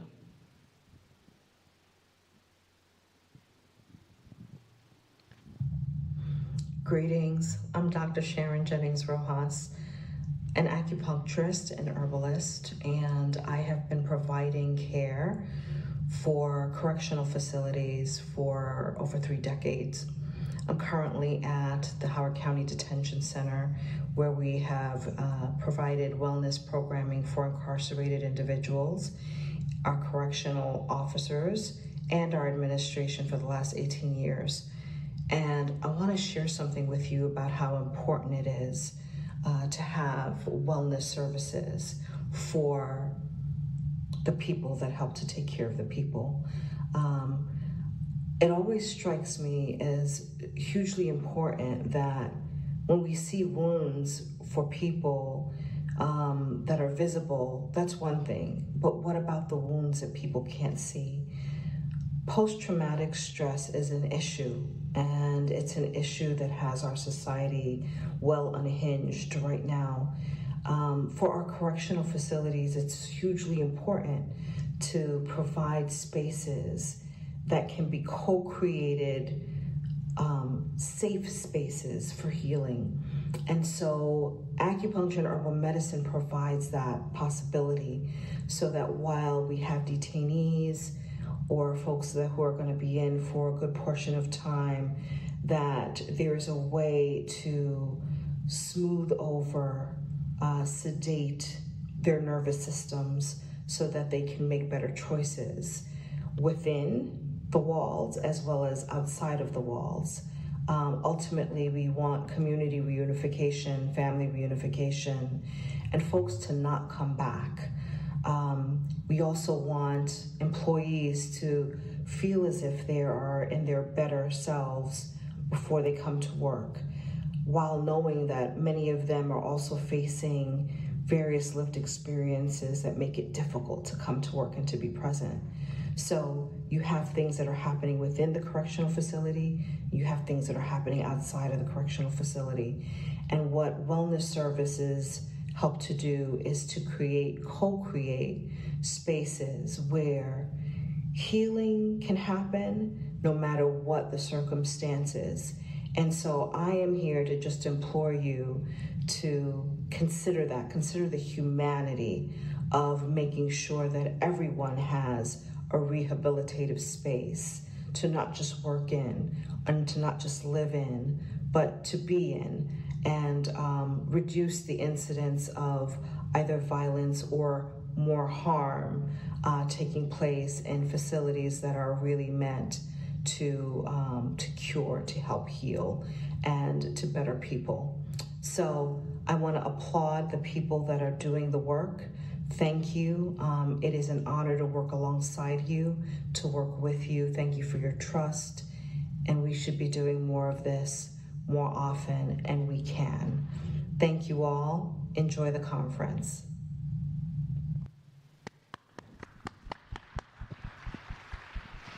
All right, Dr. Sharon, thank you if you are listening. Appreciate your work with the department. So now we've heard from individuals at DPSCS, right, that do this work with the population. We've also heard from someone who's at the Howard County Detention Center providing support as well. So next on our panel, we have Chuck Hart. Good afternoon. My name is Chuck Hart. I am a retired Baltimore County Police Sergeant, where I served for 35 years. And upon retirement, I continued my service into the field of treatment for police, fire, medics, military, crime lab techs, dispatchers, those that are in the public safety professions, where I'm at the National Law Enforcement First Responder Wellness Center in Haverty Grace. I provide peer support. I network with agencies to help them to develop and maintain healthy employees, which equates to higher or more positive interactions with those that we serve, and to protect that person as an individual. All right, thank you, Chuck. And then last but certainly, yes, please clap it up. And then last but certainly not least, Antoine Quarles. I'm Antoine Quarles, founder of Hope Baltimore. Formerly Impact, spent over 2 decades. Just create a support system from my lived experience to basically help transition safely and understand the connections in the gap filling model that is a peer model to help every individual return back to his home and be a hope in his community. Antoine, thank you. Okay, I'm going to circle back around to Assistant Warden Harris, okay? So you shared with us that you are a veteran, Air Force. My father is Air Force as well, so yes. Anybody else Air Force in this crowd? Anyone? No? Okay. What was that? Army? Boo. No, just joking. No, love y'all too. And so, Assistant Warden Harris, tell us a little bit more about the benefits that you've seen in terms of acupuncture, because we've had a lot of talk about acupuncture, but as an AW in this space, what has it done for you? Yes, I also want to let everyone know, I started in my career as a correctional officer at the Maryland Transition Center. At that time, it was the penitentiary. So I've seen and also worked with a lot of violence as well as incidents that normal folks may have not ever encountered. And I had a vision that if we could bring some holistic ways of helping our staff, we do so much for our incarcerated individuals, but to help our staff, because true, they do get to go home after hours of working hard and it's hazardous, violent.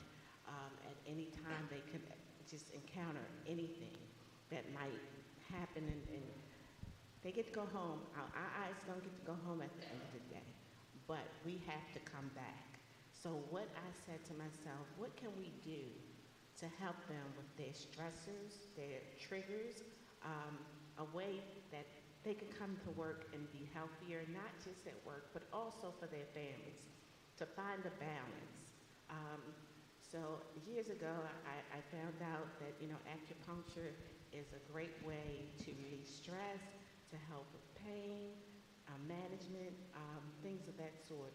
So when I came to MTC, it's been almost a year now, and I met Dr. Hall, and she administers the acupuncture to our eyes who are in the ACCEPT program. It's a part of the program. They have counseling, social worker, and also they have their session with Dr. Hall each week. So I said, well, let me try it. And so how can I, promote something that I have not experienced myself? And it was an experience that I will never forget, and I recommend it for everyone. It's worth trying. And also, if our officers and our staff have a place to come in the workplace to have acupuncture, to meditate, aromatherapy.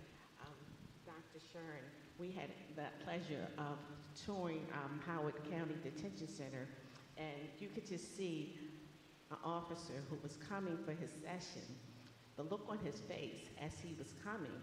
But after that session, it was the whole 360. That man, I'll tell you, you could tell the difference in his attitude, the way he was walking, the way he spoke to us, and to know that the staff there and the administrators support this for their staff, it makes coming to work for them that less stressful. As we even get ready to come to work, the traffic, getting the kids off to school, we're stressed before we even get to our workplace. So if we have somewhere where we can come and relax, it's set up through appointments, but you know that you have that outlet. You don't mind coming to work. And also you'll be better for your family members in your social life. So I said, well, that's something we need to bring somewhere else in the department. And like Dr. Sharon said, she's been doing this for over 18 years. And these two women that I'm working with, they're the two best in this area of holistic cures. So a lot of them, both of them are first in a lot of things that they've done with acupuncture. And I'll just say, it's worth a try. And if we can get our staff to buy in, I think it would be an excellent idea to see come and grow. Thank you. Now, Dr. Hall, you administer acupuncture to the incarcerated. So tell us what results have you seen in that experience or in their experiences? Okay, first I want to say that a lot of the officers do want this. So I told them, be patient. Can't tell them everything, but I told them, be patient. What I have observed, and also a lot of the officers at MTC gave testimony as well, because when the clients, I don't call them incarcerated individuals, I call them clients. So when the clients leave, the officers report that they have easier time with the clients. They're less combative, they're more compliant, their attitudes are better, they're more relaxed. And the officers say that they can tell if someone has been getting it and then they skip a few days, they say they can tell. They can tell when a person has not had the treatment. So what I've observed in treating the clients and the testimonies that they share, because there's the observable phenomena, what I can see with my own eyes, and then there's the secondary or testimonial, what they report back.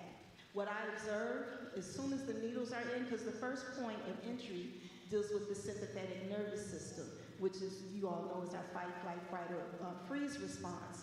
And when they're in there, they're on, on 10 at all times. They're always stressed, they're always watching their back. Some of them have told me, oh, Doc, I don't like sitting with anyone behind me. I'm like, okay, I get that. So now we sit in a circle. So you can see the stress, you can see the tension. A lot of them, especially if the court date is coming up, they're stressed. Yesterday, one of the gentlemen told me, he was like, Doc, he's like a jokester in the group. He likes to crack jokes. But he came to me and he was like, Doc, I'm really, really stressed today. I'm really stressed. My court date is coming up. I really need acupuncture today. And so you can observe that once the needles are in and we go through a meditative breathing exercise and the music is on and it's playing in the background, you can observe all of the tension leaving their bodies. You can literally see their shoulders relax. You can see their diaphragm raising and lowering as they're able to breathe better. They come back and they report, like some gentlemen in the program had been battling with insomnia. And so they would come back and say, oh, Doc, I've had a problem with insomnia for years, but since I've been getting acupuncture, I'm noticing that I'm sleeping better, I'm sleeping deeper. When I wake up, I'm not tired. One gentleman who practices meditation as a part of his religious practice, he had never experienced it before. Most of them have never even heard of acupuncture before. And I tell them that's why I chose to become a doctor in this form of medicine, because the groups that need it the most every year, African Americans and Latinos are rated the most stressed out groups in America, but most have never even heard of acupuncture. And that's why I practice this medicine, to bring it to the communities that need it the most. Well, everyone needs it, but they need it the most. So it's helped improve their sleep. One gentleman came last week and he was like, Doc, the treatment yesterday saved me. I was like, what do you mean? Someone had approached him in the dorm, and he had the choice to either fight or do what I teach them to do in order to mitigate their emotions. And he chose to mitigate his emotions, because the person that he would have been fighting, it would have been a whole bunch of other people to join in and help him. So this treatment, it goes beyond the physical. I let people know that acupuncture helps to treat every level of existence, our physical level, mental, emotional, and spiritual. And with the gentleman with the meditative practice, he had never experienced it before. He gave it a try. And when he came back the next day, he said, I want to get acupuncture again. And he got it every single day until he was released back into the community. He said the first time he tried it, they went back to the dorm, and it was their dorm's turn to go out into the yard, play basketball or whatever. He said that he felt such a deep sense of calm. He sat and he practiced Islam. And he said he sat down on the ground in the meditative position, and he was like that for the entire duration that everyone else was playing ball. He said it helped him to connect better in his meditative practice. So I would say that it's beneficial in all areas of our existence. And I'm looking forward to being able to offer it to the faculty and staff because they've been asking about it.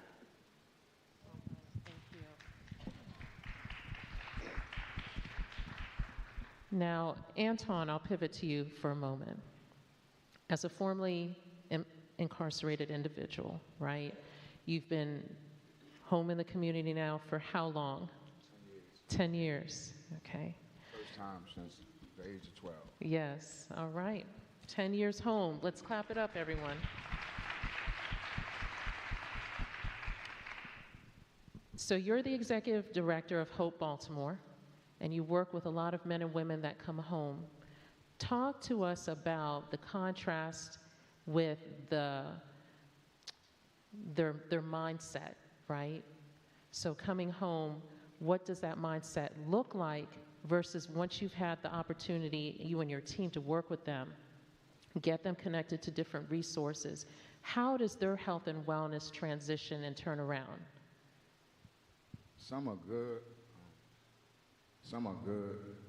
but then it's still adjustment of coming back to community because this is the first time you got to do all this by yourself.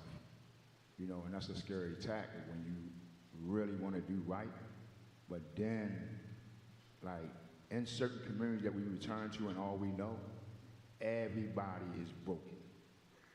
The family, and you want to do right, and it becomes accusations, it becomes like, you ain't doing this, you ain't going to do this, so it causes you to defeat. And a lot of times, we had to, like, set guys down and explain them and, like, understanding, or women to, like, understand exactly what got you in, how long you've been in, what type of mindset and the people that you've been around day to day, are they still active, rolling in the same measure? Because the wheel don't stop, it just create other wheels that can, with spokes, to build barriers, to create harm, and destitute to live harm. So one of the things that we did, we created a SaaS model around a peer modelship of support and accountability. Support, educating, and understanding why you have to believe in yourself and want to do something different. Accountability is building a network around you that's visually a support system that you can count on, and then you can be accountable to help you start moving in the spaces of, like, being responsible for yourself, getting your place, getting your job. You know, when things go tight, sometimes we have to, like, really go with each other. That's why we created the Community Navigator piece to execute where all models of gaps were at and who we could build relationships with. You know, looking at over 10 years, so much has changed since I left the system. And I always say, like, the streets has went inside. The things people supposed to be doing on the streets has went inside, and the things we did in prison has came on the block. So this is the transition shift. So as these peer models open up and people coming home, because you got people home now like myself. It's the first time I've been home for 10 years. You know, I'm a father, a grandfather, a national representative around Social Security parenting. You know, but then have to look at the health and wellness of me still living in the city, being on the ground, still talking with guys in the inside, still trying to fight appeals, second look acts, like go check on my moms, go check on my daughters. And then a lot of times I told my guys, my navigators, like, who are you releasing all of it to? Because if it's building, then it may be an infestation of a river, and one day it's gonna leak out from every place. So you gotta keep yourself safe. And that was the, like, last part of understanding the self-worth. Being able to be recorded, seen. People said, one time he stayed on this and done this. He was cutting crazy, carrying guns. Now today he doing this. If he did it, I know it's a possibility I can do it. Antoine, thank you. So now we've heard from corrections in the space of acupuncture, right? Working with staff members, working with the incarcerated. We've heard about peer programming and supporting those that are boots on the ground as well, even those with lived experience. And I want to also now pivot to Sonia, right? So you're the department's veteran liaison. And how important is it to our incarcerated veterans, let's start there, to learn about what benefits that they have to access? Because that is also a part of the whole health and wellness piece. And let me point out a very important statistic here. Approximately 10% of the population across the entire United States are United States veterans. And oftentimes they go unnoticed or unidentified until after they're incarcerated. So some of the services that they could have accessed via the VA, now once they're incarcerated, it becomes almost non-existent. So if you could speak to that. Thank you. It's very important for us to recognize our veterans. So on behalf of the governor and Madam Secretary, we have a focus on our veteran population as well as our staff.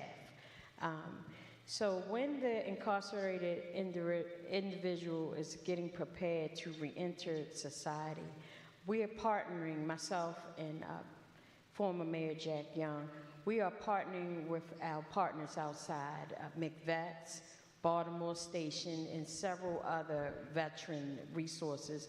We're partnering with the state to put on resource fairs for not only members that are re-entering society, but our staff and their family members, because veterans are a very important part of what we do. So we're pointing them, again, like I said, I'm the roadmap for them to help them with gaining resources when they get out, for increasing their resource benefits that were taken for them, because when they become incarcerated, their resources are decreased. However, when they get out, they can be increased. And the roadmap that I provide for them ensures that their resources are increased upon their exit out of our facilities. So we help them with getting resources, getting health, getting substance abuse, getting housing. Those are all of the resources we help them with, and the federal government helps our veterans. So also an important piece that we talked about earlier is providing these resources for our employees as well as their family members. So you can go to our website, DPSCS, and you can ask the question, have you ever served in the military? And it will guide you through those steps and provide you a roadmap to resources. Thank you. And so when we were putting together the DPSCS Health and Wellness Programming Committee, we discovered that there were a lot of different resources available in the department. We created this comprehensive list. And Dr. Dempsey was a part of that process as well. And so in occupational health, there are a lot of risks when it comes to working in a correctional environment or supervision environment, correct? So tell us the resources and how valuable your unit is to a department of over 9,000 staff members. Sure, thank you. So while we're a very small team, we are 8 clinicians. The work that we do spans the entire state of DPSCS, all of our correctional systems and buildings. and it actually starts in the pre-employment stage. So we are consultants and clinicians that bring best standards and best practice while also trying to be fiscally responsible. But our main focus has been, when the unit was developed, to focus on the mandatory regulations that we follow related to infectious disease prevention, respiratory protection, and drug testing, a drug-free workplace. So we start in the pre-employment physical, where we're making sure that our staff do have the best practices as it relates to the medical services they get, as well as the preventative vaccines. As they enter their employment, we offer all those services annually as well as needed. And in addition to those things, we've noticed that not just those mandated programs that we have to do, because we're a prison system, it's also that we've noticed that our staff have a great bigger need to just be overall well. And so we have implemented the employee wellness program. We were the first state agency to initiate a Narcan program to protect our staff from inadvertent exposure to opioids. We have multiple employee assistance programming available to staff and families. We have 24/7 access to mental health crisis. The app and the phone access is available on anyone's state phone. It's already preloaded, and then we can download it, of course, onto any of our phones. But there are master's prepared clinicians 24/7 ready to support any of our staff should they have any crisis, not just mental health, but really any crisis, whether it be babysitting or financial crisis. There's just so many resources available to us, literally at a click of our phone. We also have internal programs, much like the first employee wellness program that we developed. We also have CISM, which is a unique program to many agencies in the state. But we have certified and trained staff that offer peer support in real time to our staff that experience trauma in the workplace. And so they get peer support one-on-one or in a group setting in the middle of a crisis. And after, and then it follows them until they need to transition outside of that environment into their outside of work to get help there too. But we do have a great deal. We have My Maryland Cares that is accessed by all patients and family members of our officers. It's a website that we can access easily, and it connects us to hundreds of resources, not just over the phone, but online. We do a great deal. Okay. Thank you, Dr. Dempsey. And then Chuck Hart with Harbor of Grace National Law Enforcement and First Responder Wellness Center. This program was recently brought to my attention, and several of former fellow BPD members are actually part of this program too. And the expansion and outreach and impact that it has to support those that are in law enforcement, public safety, veterans, right? First responders. I mean, it's just absolutely amazing. The information that I was reading and just going through and realizing there's a safe haven here in the state of Maryland for those that serve. So Chuck, can you speak more to that? Yes, sure. So, like we said, we're a treatment center that specializes in this. And to be honest, we're not an easy population to treat. I can say it because I was one. You're a control freak. You have egos, pride get in the way, but you're still human. And that's what we're doing, is we're treating that individual. And whether it's for substance use or mental health. And when I say the mental health, the depression, the anxiety, the trauma that's mentioned here, there's subtleties as you journey through your career. You really don't notice the weight until it truly hits you. And then you see changes. And a lot of times that changes in your professional life and the personal life. And when those two collide, it can be a very lonely place. And when you're in this profession of public safety, there's a lot of weight, and you got to remember that you're dealing in a lot of unknown, high-stress environments, and not a lot of positive contacts. So when we can take somebody and work on them and deal with what they've probably been suppressing for decades, and allow them a safe haven to be vulnerable, to be themselves, and to speak openly and honestly with a therapist and with their peers and with their patients that you're going through. You're not alone. No one is ever alone. There's always hands reaching out to help. And that's where we come in. And with our staff, we have over 700 years of military and public safety experience just on our staff. So there's a lot of shared experiences. You speak the lingo, so we can bring people's their stress levels down and let them actually start working on themselves. And then what we see is when somebody starts to get healthy, they're more productive, they're happier, both in their personal life and their professional life. And what that leads to is job satisfaction, job retention. They are better parents, better spouses, better human beings, because we're human beings serving human beings. So it's just allowing yourself to be yourself and work on you being the best person you can be, and that's where we come in. And I'll tell you, the number one fear is fear of the agency. So when we hear about these wellness programs and peer support being implemented in agencies, that reduces the fear, it reduces stigma, and allows people to come forward to say, I'm hurting, I need help, and it's okay for a helper to need help. Thank you, Chuck. Thank you. I know in my years working in different law enforcement agencies, we've had tragedies with our own staff members. And that's a hard pill to swallow, you know, that silent killer, if you will, right? Unaddressed trauma, that's a silent killer, and it shows up in so many different ways. Don't even want to list them right now. Chuck, just real quick, what departments or agencies has the Wellness Center served? So I know BPD, I know members of state police. Whom else?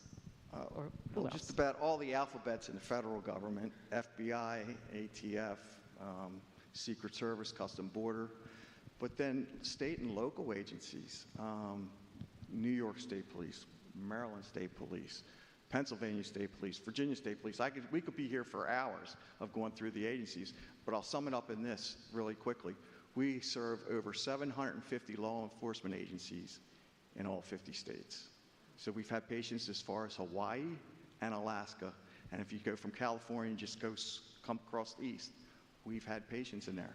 In all the different professions, the fire service, the medical service, nursing, you know, dispatchers, they get left out a lot of times. You don't consider them.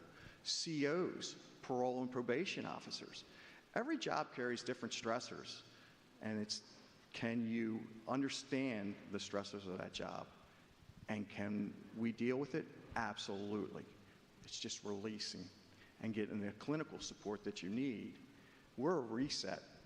Come in and let's get you, but the real hard work starts when you leave. And we have a continuing care program. Can you follow it? Can you engage in it? And then it becomes discipline. And if you practice it daily, it just becomes your life. So ladies and gentlemen, let's clap it up for our wonderful panelists today. Thank you all so much. All right, so next, I think we need to take a stretch here for a moment, everyone. It's after lunch, as was mentioned, you know, that good pasta and salad and things of that nature. So if I could get everyone to kind of stand up at their chairs, at their seats. We know movement is so important, okay? We're going to keep the program going, so if you need to take a quick break, feel free to do so, but we're going to keep the program going, okay? So yeah, stretch, do some deep breathing. All right. So next up, I want to introduce our next panel, which is the Habilitation, Rehabilitation, and Reentry panel. So I'd like to bring to the stage Donna Rojas Thompson, moderator, Jack Young, Assistant Secretary Renard Brooks, Dr. Tanzania Merriweather, Dr. Yolanda Bethea, Nina Ward, Joshua Simmons, and Sean Wright. If you would please come to the stage. Thank you.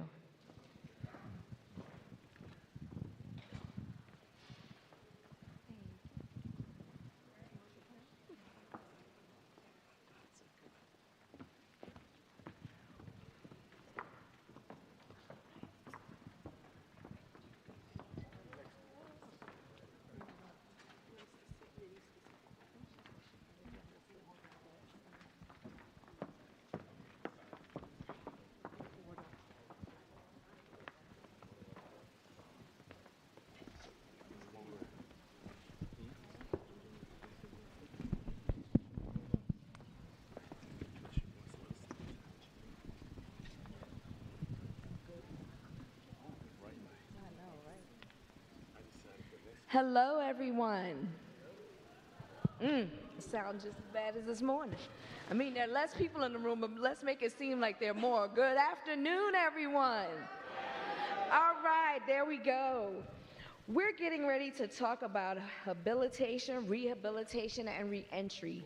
And again, I'm Donna Rojas Thompson. I actually have my own company, D. Rojas Consulting, but I do work with the Prince George's County State's Attorney's Office, coordinating some of the programs there, et cetera, et cetera. But enough about me, because I'm going to say this. I'm excited again, because I've done this before. I'm excited about this panel because, one, reentry is my sixth love language. And I've been in this field for a little bit, not as much as some folks that you will hear from today, but I've enjoyed being in this space because it means so much to our individuals coming home.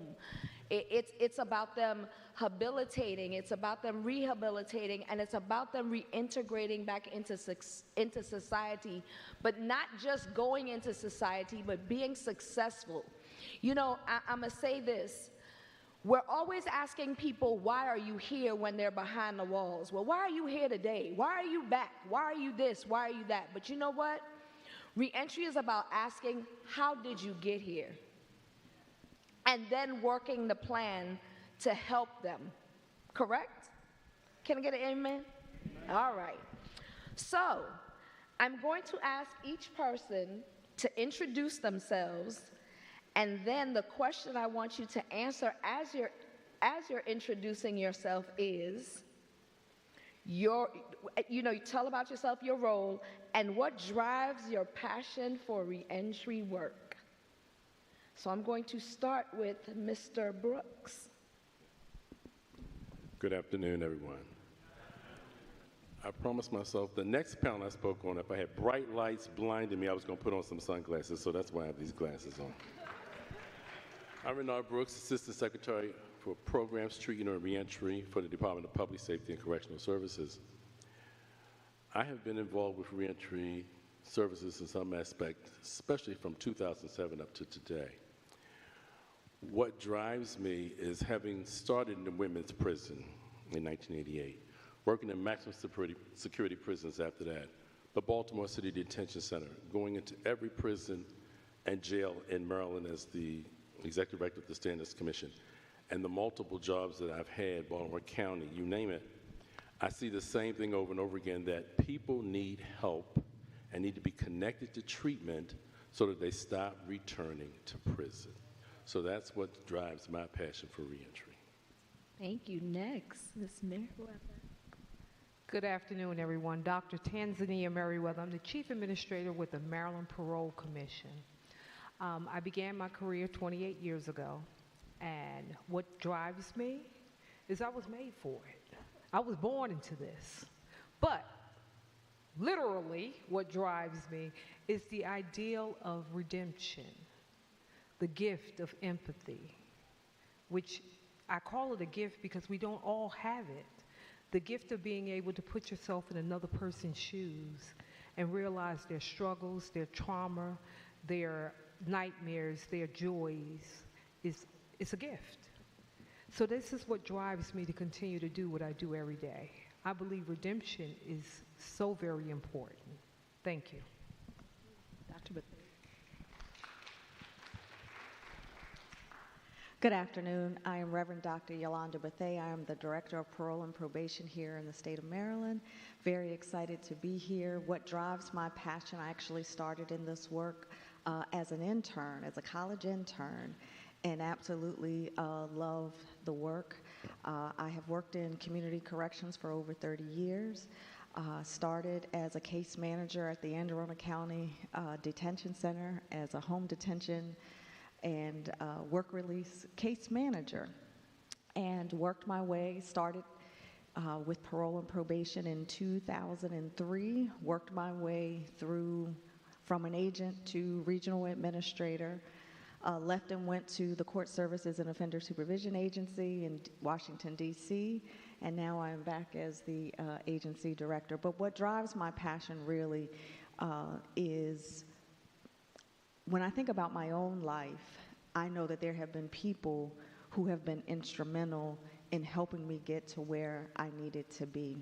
And I know that I would never be able to be where I am without the compassion of people seeing something in me and wanting to help me to get to be something better. And so as we engage persons who are reentering, who are really ready for change, that I see myself, I see our agency as an instrument to help people to take a step up, to have an opportunity for their lives to become better, not only for themselves, but also for their families and the supports that are around them. Thank you. We actually have a guest on our panel today from out of town, Mr. Sean Wright. Welcome, welcome to Maryland. Hello, everybody. Ladies and gentlemen, my name is Sean Wright, and I am a city advocate for the city of Riviera for Palm Beach County. For me, I would say how I got started was 14 years ago from day one from incarceration. As a justice-impacted individual, I see from my drive is being able to see how I can break generational curses and attach generational blessings to my last name. But more importantly, having people see and breathe into my life and being able to realize it's never too late to achieve any dream that you can ever have. And for me, not only do I see it as an honor to walk side by side those men and women along with myself struggling in that same process, I think that for me that drive is everlasting, a fire that will burn forever, to realize that right now, at this moment in my life, I have the honor to do that. So thank you. Thank you. Miss Nina Ward. Hi, everyone. Good afternoon. I'm Nina Ward. I am a program chief at the Prince George's County Health Department in the Behavioral Health Division. I oversee a portfolio called Linkage to Care for Adults, where all of our justice initiatives fall, including the Bridge Center at Adams House, which is the county's reentry center. Prior, I worked at a national level looking at best practices at the intersection of behavioral health and criminal justice systems. And what drives me, I've never told a short story, so I will spare everyone and summarize. The criminal legal system is not an even playing field, and the factors that go into that are insurmountable in some ways. And so if we can look at the reentry side and provide the same services to every person, that's what drives me in moving forward in this field. Thank you. Thank you. Next we have Joshua Simmons. My name is Josh Simmons. I am the Reentry Affairs Coordinator for FCI Cumberland with the Federal Bureau of Prisons. What drives me for reentry is first a paycheck, because I don't want those to think I'm doing it for free. But also, I was a public school teacher. I was a basketball and baseball coach at a high school in South Carolina when I moved down there. And then I took a job with the Bureau of Prisons as a GED teacher, and I saw reentry as a way to help people, help themselves. The one thing that I've noticed over the years, people always say, not in my backyard, and I always say, it's not in our backyard, it's on your front porch. It's in your living room. So helping provide people with the resources and the ways to show them with the community, there's a better way to go back out into community and things like that, drives me for what I do. And if it's just 1 out of every 20 or 1 out of every 50, it's that one I try to focus on. Last but definitely not least, Mr. Jack Young. Thank you. Good evening, everyone. It's been a long day. But I first want to thank Secretary Scruggs for giving me the opportunity to be the Director of Pretrial Reentry for the Department of Public Safety and Corrections. And I would put it this way. In 1996, when I was appointed to the City Council of Baltimore, I was determined that I was going to help everybody that I could help, whether they was on drugs, whether they was returning citizens, because my name rang through the Department of Public Safety, not as a councilman, but as I guess, a job placement coach. Because everybody that got out of prison, I helped a couple people, and my name spread throughout the prison system. If you want a job with the city, call Jack Young. And that was my role. And as a former member of the BSAS board, I advocated for drug treatment money for anybody that needed drug treatment. I had the most drug treatment facilities in my district. And when the federal government sued the city of Baltimore, saying that we were being discriminatory towards people who were on drugs, we won the case because of my advocacy of having drug treatment centers throughout my district. So reentry is something that I really believe in because I don't believe in recidivism. And if I can help anybody get a job, that's what I'm here for. And I look at it as a part of ministry for me. I don't look at it as a job. I look at it as ministry because I had a lot of my friends that were on drugs, a lot of my relatives that was on drugs, a lot of my friends and relatives went through the prison institution, that came out, that got jobs. And I'm still helping to get jobs even now. Thank you. I'm excited about this panel, but you know, I have some individuals on here that are seasoned in this work. Everyone's seasoned, but I'm going to pick on some seasoned folks right now, starting with, I'm going to ask the question, and I would like you three to answer this question, and it's, what would you say has changed the most about how we approach reentry today compared to when you first began the work? I'll go with Dr. Buffet. So for me, what has changed about reentry is that in community supervision, we are at a point now through evidence-based practice, through research, where we're actually understanding the supervised individuals that we are actually working with. Initially in this profession, you made decisions based on a charge. This is a pretty bad charge, so this person needs to be, and it was a lot of guesswork. Now there's actually evidence that supports our actuarial risk assessments, understanding the people that are before us, understanding we had a conversation about trauma and the challenges, how stabilization factors and so forth, the criminogenic needs, how it impacts recidivism. And so once you have an opportunity to understand those things, you're able to craft a supervision strategy and a containment strategy for each individual person that we actually supervise. But also, you want to build on the supports, and you want to build on the goods of those persons that are trying to actually get their lives back on track. So that's a big change within the industry when I first started. I feel like a babe in the work because when criminogenic needs, I walked into it. You're saying they're just coming, they're coming in since you've been in the work. Mr. Brooks, Assistant Secretary Brooks, you can go next. Okay, thank you. What has changed, and I'm going to start from when I was really involved from 2007 up to now, basically 18 years, almost 20 years. The focus is now on reentry, whereas before there was little to no attention paid to it. That's one of the biggest changes in the last 15, almost 20 years. The other thing that has changed, and I'm speaking now from the DPSCS perspective as opposed to other entities that I have up here, is that we finally have a secretary who has put this front and center. And she put it front and center when she was in this position as the assistant secretary. So let's talk about one thing that hasn't changed real quick. No money. No additional money to help us do what we need to do. So she had the foresight to pull 11 positions out of the case management units across the system and build the reentry unit that we have now. So there's still not enough human resources to do everything we want to do, so we focus on those who need to be focused on first and those that are within 180 days get ready to come out.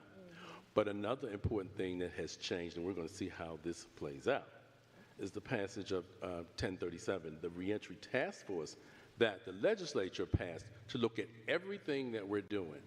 So we put together to let them know everything that we're currently doing to see how the task force is going to help us build a reentry unit and possibly get us some funding from Annapolis. Of course, we asked for the funding, but everybody knows what the budget situation is, so we didn't get the funding to expand the reentry unit. Ideally, Not only should we have it, whether they're in pretrial, where Jack is at, coming into the Division of Correction, and parole and probation, we should have reentry specialists across the system to help people no matter where they intersect with the system. And I could go on, but I'm going to let someone else have some time. Thank you. Okay. Dr. Merriweather. I could probably talk about this for the rest of the afternoon, but I'm going to get right down to the meat and potatoes of it. What has changed since I began in public safety? I began my career back in 1996, and it was in New Jersey. What has changed is how corrections is viewed. Back then, and I know I see some people out there that look just as old as me, but beautiful and handsome. You remember back then, it was all about punishment. When we were sentenced, meaning our individuals who was going to prison for whatever crime that they were accused and ultimately convicted of, they went to prison to be punished. I could remember my second year on the job, there was no programming in New Jersey, none whatsoever. We were housing them, that was it. Could care less about what was happening in there. Although we were calling them correctional facilities, we were not treating them as correctional facilities. We were holding people for punishment, for punitive damages, if that makes sense. So as the years go on, I continue in corrections. I make my transition down to Maryland, and I noticed the changes. I made my transition in the early 2000s down to Maryland. I noticed the changes. We had more programming. We had more case management involvement. We had more GED struggles for the incarcerated individuals. Then, lo and behold, just when I was getting ready to come out of the prison, they had brought in the dogs. Oh my goodness, I was just like flabbergasted. Now we're producing these veteran dogs to go out and to continue the good work in the community. And I spent a few years behind the wall as a case manager supervisor because I've been all over the place. I was passed around all over the place. So I spent a few years behind the wall as a case manager supervisor, and I met a gentleman who was a dog trainer. And he had turned out 17 successful dogs out of MCTC. And he was just immaculate with it. These are the changes that didn't even seem possible back in 1996. We wouldn't bring a dog into the prison. We were too afraid that they were going to get the dog. Maybe the dog might turn up missing. Who knows? So the changes that has came, not only has came within the programming, but it has came within my perception of the programming as well. Because when I first came on as a correction officer many, many years ago, I had the same mentality. We are here to hold them in, to keep society safe from these people and nothing else. Even though they only have a 10 to 15 or maybe 12-year sentence, we're not going to do anything with them. We're just going to hold them here until their time is up. So now, over the years, I have went from corrections, I went to parole and probation, and I remember getting my first caseload and seeing all of these people in front of me, and then that's when my spark hit. My spark hit. I said, I have to change something. So it has changed me. I could see all of the individuals that was coming out of prison who were struggling with addiction. And I thought about it. I said, well, maybe if he or she had never became addicted, who's to say that they ever went to prison? Now, as I said, ladies and gentlemen, I could go on and on and on, but I'm gonna halt it right here, and we'll circle back. So the perception that has changed most was my very own perception, which leads me to the work that I do now. Thank you. That's good. That's good. That's good. So let me go over a little bit more. So, Mr. Wright, what's one overlooked challenge that affects a person's ability to return home successfully? What's one overlooked challenge? Because, people say that, some people think that reentry is a one-size-fits-all. Put your foot in that shoe, do what we tell you to do, that's it, that's all. But what's one overlooked challenge that can affect a person's ability to return home successfully? That's a great question. So for me, I would say that one overlooked challenge, which is going to be hard for a lot of people, I would say identity. See, because once you get incarcerated, there's so many of us that are searching for identity. The prison system is a breeding ground for you to find false identity in so many different attributes in terms of whether it be faith, whether it be gangs, whether it be the street code, whether it be the prison code. Some of us are, for myself, was struggling to find out my place in it. And especially coming as a biracial child, growing up being a Baltimore native, number one, and going to a Florida prison, I had to try to find my place. See, because sometimes people let me in for my complexion, but my DNA, once they realize that, it would disqualify me. So for me, I would say, being able to be comfortable in that space and have a healthy identity in yourself, and not just try to find it in a superficial culture. Wow, good. So, Ms. Ward, kind of piggybacking on what he's saying, right? We're making progress. There's still like he said, there's an identity crisis, right? But what is missing in that holistic approach? Because we love to throw out that word, we love to throw out that saying, reentry is a holistic approach. But what are some things that you find in your work from a behavioral health perspective, and again, talking about identity, that might be missing from that holistic approach? Yeah, absolutely. I think my response is going to piggyback off of all of the panelists' responses so far. Perception is a really a major shift we've seen in the behavioral health field too. And I won't go into the long history of it, but unfortunately, the opioid epidemic really shifted, well, unfortunately that it took that, but it really shifted a lot of people's thinking that substance use disorder is a public health issue and not a criminal legal issue.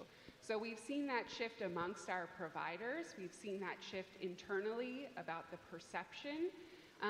What I think we're missing from a holistic approach is there's a lot of consensus in this room. There's a lot of consensus with our partners, but there are still a lot of partners that we really need to be at the table who haven't had that shift in perception and in identity.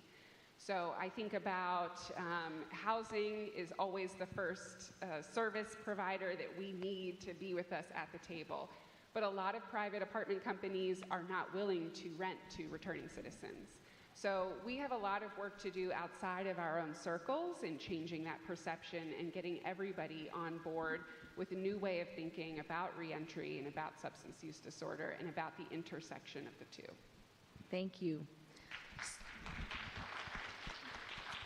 So, Mr. Simmons, you just heard what Ms. Ward said in regards to that holistic approach, but from your perspective and where you sit in the Bureau of Prisons, how are we preparing people for reentry while they're still inside?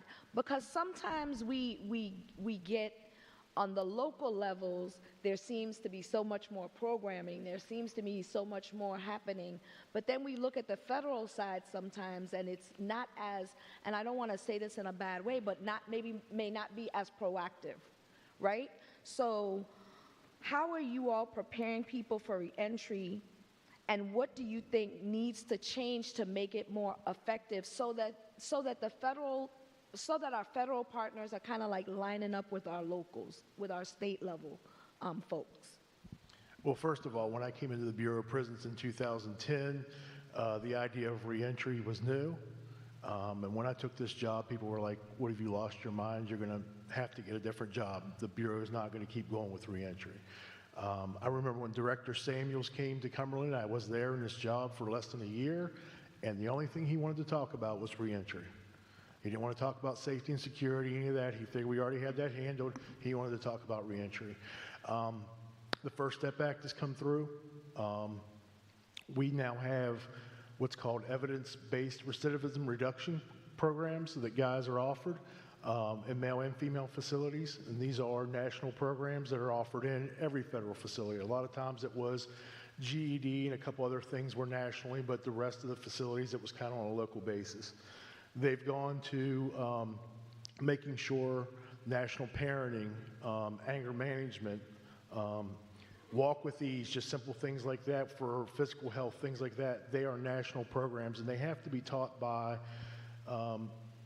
certain departments. So for myself, I can't teach Walk with Ease, even though it's a pretty simple 5-hour program. It has to be taught by recreation. It's one of those things they want to get guys to where they know how they can do things like that. Diabetic awareness through medical, things like that. These ideas are to make sure that when guys and the women release from federal prison, they can go in the right direction to take care of themselves, but also seek out resources that can assist them as well. One of the things we can do better, obviously, is to continue to grow in our programs. There are a lot of different programs, like I said.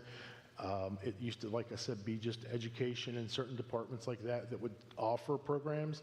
Now our medical department, our unit team, our counselors, things like that, they have different programs that they can offer to the guys at our facility, and that helps them with time, not necessarily time off, but extra time in halfway house, things like that, to get out early.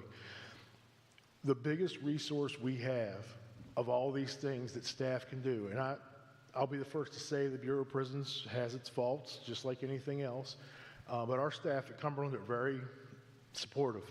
I ask for, I get. With my executive staff, everybody down the line, if I ask for it, I get it. Ms. Twyman's been coming in for a long time. Bill Gartner with Gatekeepers. Turnaround Tuesday was just there. I mean, I could go on forever. Be like, I'm a Dolphins fan. So it'd be like naming off all the quarterbacks since Marino. We don't have enough time for that. But we have a lot of outside resources that come in.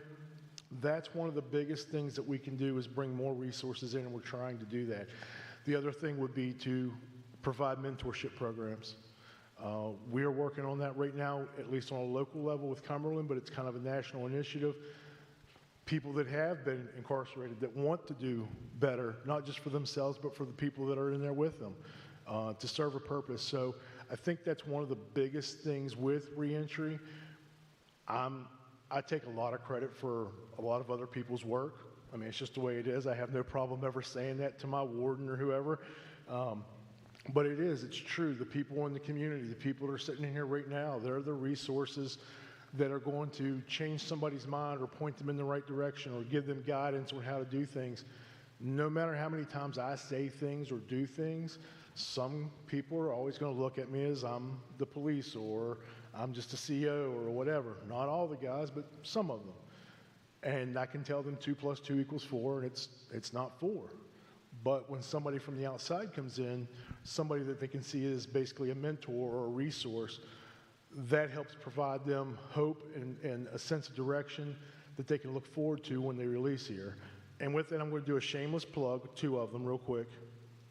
One is August 14th, we have our annual mock job fair. If anybody would like to come up for that, that's in human resources or does hiring, would like to come up and speak to our guys. We do interviews, mock interviews and stuff like that at FCI Cumberland. It's August 14th. You can reach out to me. I'm putting Lynn on the spot. She can get you my information if not. And then I have a guy who's releasing in a month and a half to Baltimore. And I have reached out to a lot of the resources that I have, but we have yet to find this guy a place to live because he is in a wheelchair. And to find something with wheelchair accessibility. So if anybody's got that, feel free to reach out to me. But those resources, people from the outside coming in and mentors, that's the way we can help these people who are coming out in the right direction and not only get the help they need, but do it on themselves as well. So. Thank you. And I want to say it's okay to say that you take credit for other people's work because it was someone else's work before that person got it. So, and we're all working in the same space. Mr. Young, what's the biggest disconnect between what employers want and what returning citizens bring to the table?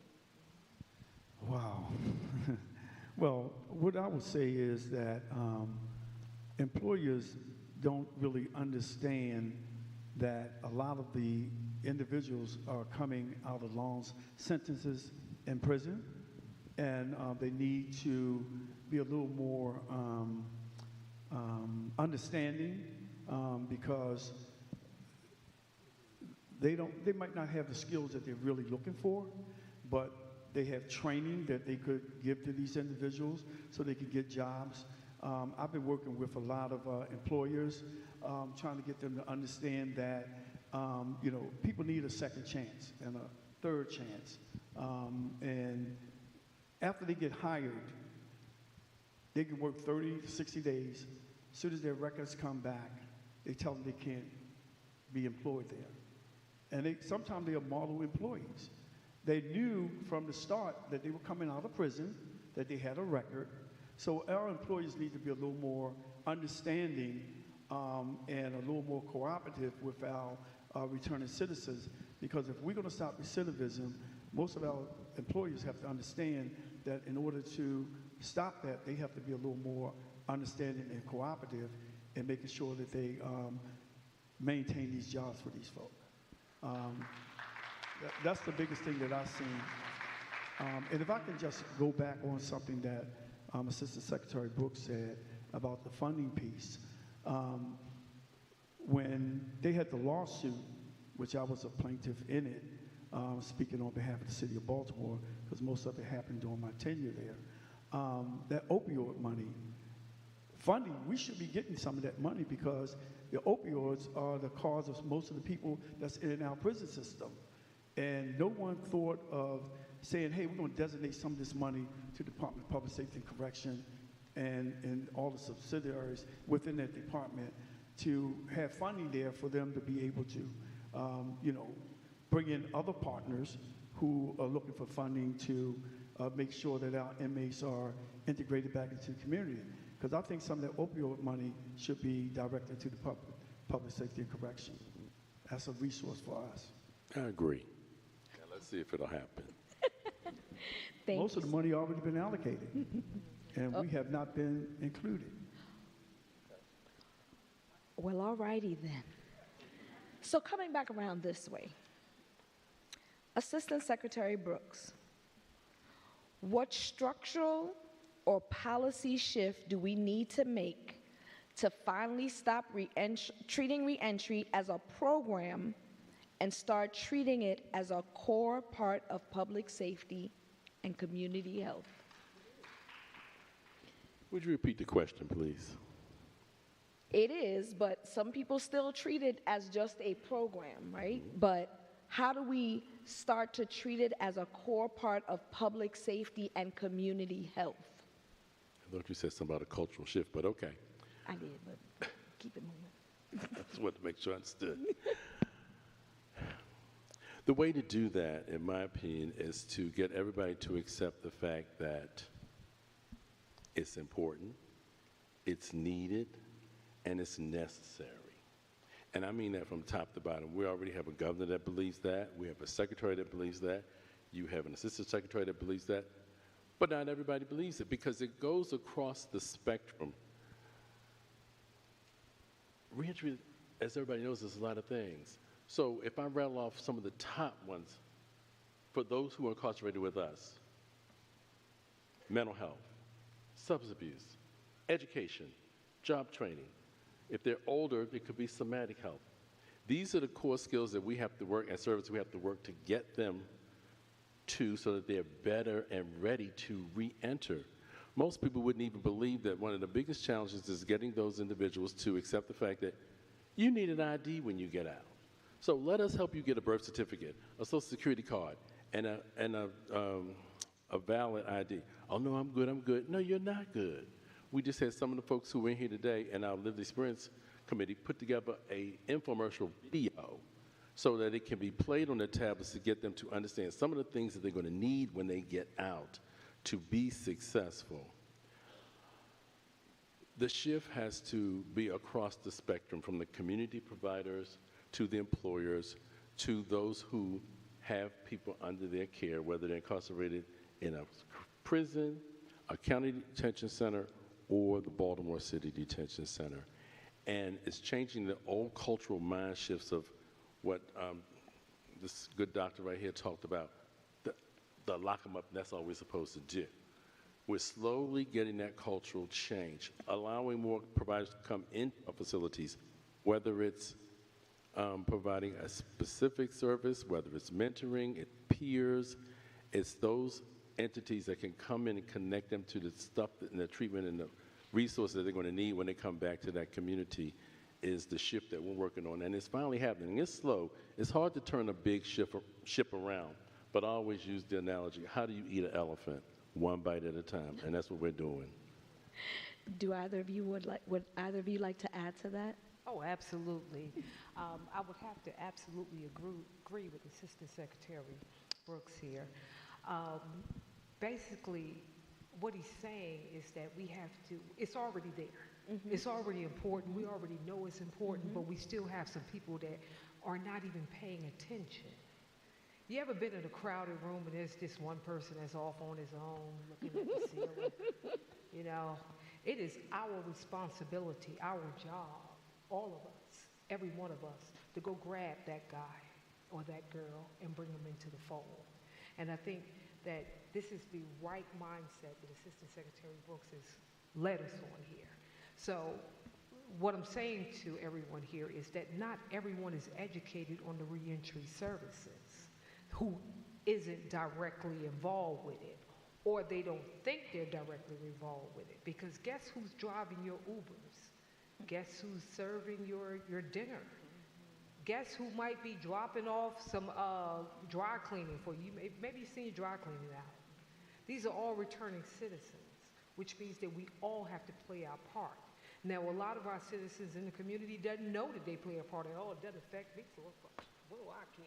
Mm-hmm. So it is our jobs, every one of us, just like that man or that woman that's in the room that's off looking off into the stars. It's our responsibility to go pull him into the fold so he can be a part of this. It is our responsibility to do that within the communities. Thank you.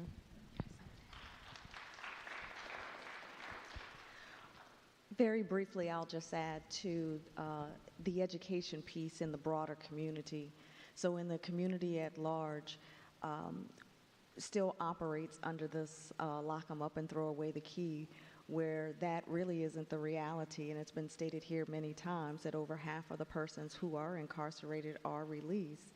And so I think in the broader context, in the larger community, building that understanding that once you lock them up, then what? And so we have to start beginning and planning really from, well, you want to do it before a person is incarcerated or before that there is a conviction, but even after that there is a conviction, we need to start planning on what that reentry looks like. And can I just add very quickly? Sure. Even with the title that we have up there, habilitation, rehabilitation, and reentry. Habilitation implies that a person already had certain skills and ability to begin with. Rehabilitation is to give them and help them regain those skills that were lost. Well, a lot of our individuals never had them to begin with, whether it was education, whether it was job training, whatever it was.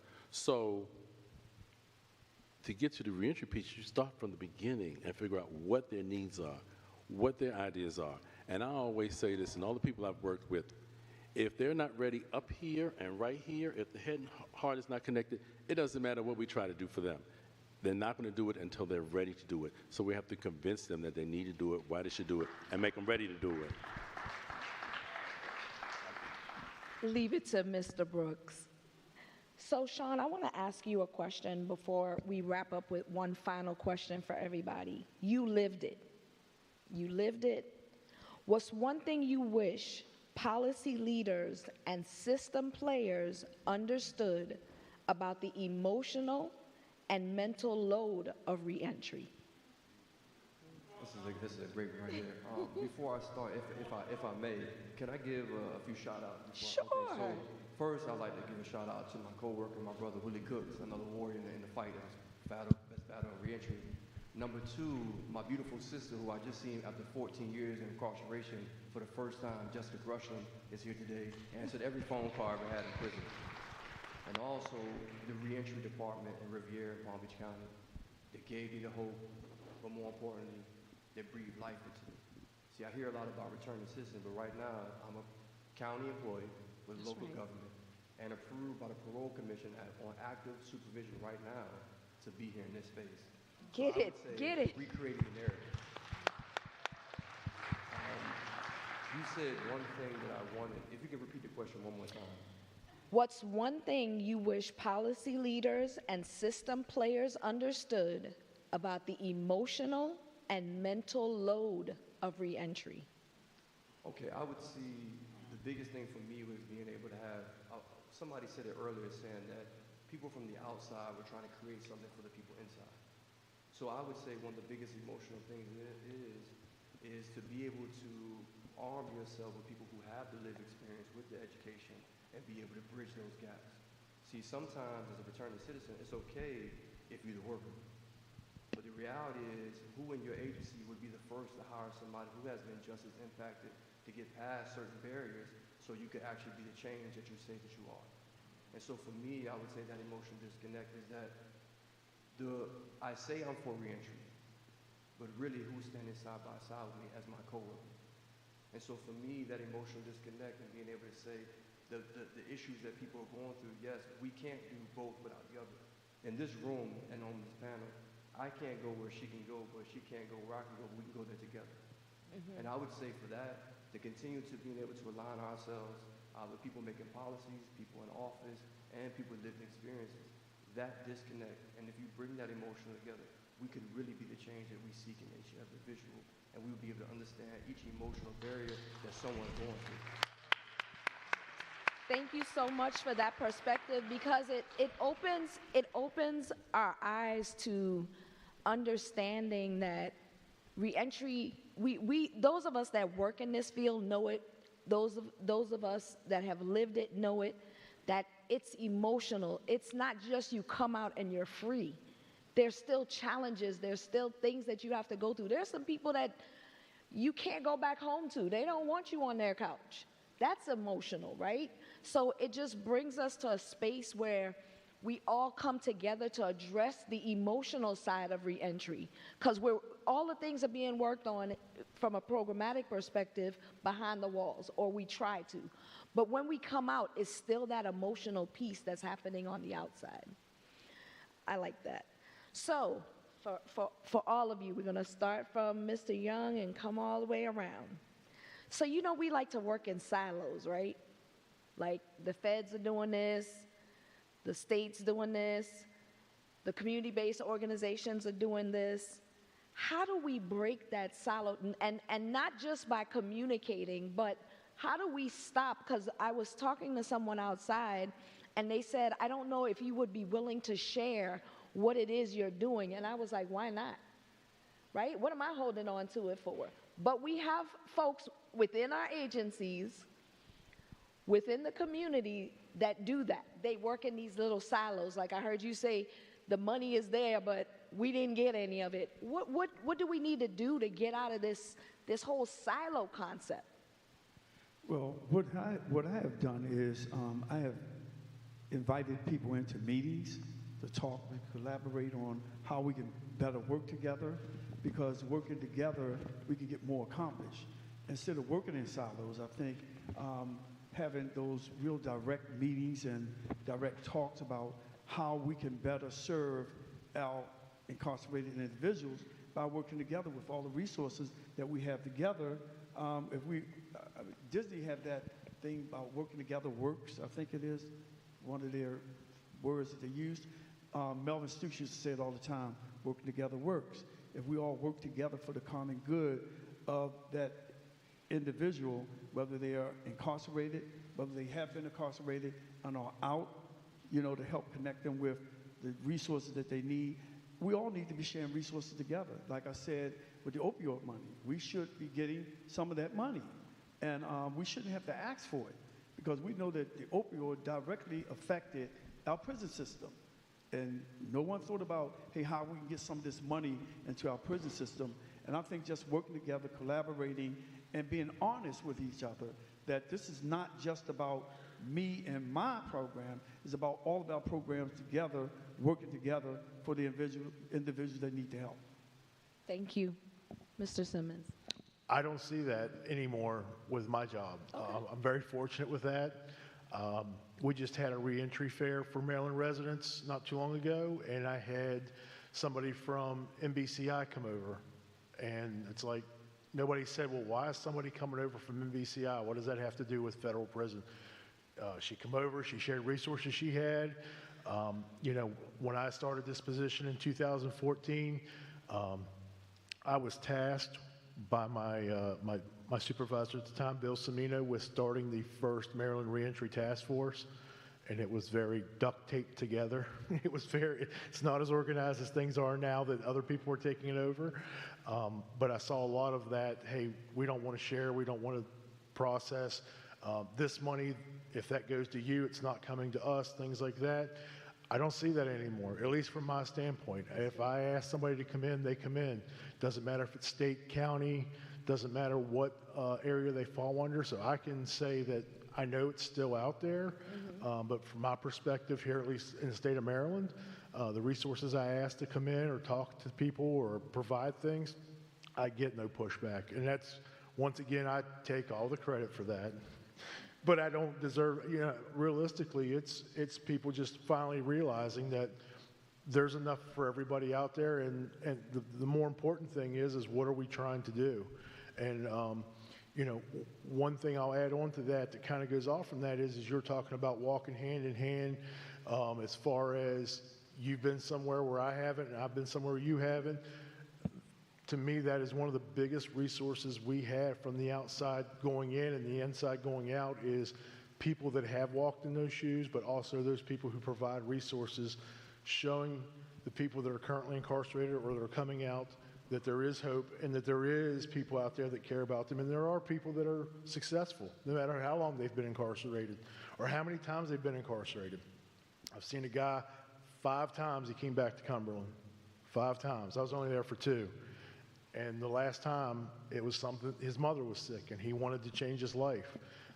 You know, it's one of those things, but sharing those resources, the mindset of people having to change, not just people on the outside, but the inside as well.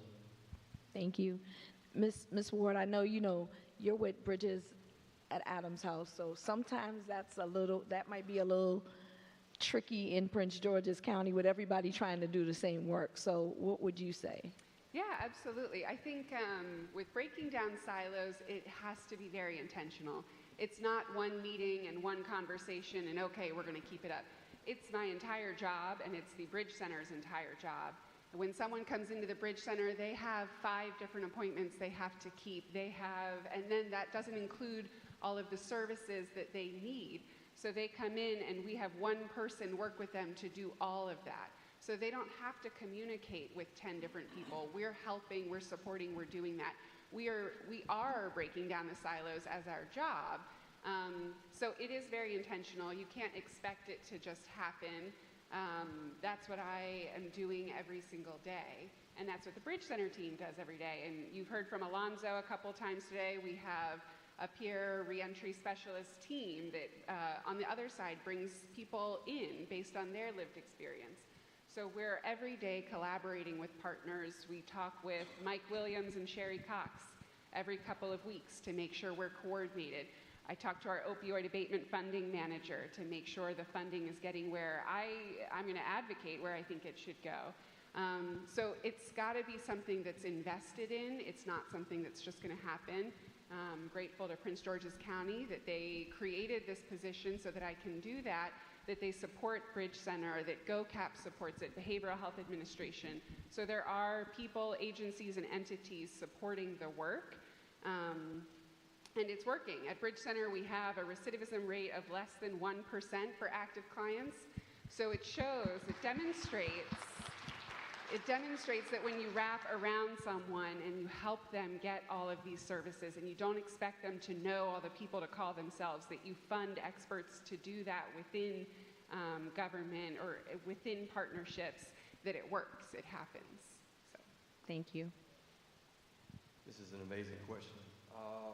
I would say for the first thing, since we have the audience here, I would say the person sitting to your right or your left, what's one thing you can do and you can take out of here today that will stop that today or be a part of doing that for someone else? And so you need to make that commitment to this person beside you. Because to me, it's saying that, yes, we're all doing this amazing work, but it seems like sometimes we get stuck in the competitiveness of it. So I would say that as you sit amongst your neighbor right now, what's one thing you can tell them, make a commitment today to do? Maybe that thing could be as if a person comes in, I can be a resource and give them to someone else, to another agency. I would say that you have to make that commitment today. So everyone in here today, what's one thing that you would do today that you haven't done or that you need to do that you can make a commitment? And I feel like that would be able to take us further if we already reached the plateau, but go a little bit further in that. So, yeah. Thank you. Before you all answer, I'm gonna just shake it up just a little bit. So you have many facilities in the state of Maryland. And I could look and I could see Warden Holland. And I know that Warden Holland is an amazing advocate for reentry. But maybe not everybody at every facility feels the same way. Now, how do you work through all of that? Well, that's part of what I touched on in my previous comment, breaking down those barriers of the old regime, the old mentality, the old way of thinking. But to go back to your question, I see two distinct types of silos, especially that we deal with in DPSCS. As the Secretary mentioned, she has 30 years in the system. I had 36 before I retired in 2011. What we're doing now, parole and probation, parole commission, programs, treatment, and reentry, we're communicating and breaking down those silos that had been established for years in public safety because nobody talked to anybody. The jail did their thing, the prison did their thing, parole and probation did their thing, and that was it, that was all. But we can't operate like that anymore. We have to communicate. We have to go across the spectrum of providing services at each touch point where they are with us, whether they're in the detention center to be going to trial, whether they're convicted or not, whether they serve a sentence, whether they're under parole and probation supervision, whether it's parole commission. Those silos are slowly being broken down. Now, to go to the external silos that you're talking about, the service providers, when they're all vying for the same pot of money, that's why they want to maintain their silo, because I want to get the money, he wants to get the money, she wants to get the money, because it's all coming from usually the same grant pot of money. So it's hard for them to break their silos when they feel like they're competing with people instead of combining their resources together. So one of the things I like in Baltimore City, which it seems to be happening now, is whether it's Behavioral Health Systems Baltimore or some of the other entities, when they bring the providers to the table, those silos start to fall down some. And we're finding more collaboration, especially when it comes to connecting them to treatment, whether it's somatic health, mental health, or substance abuse. Thank you. I'm getting a wrap up, so I want to let you all answer before we wrap it up. Okay. In regards to the silos, I believe we're kicking it down. Just as Assistant Secretary Brooks said here, we have been kicking down the silos for the last 2 years heavily. It's not out of the norm for me to take a phone call from a probationer or a parolee who is on the street, who's calling, Dr. Merriweather, I need to find out who my agent is. What I do is I put them on hold, pull up my OCMS, which is my offender case management system, which we all share.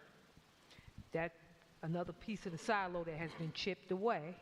I have access to parole and probation's information just like they have access to our information. So I'm able to dial it up. Hey, your agent is located in Seton office, agent so-and-so.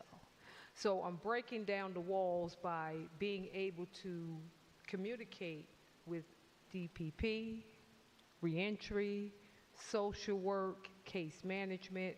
Now the meetings that I'm having is off the chain because I meet with just about everybody.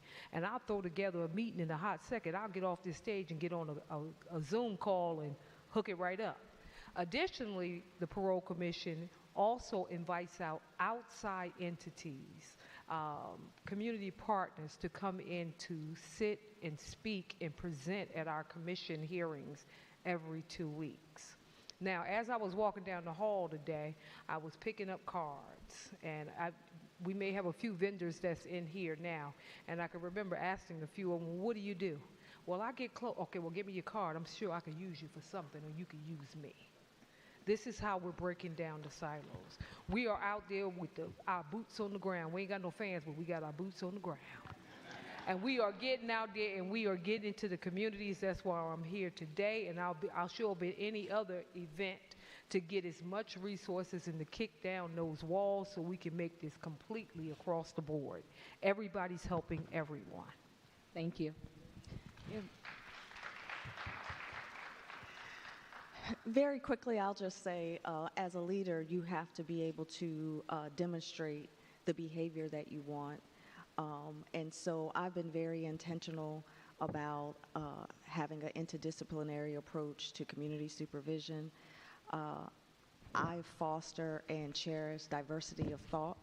And so when I do have meetings, my staff is very much used to me saying, okay, who do we need at the table? And understanding that if you have everybody at the table that thinks like you have the wrong people at the table. And so I've been very intentional since I have arrived at having a diversity of individuals at the table. So whether it's reentry, whether it's the parole commission, case managers, our social work team, just meeting on a continual basis and sharing information. You're going to get me in trouble. I'll say this to Mrs. Simmons real quick. We may be able to help you connect that person with a wheelchair disability because we just had a case. So I want to connect with my social worker. It's not somebody coming talking. This is working. I want to say to Mrs. Simmons, I want to connect you with our director of social work. We just recently had a case of an individual being released into homelessness in a wheelchair with that disability. So we possibly can help that person that you're talking about. They're coming back to Baltimore City. So let's make sure we connect and see if we can help you with that. Thank you. Thank you. That's what I'm talking Breaking about. down another silo. Another silo broken down. Well, I want to say thank you to each of you. You each bring a unique, you each bring unique experience. You all have amazing things to do in this space, and I look forward to working with you all, and I just thank you. I feel like I had the best panel. You all don't have to agree, but I do. So let's clap it up for our reentry panel.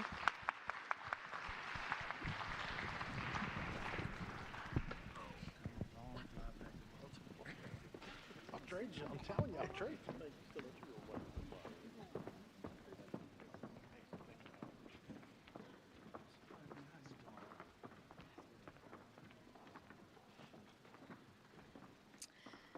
So now, I have the opportunity to welcome our next panel, which is Faith Behind the Walls. Can I have all our panelists join me on my left? This panel is going to talk about the vital role of faith-based programming. Oh, my bad. We have another sponsor. You all could just stand along the wall. We have another word from one of our sponsors. And our sponsor is Metalworks Behavior Health. Yes, Dr. Garrett, that would be you.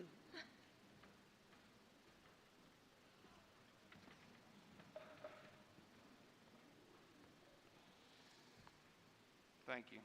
As I know we're a little pressed for time, I promise to be brief. Is that all right? So good afternoon, everybody. At Metalworks Behavioral Health, we believe in the resilience of the human spirit, the ability to rise and to rebuild and to reclaim a future filled with purpose. That is why we are honored to stand alongside so many dedicated leaders, advocates, and change makers at the Maryland Statewide Diversion, Reentry, and Justice Involved Conference. The journey of reentry and rehabilitation is not just about transition, it's about transformation. It requires healing, stability, and community support. We recognize that justice-involved individuals often carry trauma, mental health challenges, and systemic barriers that can make reintegration difficult. That's where behavioral health solutions become a critical pillar of success. At Metalworks, our mission is simple: to empower, heal, equip through evidence-based therapy, mentorship, workforce readiness, and trauma-informed care. We ensure that returning citizens are not defined by their past, but by their strength and their potential. But we cannot do this alone.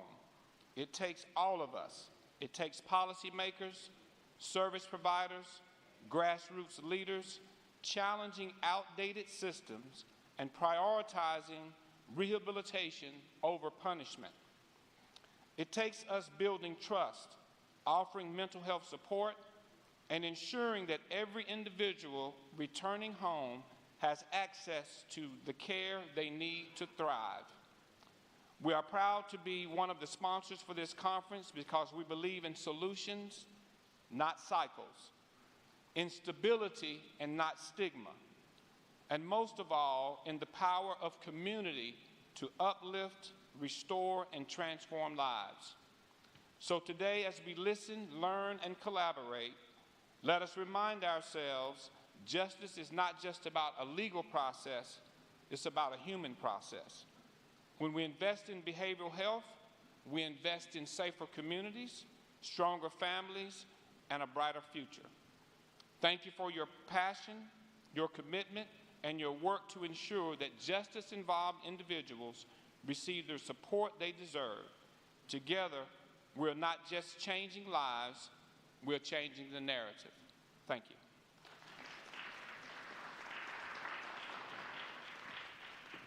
Thank you, Dr. Garrett. Right before I call up our faith behind the walls panel, I'd like to ask if you can please put up the slide for the July 31st reentry simulation, please. Oh, thank you. Please, please, please, if you have not already done so, can you please take a picture of the QR code to be included in the July 31st, 2025 DPSCS reentry simulation. I'll tell you this, I've done one of those and it brings quite an awareness to understanding what our returning citizens go through. So please make sure to sign up. Now, without further ado, I would like to bring up our Faith Behind the Walls panel. This panel is going to talk about the faith base behind the walls and how it impacts those providing spiritual support and just helping those that are of different faith understand how to navigate and still be a part of their spirituality behind the walls. So first, let me introduce Reverend Dr. Jonathan Queen, Chaplain Edwin, and I don't want to mess this up, Spruler, Chaplain Reginald Booker, Chaplain James Johnson, Dr. Ron Garrett, Reverend Ruth Jackson, Officer Robert Horn, and Mr. Bill Gertner.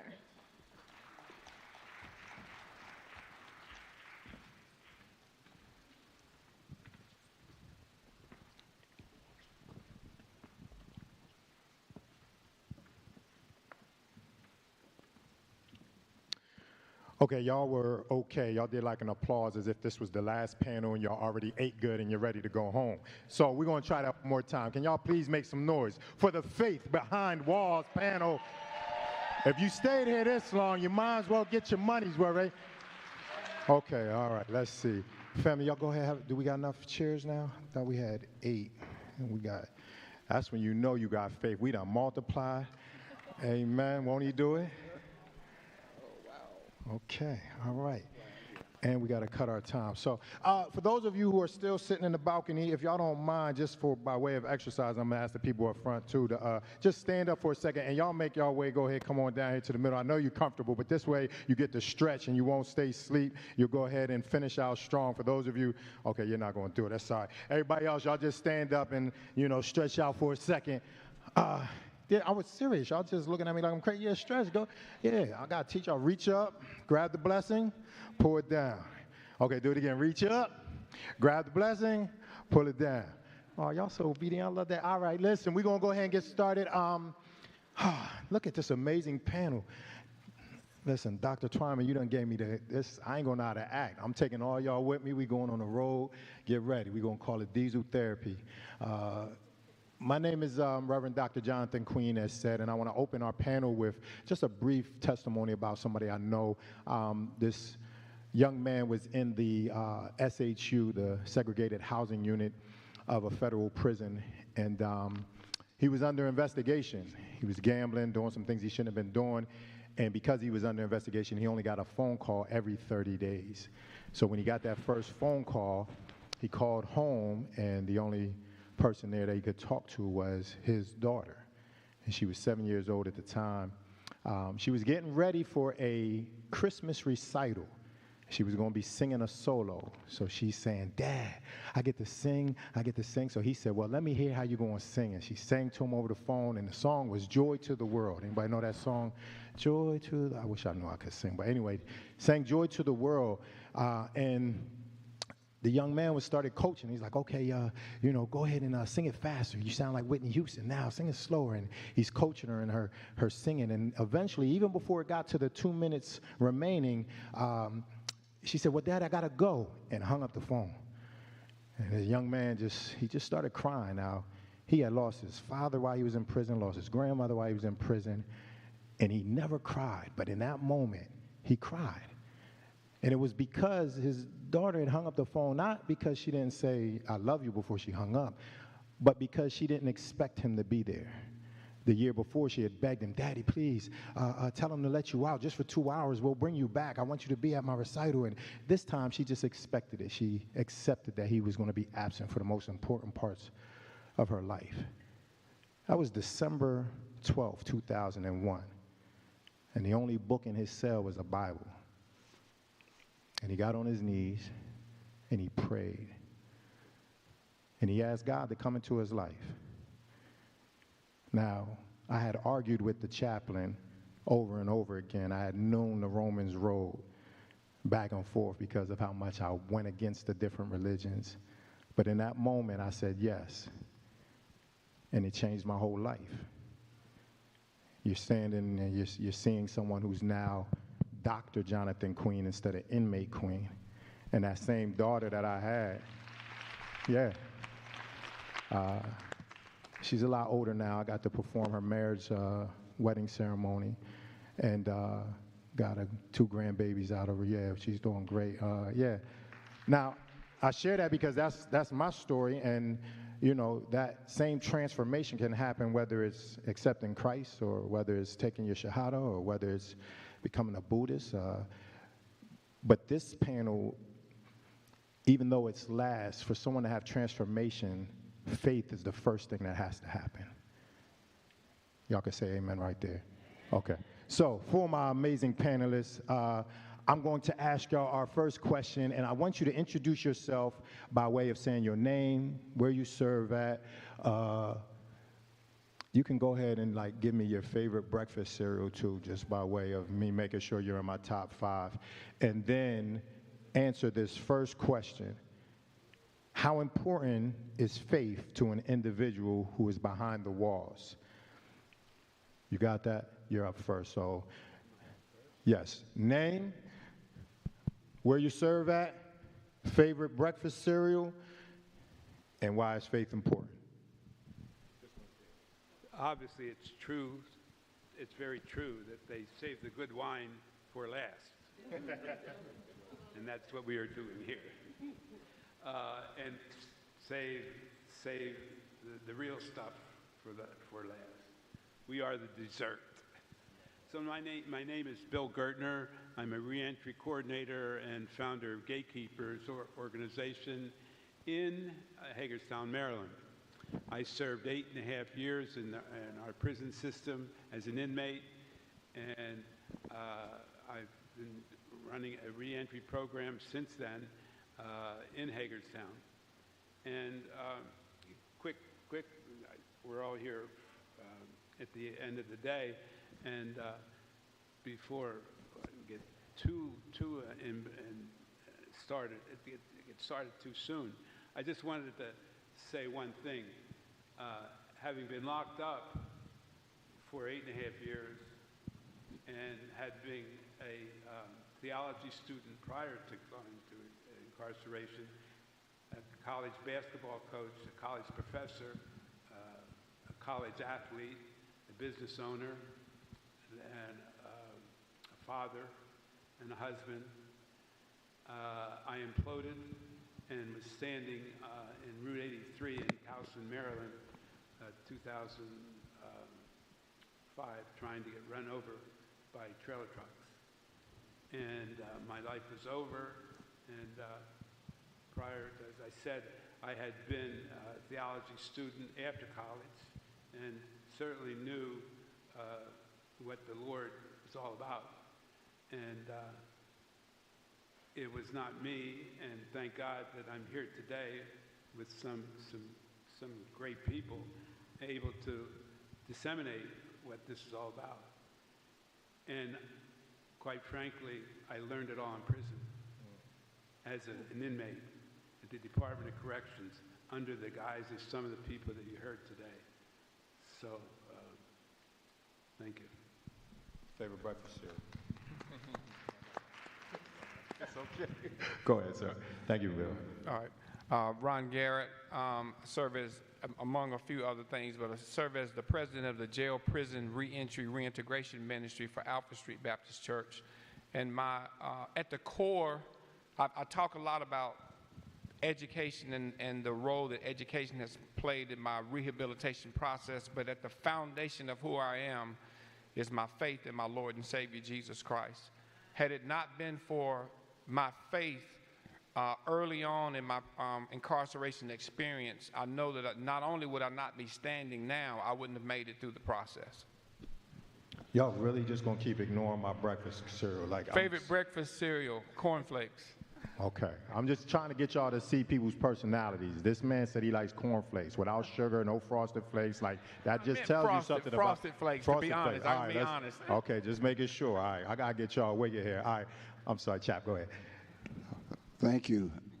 Good afternoon, everyone. My name is Dr. Reginald Booker. I am the administrative chaplain at the Jessup Correctional Institution. I am also a licensed clinical pastoral counselor.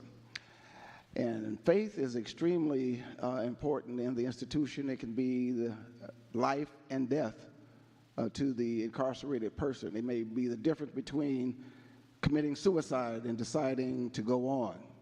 It can be the difference between believing that you're going to be healed if you're in the infirmary or you're going to die from your sickness. It can be the difference between having a secure facility or insecure. Faith is extremely important. I've looked at the research, and it has been determined empirically that people of faith who are incarcerated commit fewer infractions than those who do not. Just a few weeks ago, we had an incentive banquet at our facility, and we were recognizing individuals who had spent 25 years or more infraction-free in the prison. And we even had one individual who had spent 44 years without an infraction in prison. 94% of all of those individuals who were infraction-free were people of faith. And it was their faith that caused them to behave and to act in accordance with the policies and procedures of the institution, and it made the institution more secure. So faith is extremely important to the incarcerated persons, and faith is even important for the officers. That's right. The chaplains not only pray for the incarcerated persons, but Chaplain Johnson and I, who are at the same facility, we pray for the staff, the officers. And when the officers are in the right spiritual frame of mind, it makes the prison a safer place to be. And my favorite cereal is oatmeal. Oatmeal? I'll take that. That's top 5. Good. Thank you. Go ahead, Chap. Greetings to everyone. My name is James Johnson. I also serve as a chaplain at JCI Correctional Institution in Jessup. At the time, I also served as a correctional officer for 21 years. My response to the question is absolutely, faith is very important, not just to the incarcerated individuals, but also to society as well, because it helps an individual stay focused. It keeps us grounded. And I believe with that in place, for them to return to society, it'll be very important for them to have that. Thank you. Amen. Thank you. You forgot your cereal, sir. My favorite cereal is Frosted Flakes. because Jesus is great. I love it. I like that. I like that. Hello, everyone. My name is Reverend Ruth Jackson, and I'm a volunteer chaplain at Prince George's County Detention Center in Upper Marlboro, as well as the Calvert County Detention Center. There, we do Bible study, we facilitate worship services, one-on-one pastoral counseling, and faith is extremely important to the justice-impacted individuals on the inside. A lot of times their family have turned against them, and for some of them, the only thing they have is their faith. Either they come to know their faith, or either they renew their faith. A lot of the men and women do have spiritual formation. They might have deviated at some point, but then as a result of being incarcerated, they will come back to it. And as my colleagues have said, a lot of times it keeps order in the facility, as well as it resets the inside participants to actually know the difference between the things that they did that led them into the facility and the things they need to do when they get out on the outside.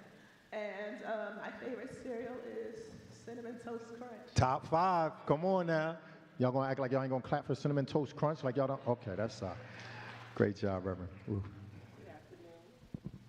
Thank you. Good afternoon. I'm clinical chaplain, Reverend Dr. Patricia Johnson Doughton. I was a chaplain in the North Carolina, North Carolina Department of Corrections, now Public Safety. I served as the clinical chaplain there. In a woman's institution, I had a double institution, actually.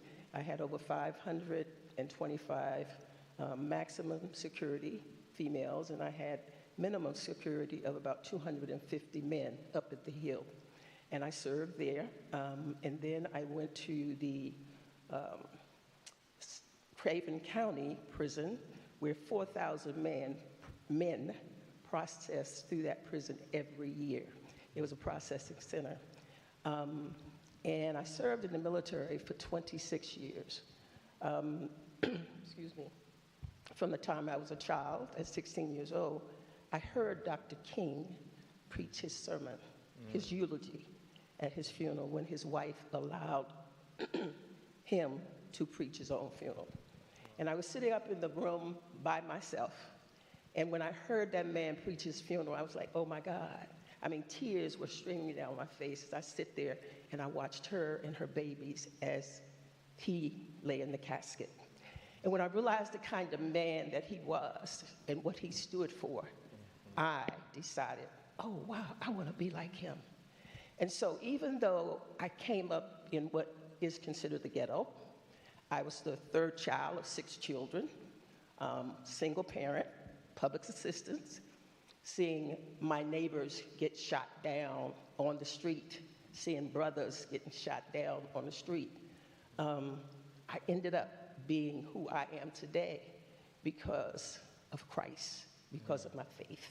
Amen. And when I walked into the prison, with the double prison, I went into the warden's office, and he didn't say anything to me until I came on board. He brought me in his office and he said, welcome aboard. In here, we treat everybody like family. Oh my God. He had given me my marching orders. And I literally took that and ran with it. And I realized that the chaplain and the warden makes the spirit of the institution. And there was nothing but love and respect, encouragement for the people that I served. Amen. And so I'm grateful to be here today. Did I answer all your questions? Because cereal? You didn't know, but before my you know, favorite cereal. go ahead. Oh my. Does it have to be hot or cold? It can be either one. I like oatmeal. That's good. Yeah. Maple brown sugar? Maple brown sugar. That's the best oatmeal. You can't just eat regular oatmeal. Okay. I'm sorry. Go ahead. Thank you, though. All right. Good afternoon, everyone. I'm going to start with the cereal and then get to things of greater consequence. Thank you. As an avid soccer player and competitive runner, breakfast is give me my antioxidant dark berries and yes, some Some oatmeal's fine as well. But, Okay. So, as others have mentioned, their name is important to them. It does matter. So, legally, my name is Edwin Peter Spuler, Jr. The junior matters because it's connected to the ministry that the Lord has brought me into in Baltimore pretrial. I've served as the administrative chaplain there for the last 12 years. The story begins, however, in the 1960s with my father in ministry at a drug treatment center in Spain, southern Spain. My dad's career took us there.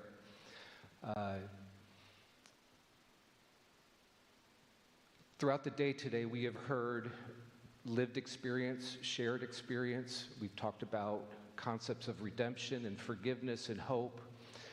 And in my experience, the trauma, that's the other word we've heard much about today. My first trauma was April 15th, 1985, when the bedroom door opened. My brother and I shared a room, and being awakened out of a sound sleep, the first words I heard on April 15th, 1985 was, "Boys, you daddy, he's dead." My father had suffered a tragic fall constructing a church, and Dad was gone. I'm age 16. My mother stayed several years unmarried, so several years after that, she did remarry. We did our Italian version of the Brady Bunch. So I know what it is to have nuclear family. I know what it is to have no father in the home, and I know what it is to try to blend family together as well. Fast forward 30 years, I'm hired into pretrial August of 2013, introducing myself as the new chaplain amongst the many buildings that comprise the Baltimore pretrial complex, with old BCDC still standing at the time, and the JI building. As I introduced myself and shared my story in brief, grown men, tears pouring down their face, "Chap, I wouldn't be here if it weren't for drugs and an absentee father." Well, I've been spared the drugs. That's not part of my story. I don't know what it is to be drunk or high, but I know what it is to be without a father. And so that's what motivates me. That's my passion. That's what I bring to the Baltimore pretrial system. And that's why what we do as chaplains, why faith matters to the incarcerated individuals. Yes, they're coming in off the streets of Baltimore, perhaps some of them incarcerated for the first time, and all that that means, the trauma associated with that, all that they're trying to deal with, a lost job, family dynamics, perhaps they're detoxing. And so my role as chaplain is to bring hope and to tactfully speak of religion in terms of sincerity. I don't judge you for your past. Let's talk about how we follow our faith sincerely. And our job as chaplains is to be true to our own faith while accommodating everybody else's. So let's talk about being Muslim and Jewish and Christian and Catholic. And so that's what I wanted to share as we begin today. Thank you. That's good. Yeah. Thank you. Hi, my name is Makia Gardner, and I'm a recently released incarcerated individual. I am currently a part of the Anne Arundel County Police Department Positive Impact Reentry Program. Yeah. And I also, if I might say, I'm a church official, those that know who church officials are. And I can tell you that without faith, it would have been impossible. And I'm so proud that Officer Horn asked me to sit beside him because I went through a struggle while incarcerated. My religion didn't look like what my children's religion they chose. And so every morning at 5 o'clock, I said, I don't care who they pray to. I'm going to get up at 5 o'clock and I'm going to pray with my two sons that do not want to follow my religion. And I did that, and that grew so much respect. Now, Officer Horn, he actually used to work at, coming to a previous employer, so I knew who he was. But Officer Horn has also been a shining star to show me that no matter what the religion is, that you can stand up in your faith and it can push you. And there's times that I call him and say, I don't know, you call my son, calm him down, he wants to do this, and he picks up the phone and he calls it. And he's a police officer. Nobody wants a police officer picking you up and taking their places, but Officer Horn and his partner, they both picked me up and they took me to places, and I didn't have to worry about, not getting there safe. The whole 2-hour ride was an argument, and I know they enjoyed me and I enjoyed them, but I learned a lot. And I feel as though as inmates or inmate persons that we also need to know that all officers aren't bad. What you spoke about, the officers that pray, when we had Bible study, officers would actually participate. I was on a dance ministry. They would sit back and say, don't do that. You need to do the same thing. And it was like, you're supposed to be that. But they participated, and it allowed us to open up and want them to be in our services. And then there was some that didn't want to be there. But by the time they left, they were like, we didn't know you could sing, and we didn't know y'all could dance. And so wherever the Spirit led, however the Spirit is in the institution, it's needed. Because there's a lot, not just inmates are heavy, but the officers are heavy because they put in a lot of work. That's good. Definitely, amen. My favorite cereal is Captain Crunch berry. Oh, with the berries in it. That makes a difference. All right, good. Amen. Good afternoon. My name is Robert Horn. I'm with the Annapolis Police Department Positive Impact Program. I've been with the Annapolis Police Department now, I'm in my 6th year. Retired from Baltimore City Police Department, spent 26 years with the Baltimore City Police Department, and I served as the liaison for the Muslim community for the police department in Baltimore City, as well as Reentry.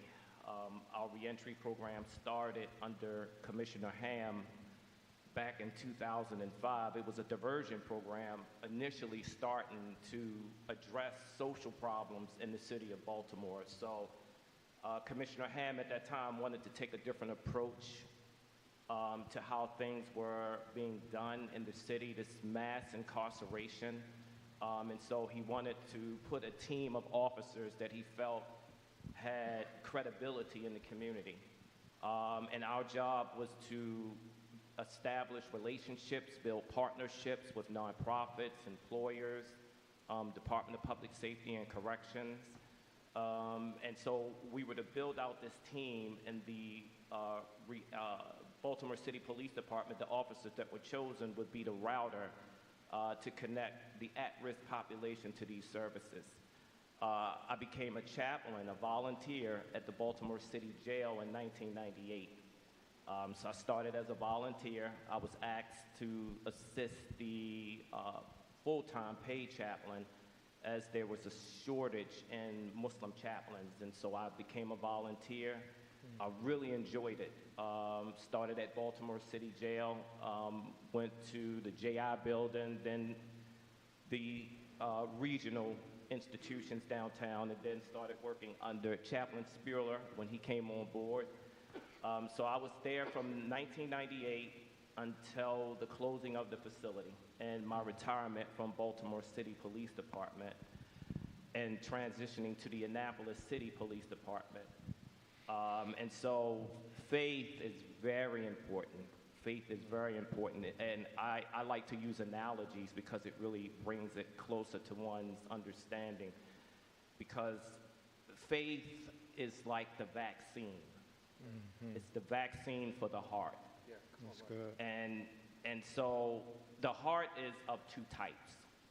The heart is physical, and this is what gives you and I life. And so how do you take care of yourself or your heart physically? It's through diet and exercise. So my favorite breakfast is yogurt and chia seeds. Come on, Horn. And protein shakes, sea moss. These are the kind of things that's good for the physical heart. I love it. And what this does is it reduces the risk of a stroke, heart attack, diabetes. That's what it does. It reduces the risk. There's no guarantees, but with diet and exercise and these kind of things, it reduces the risk. Now, from a spiritual aspect, faith is what protects the heart from the diseases, right, that you may not know that you have, like ignorance and envy and jealousy and greed. These are diseases that can affect the heart. The heart is like the engine of a car. And so you have to do maintenance to it, and this is what faith does. That's good. Faith is what strengthens the heart, and it helps you to navigate through this worldly life that's full of trials and tribulations, setbacks and disappointments. But with faith and knowledge, it will help you to be able to navigate. And so my role as a cop, as a police officer, and then also as a volunteer, and I've been a police officer for 31 years. Wow. It's a long time. And also, Lynn was our director for Reentry and Youth Services for the Baltimore City Police Department before she came here. And so I'll stop here because I know there are other questions. So Yeah, no, we appreciate it. Can y'all get them a round of applause for that? Amen. So two things. I just want to, first of all, shout out Secretary Scruggs. I know she's still in the building. Yeah, I do see her. Amen. Thank you so much. This right here is a paradigm shift from as recently as maybe even 10 years ago.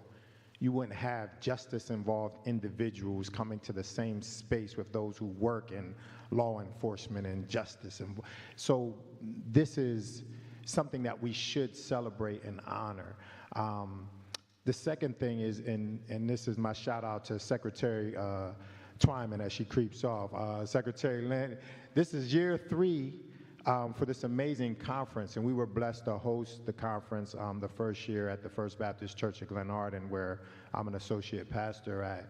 And just the fact that even in her initial vision of bringing this together, it started within a church. And that's not to plug the church or anything. That's just to say that we know that faith is a vital component of anything that we're going to do. Lastly, the reason I asked y'all about cereal, it was really just to show that we're all connected. Because I can ask that question to children, to adults, to seniors.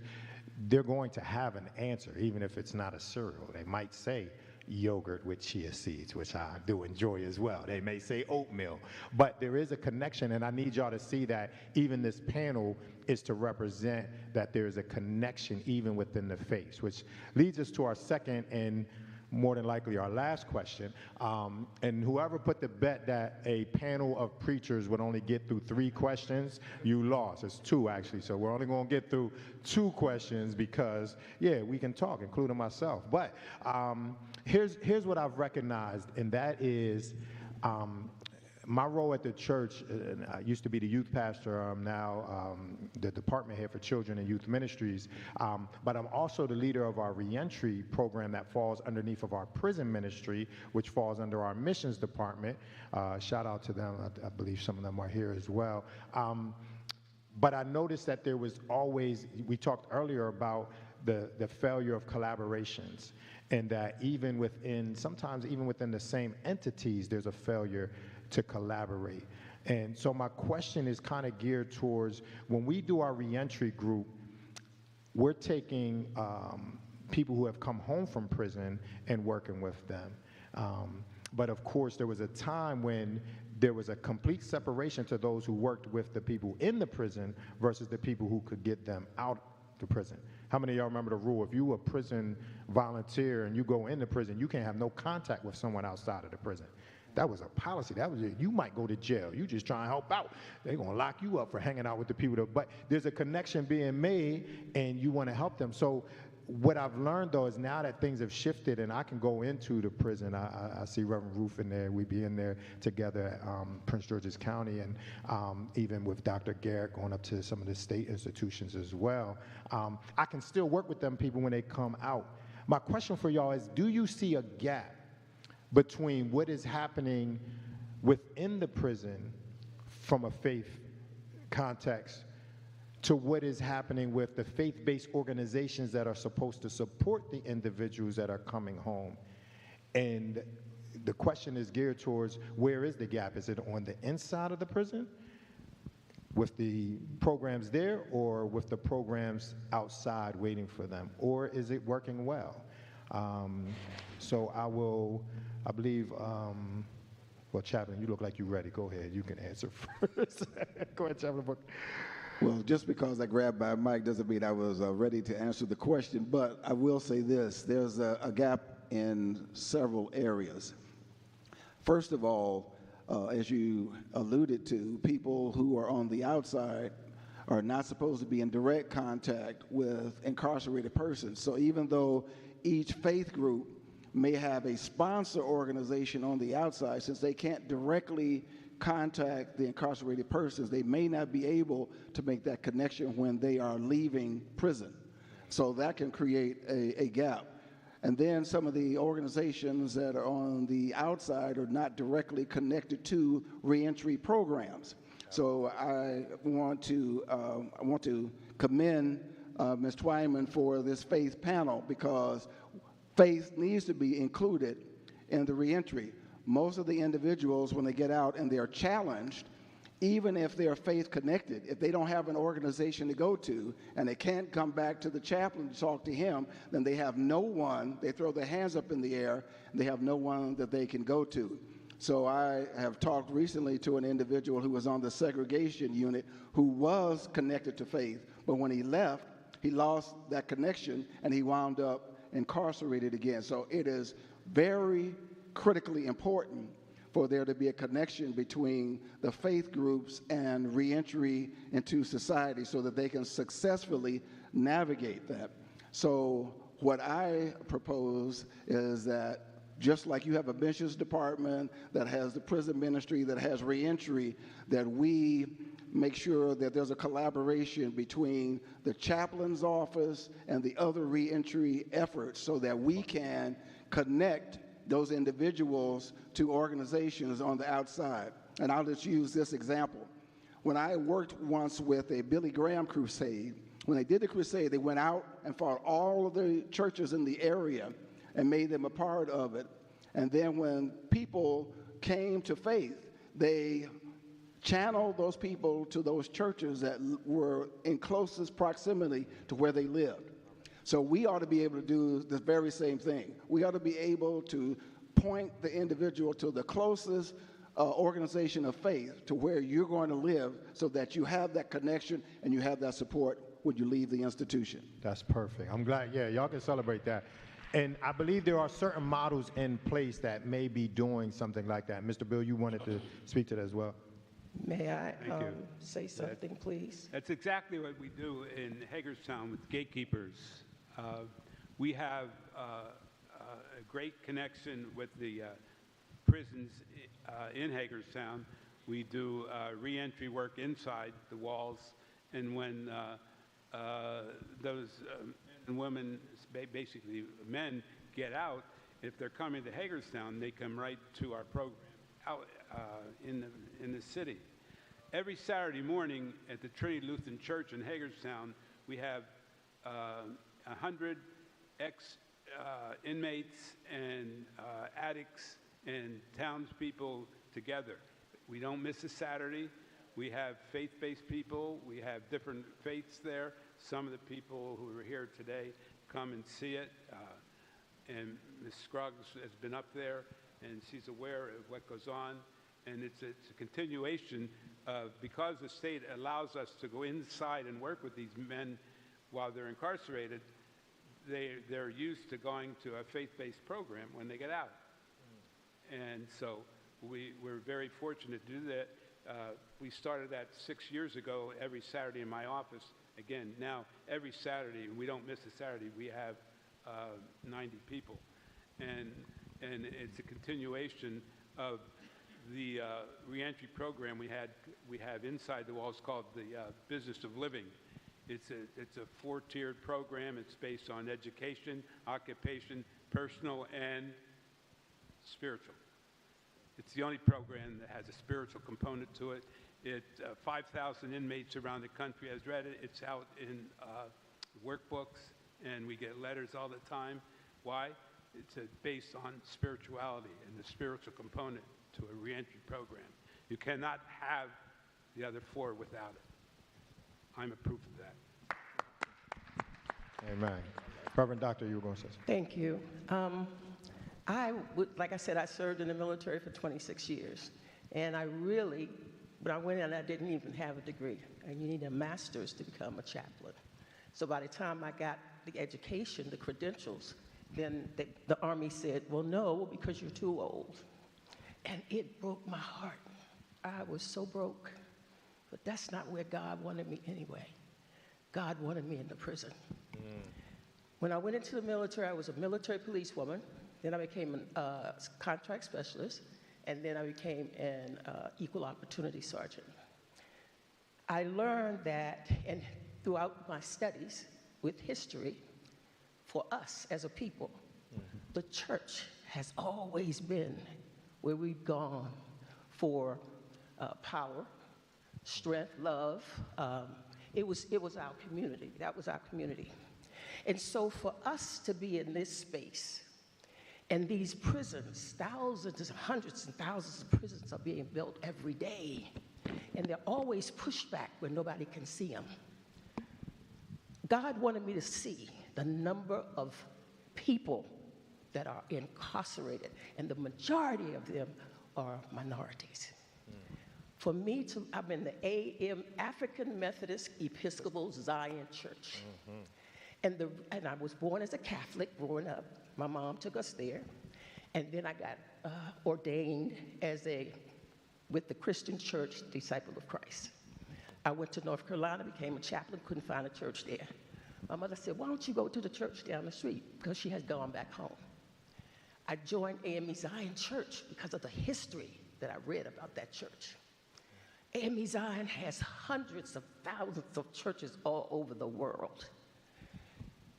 And there are so many denominations. And I'm so torn, I'm so upset, and which is why I'm here today, and I'm so passionate about it. Because we, the people of God, we need to be standing up and getting our brothers and our sisters, our children out of prisons.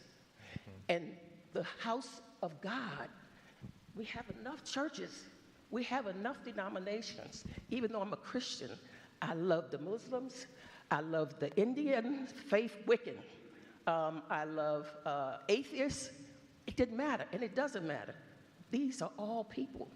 And I believe the body of Christ needs to do more to help our people come out of those prisons. Good. Chaplain Spieler. Yeah. I just want to champion pre-trial. I realize DOC rightly gets a lot of attention. That's where the majority of our incarcerated population is.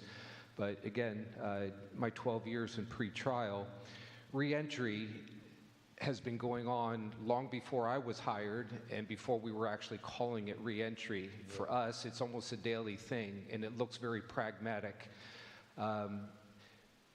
Reentry in pre-trial is something as simple as having partnered with Catholic Charities with winter coats and clothing for the individuals who are incarcerated in the summer months, having been arrested in shorts, t-shirts, and flip-flops, and they're being released 4 months later in the cold weather, and they're being released in what? The same clothes that they were first arrested in? No, we want to provide practical assistance.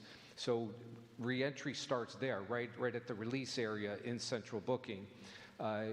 Reentry also happens, again, partnerships. We talked earlier, answered the question about silos.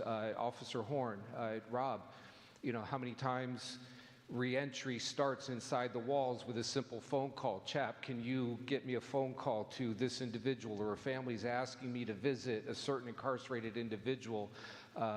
Can you visit somebody? And it's just keeping them connected to the outside world through phone calls and visits from clergy and family advocates. And then, yes, transitional housing. COVID was very difficult for all of us statewide. And part of what we were doing in pre-trial, not just chaplaincy, but case management, social work, and so forth, working collaboratively, what organizations, literally, no pun intended, survived COVID? How many organizations were able to keep their doors open to receive returning citizens? And so reentry in pretrial has been going on for decades, long before I got there, and it will continue. And just glad to be part of the collaborative effort with that. Oh, thank you for that. Dr. Garrett, I know we talk a lot about the different resources that are available, and the one thing we love about coming to these spaces is because we meet somebody new every time. I see representatives from the Prince George's County Reentry Roundtable there, and I see representatives from the DOC. Talk a little bit about your work, as you're kind of in all the different facets.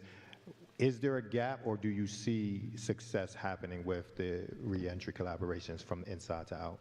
I mean, there are some successes in our region, I would say, but there are also some gaps as well.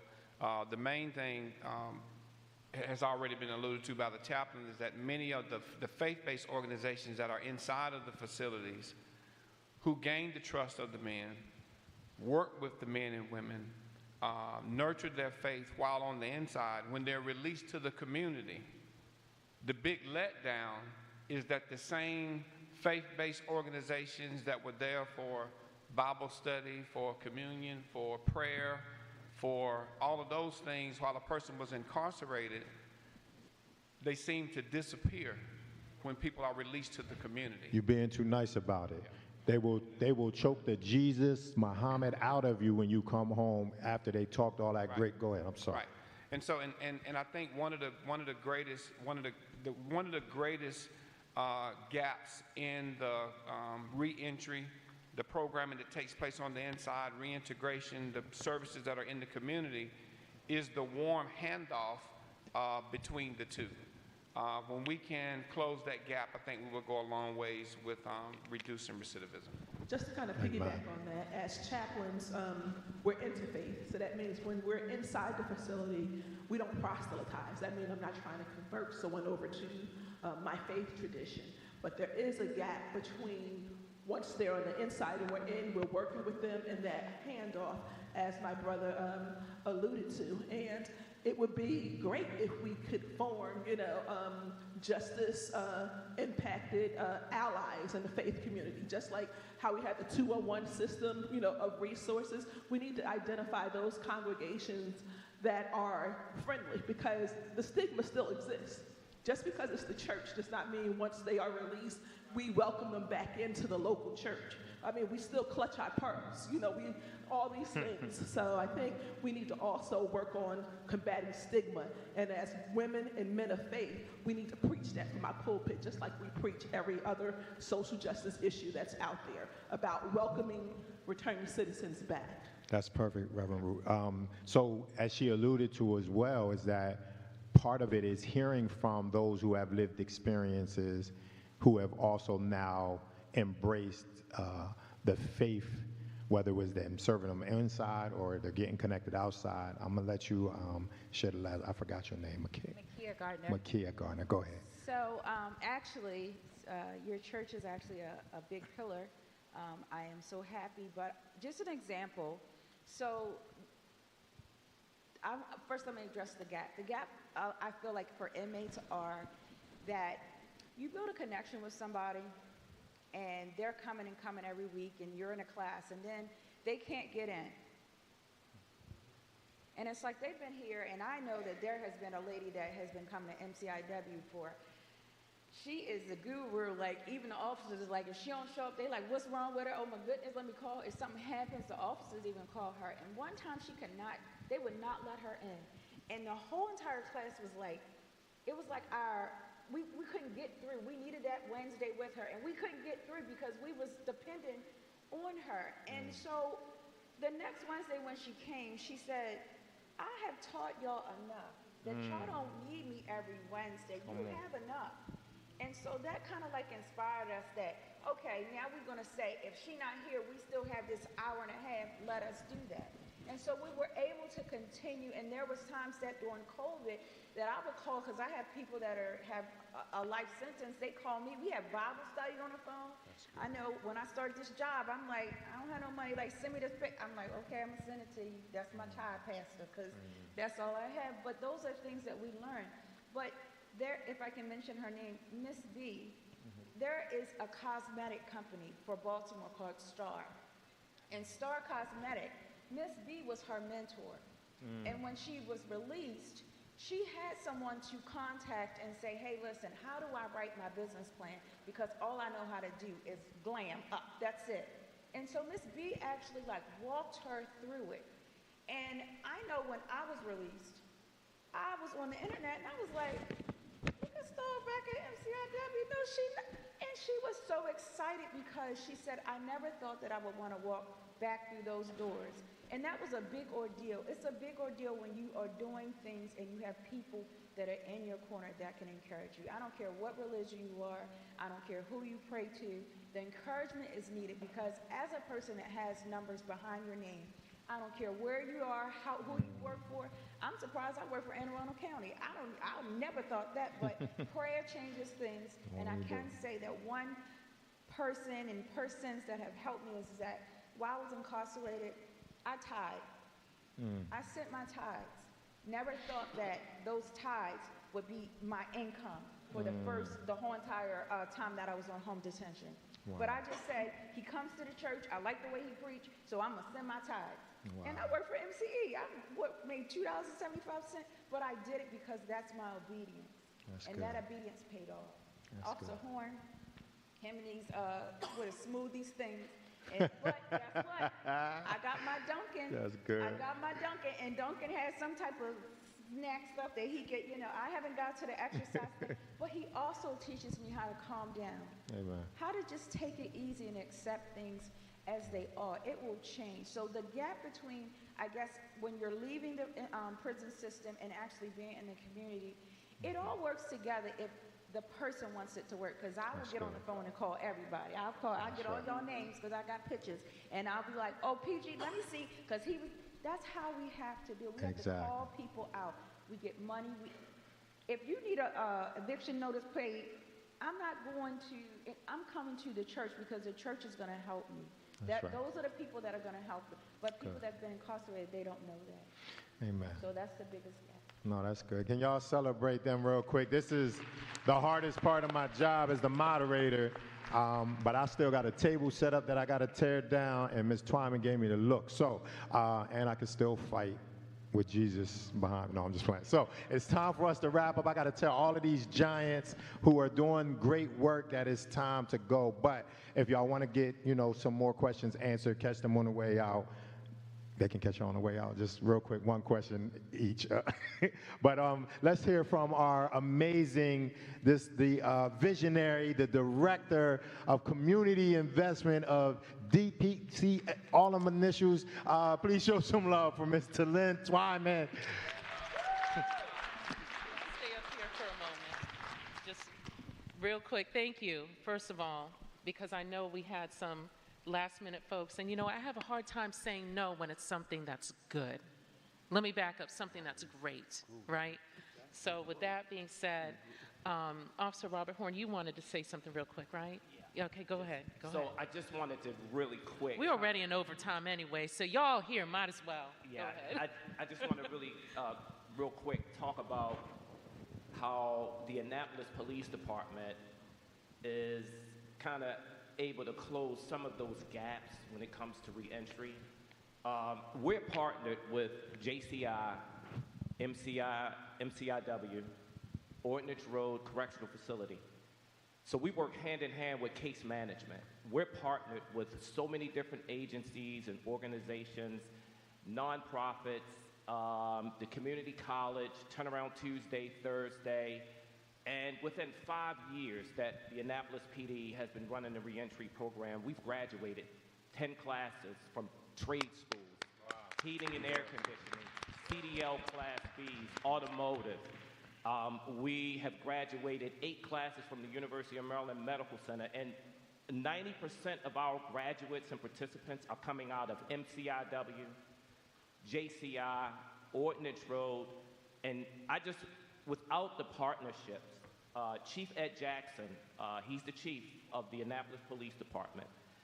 We're the only police department that has a reentry program in the state of Maryland that have tremendously assisted with reducing crime, tearing down barriers between the community and the police. We actually have residents who at one time would never want to be seen riding with the police. We take our population to school. If you live in Annapolis City, we take you to the trade schools, we pick you up. Bishop Carroll is our driver. And Ms. Gardner can testify. We took her to parole and probation every month and took her to work and the sober house. I mean, so we make sure that we leave no room for failure. It's up to you. And Ms. Jackson, sitting in the back, I want you to stand up. She's one of our case managers at JCI. And Ms. Jackson and myself, we meet the last Monday of every month, where we work with individuals at least 18 months before they get out. We connect them to transitional housing. We connect them to inpatient treatment facilities. We hold them by the hand. We write letters to the parole board from the Annapolis Police Department. I'm sure they've seen all of those letters when they go for their hearings. Officer Horn with the Annapolis Police Department helping return the citizens to return back into the community because we want them to be successful.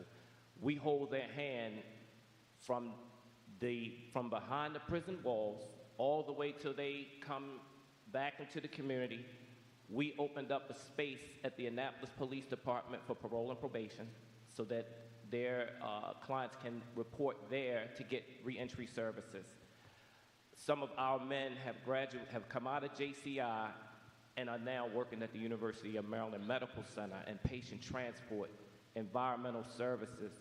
We just graduated a class from NCIA, 8 graduates from the Annapolis City Police Department's reentry program. So it's really, again, that router. We're the router and those partnerships, and you can't do this by yourself. It's a family affair. We need everybody to be participating in this. And so it's room for improvement. But in the 31 years that I've been doing this work, I can honestly say that I've seen a lot of success coming out of this kind of work. And so I just wanted to be able to share that. I had to acknowledge Ms. Jackson. She's one of the best case managers to work with. It's a pleasure working with her. And we actually are able to track our guys as they transition back into the community, and just the success stories. I mean, and I'd like to thank Warden Stewart for opening his doors for us to be able to come in and allow us to be able to assist. And the warden at MCIW and the warden at Ordnance Road and parole and probation that comes to the Annapolis Police Department. So I just wanted to share that before we leave. Yes, thank you, Officer Horn. You can hold on to the mic.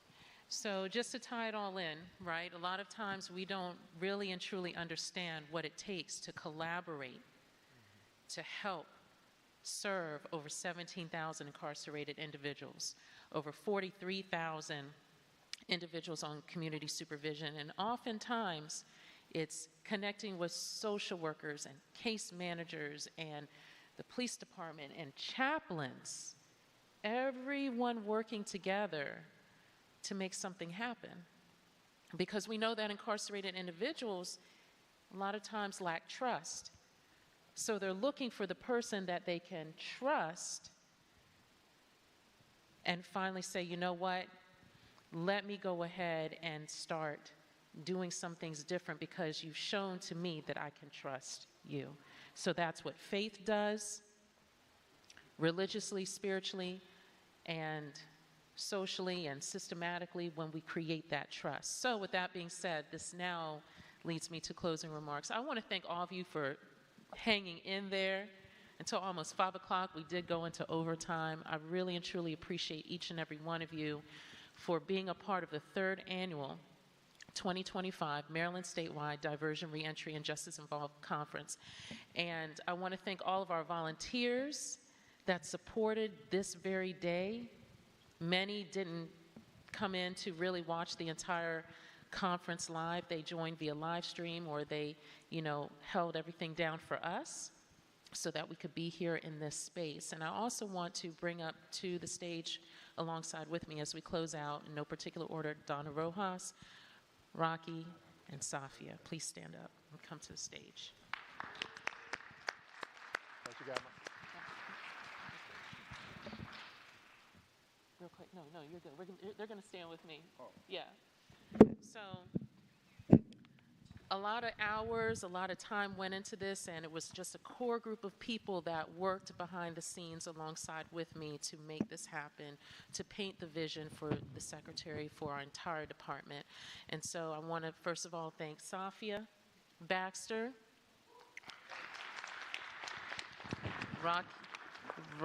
Rakeem, aka Rocky Morris, and Donna Rojas with the Prince George's County State's Attorney's Office. I believe in giving credit where credit is due, right? Amen. And so with that being said, we're looking forward to doing this again next year, even bigger, even better, and perhaps even 2 days, okay? Yeah. So let's see what we can do, work together, make that happen, and each and every person here in this room listening on live stream in the future to this broadcast, commit to bringing one person with you. Commit to being here next year and commit to bringing one person with you. All right? So on behalf of the Maryland Department of Public Safety and Correctional Services, our Secretary Carolyn J. Scruggs, thank you once again. I'm Talyn Twyman. Peace and blessings. Safe travels home. Thank you. Thank you. And we're out.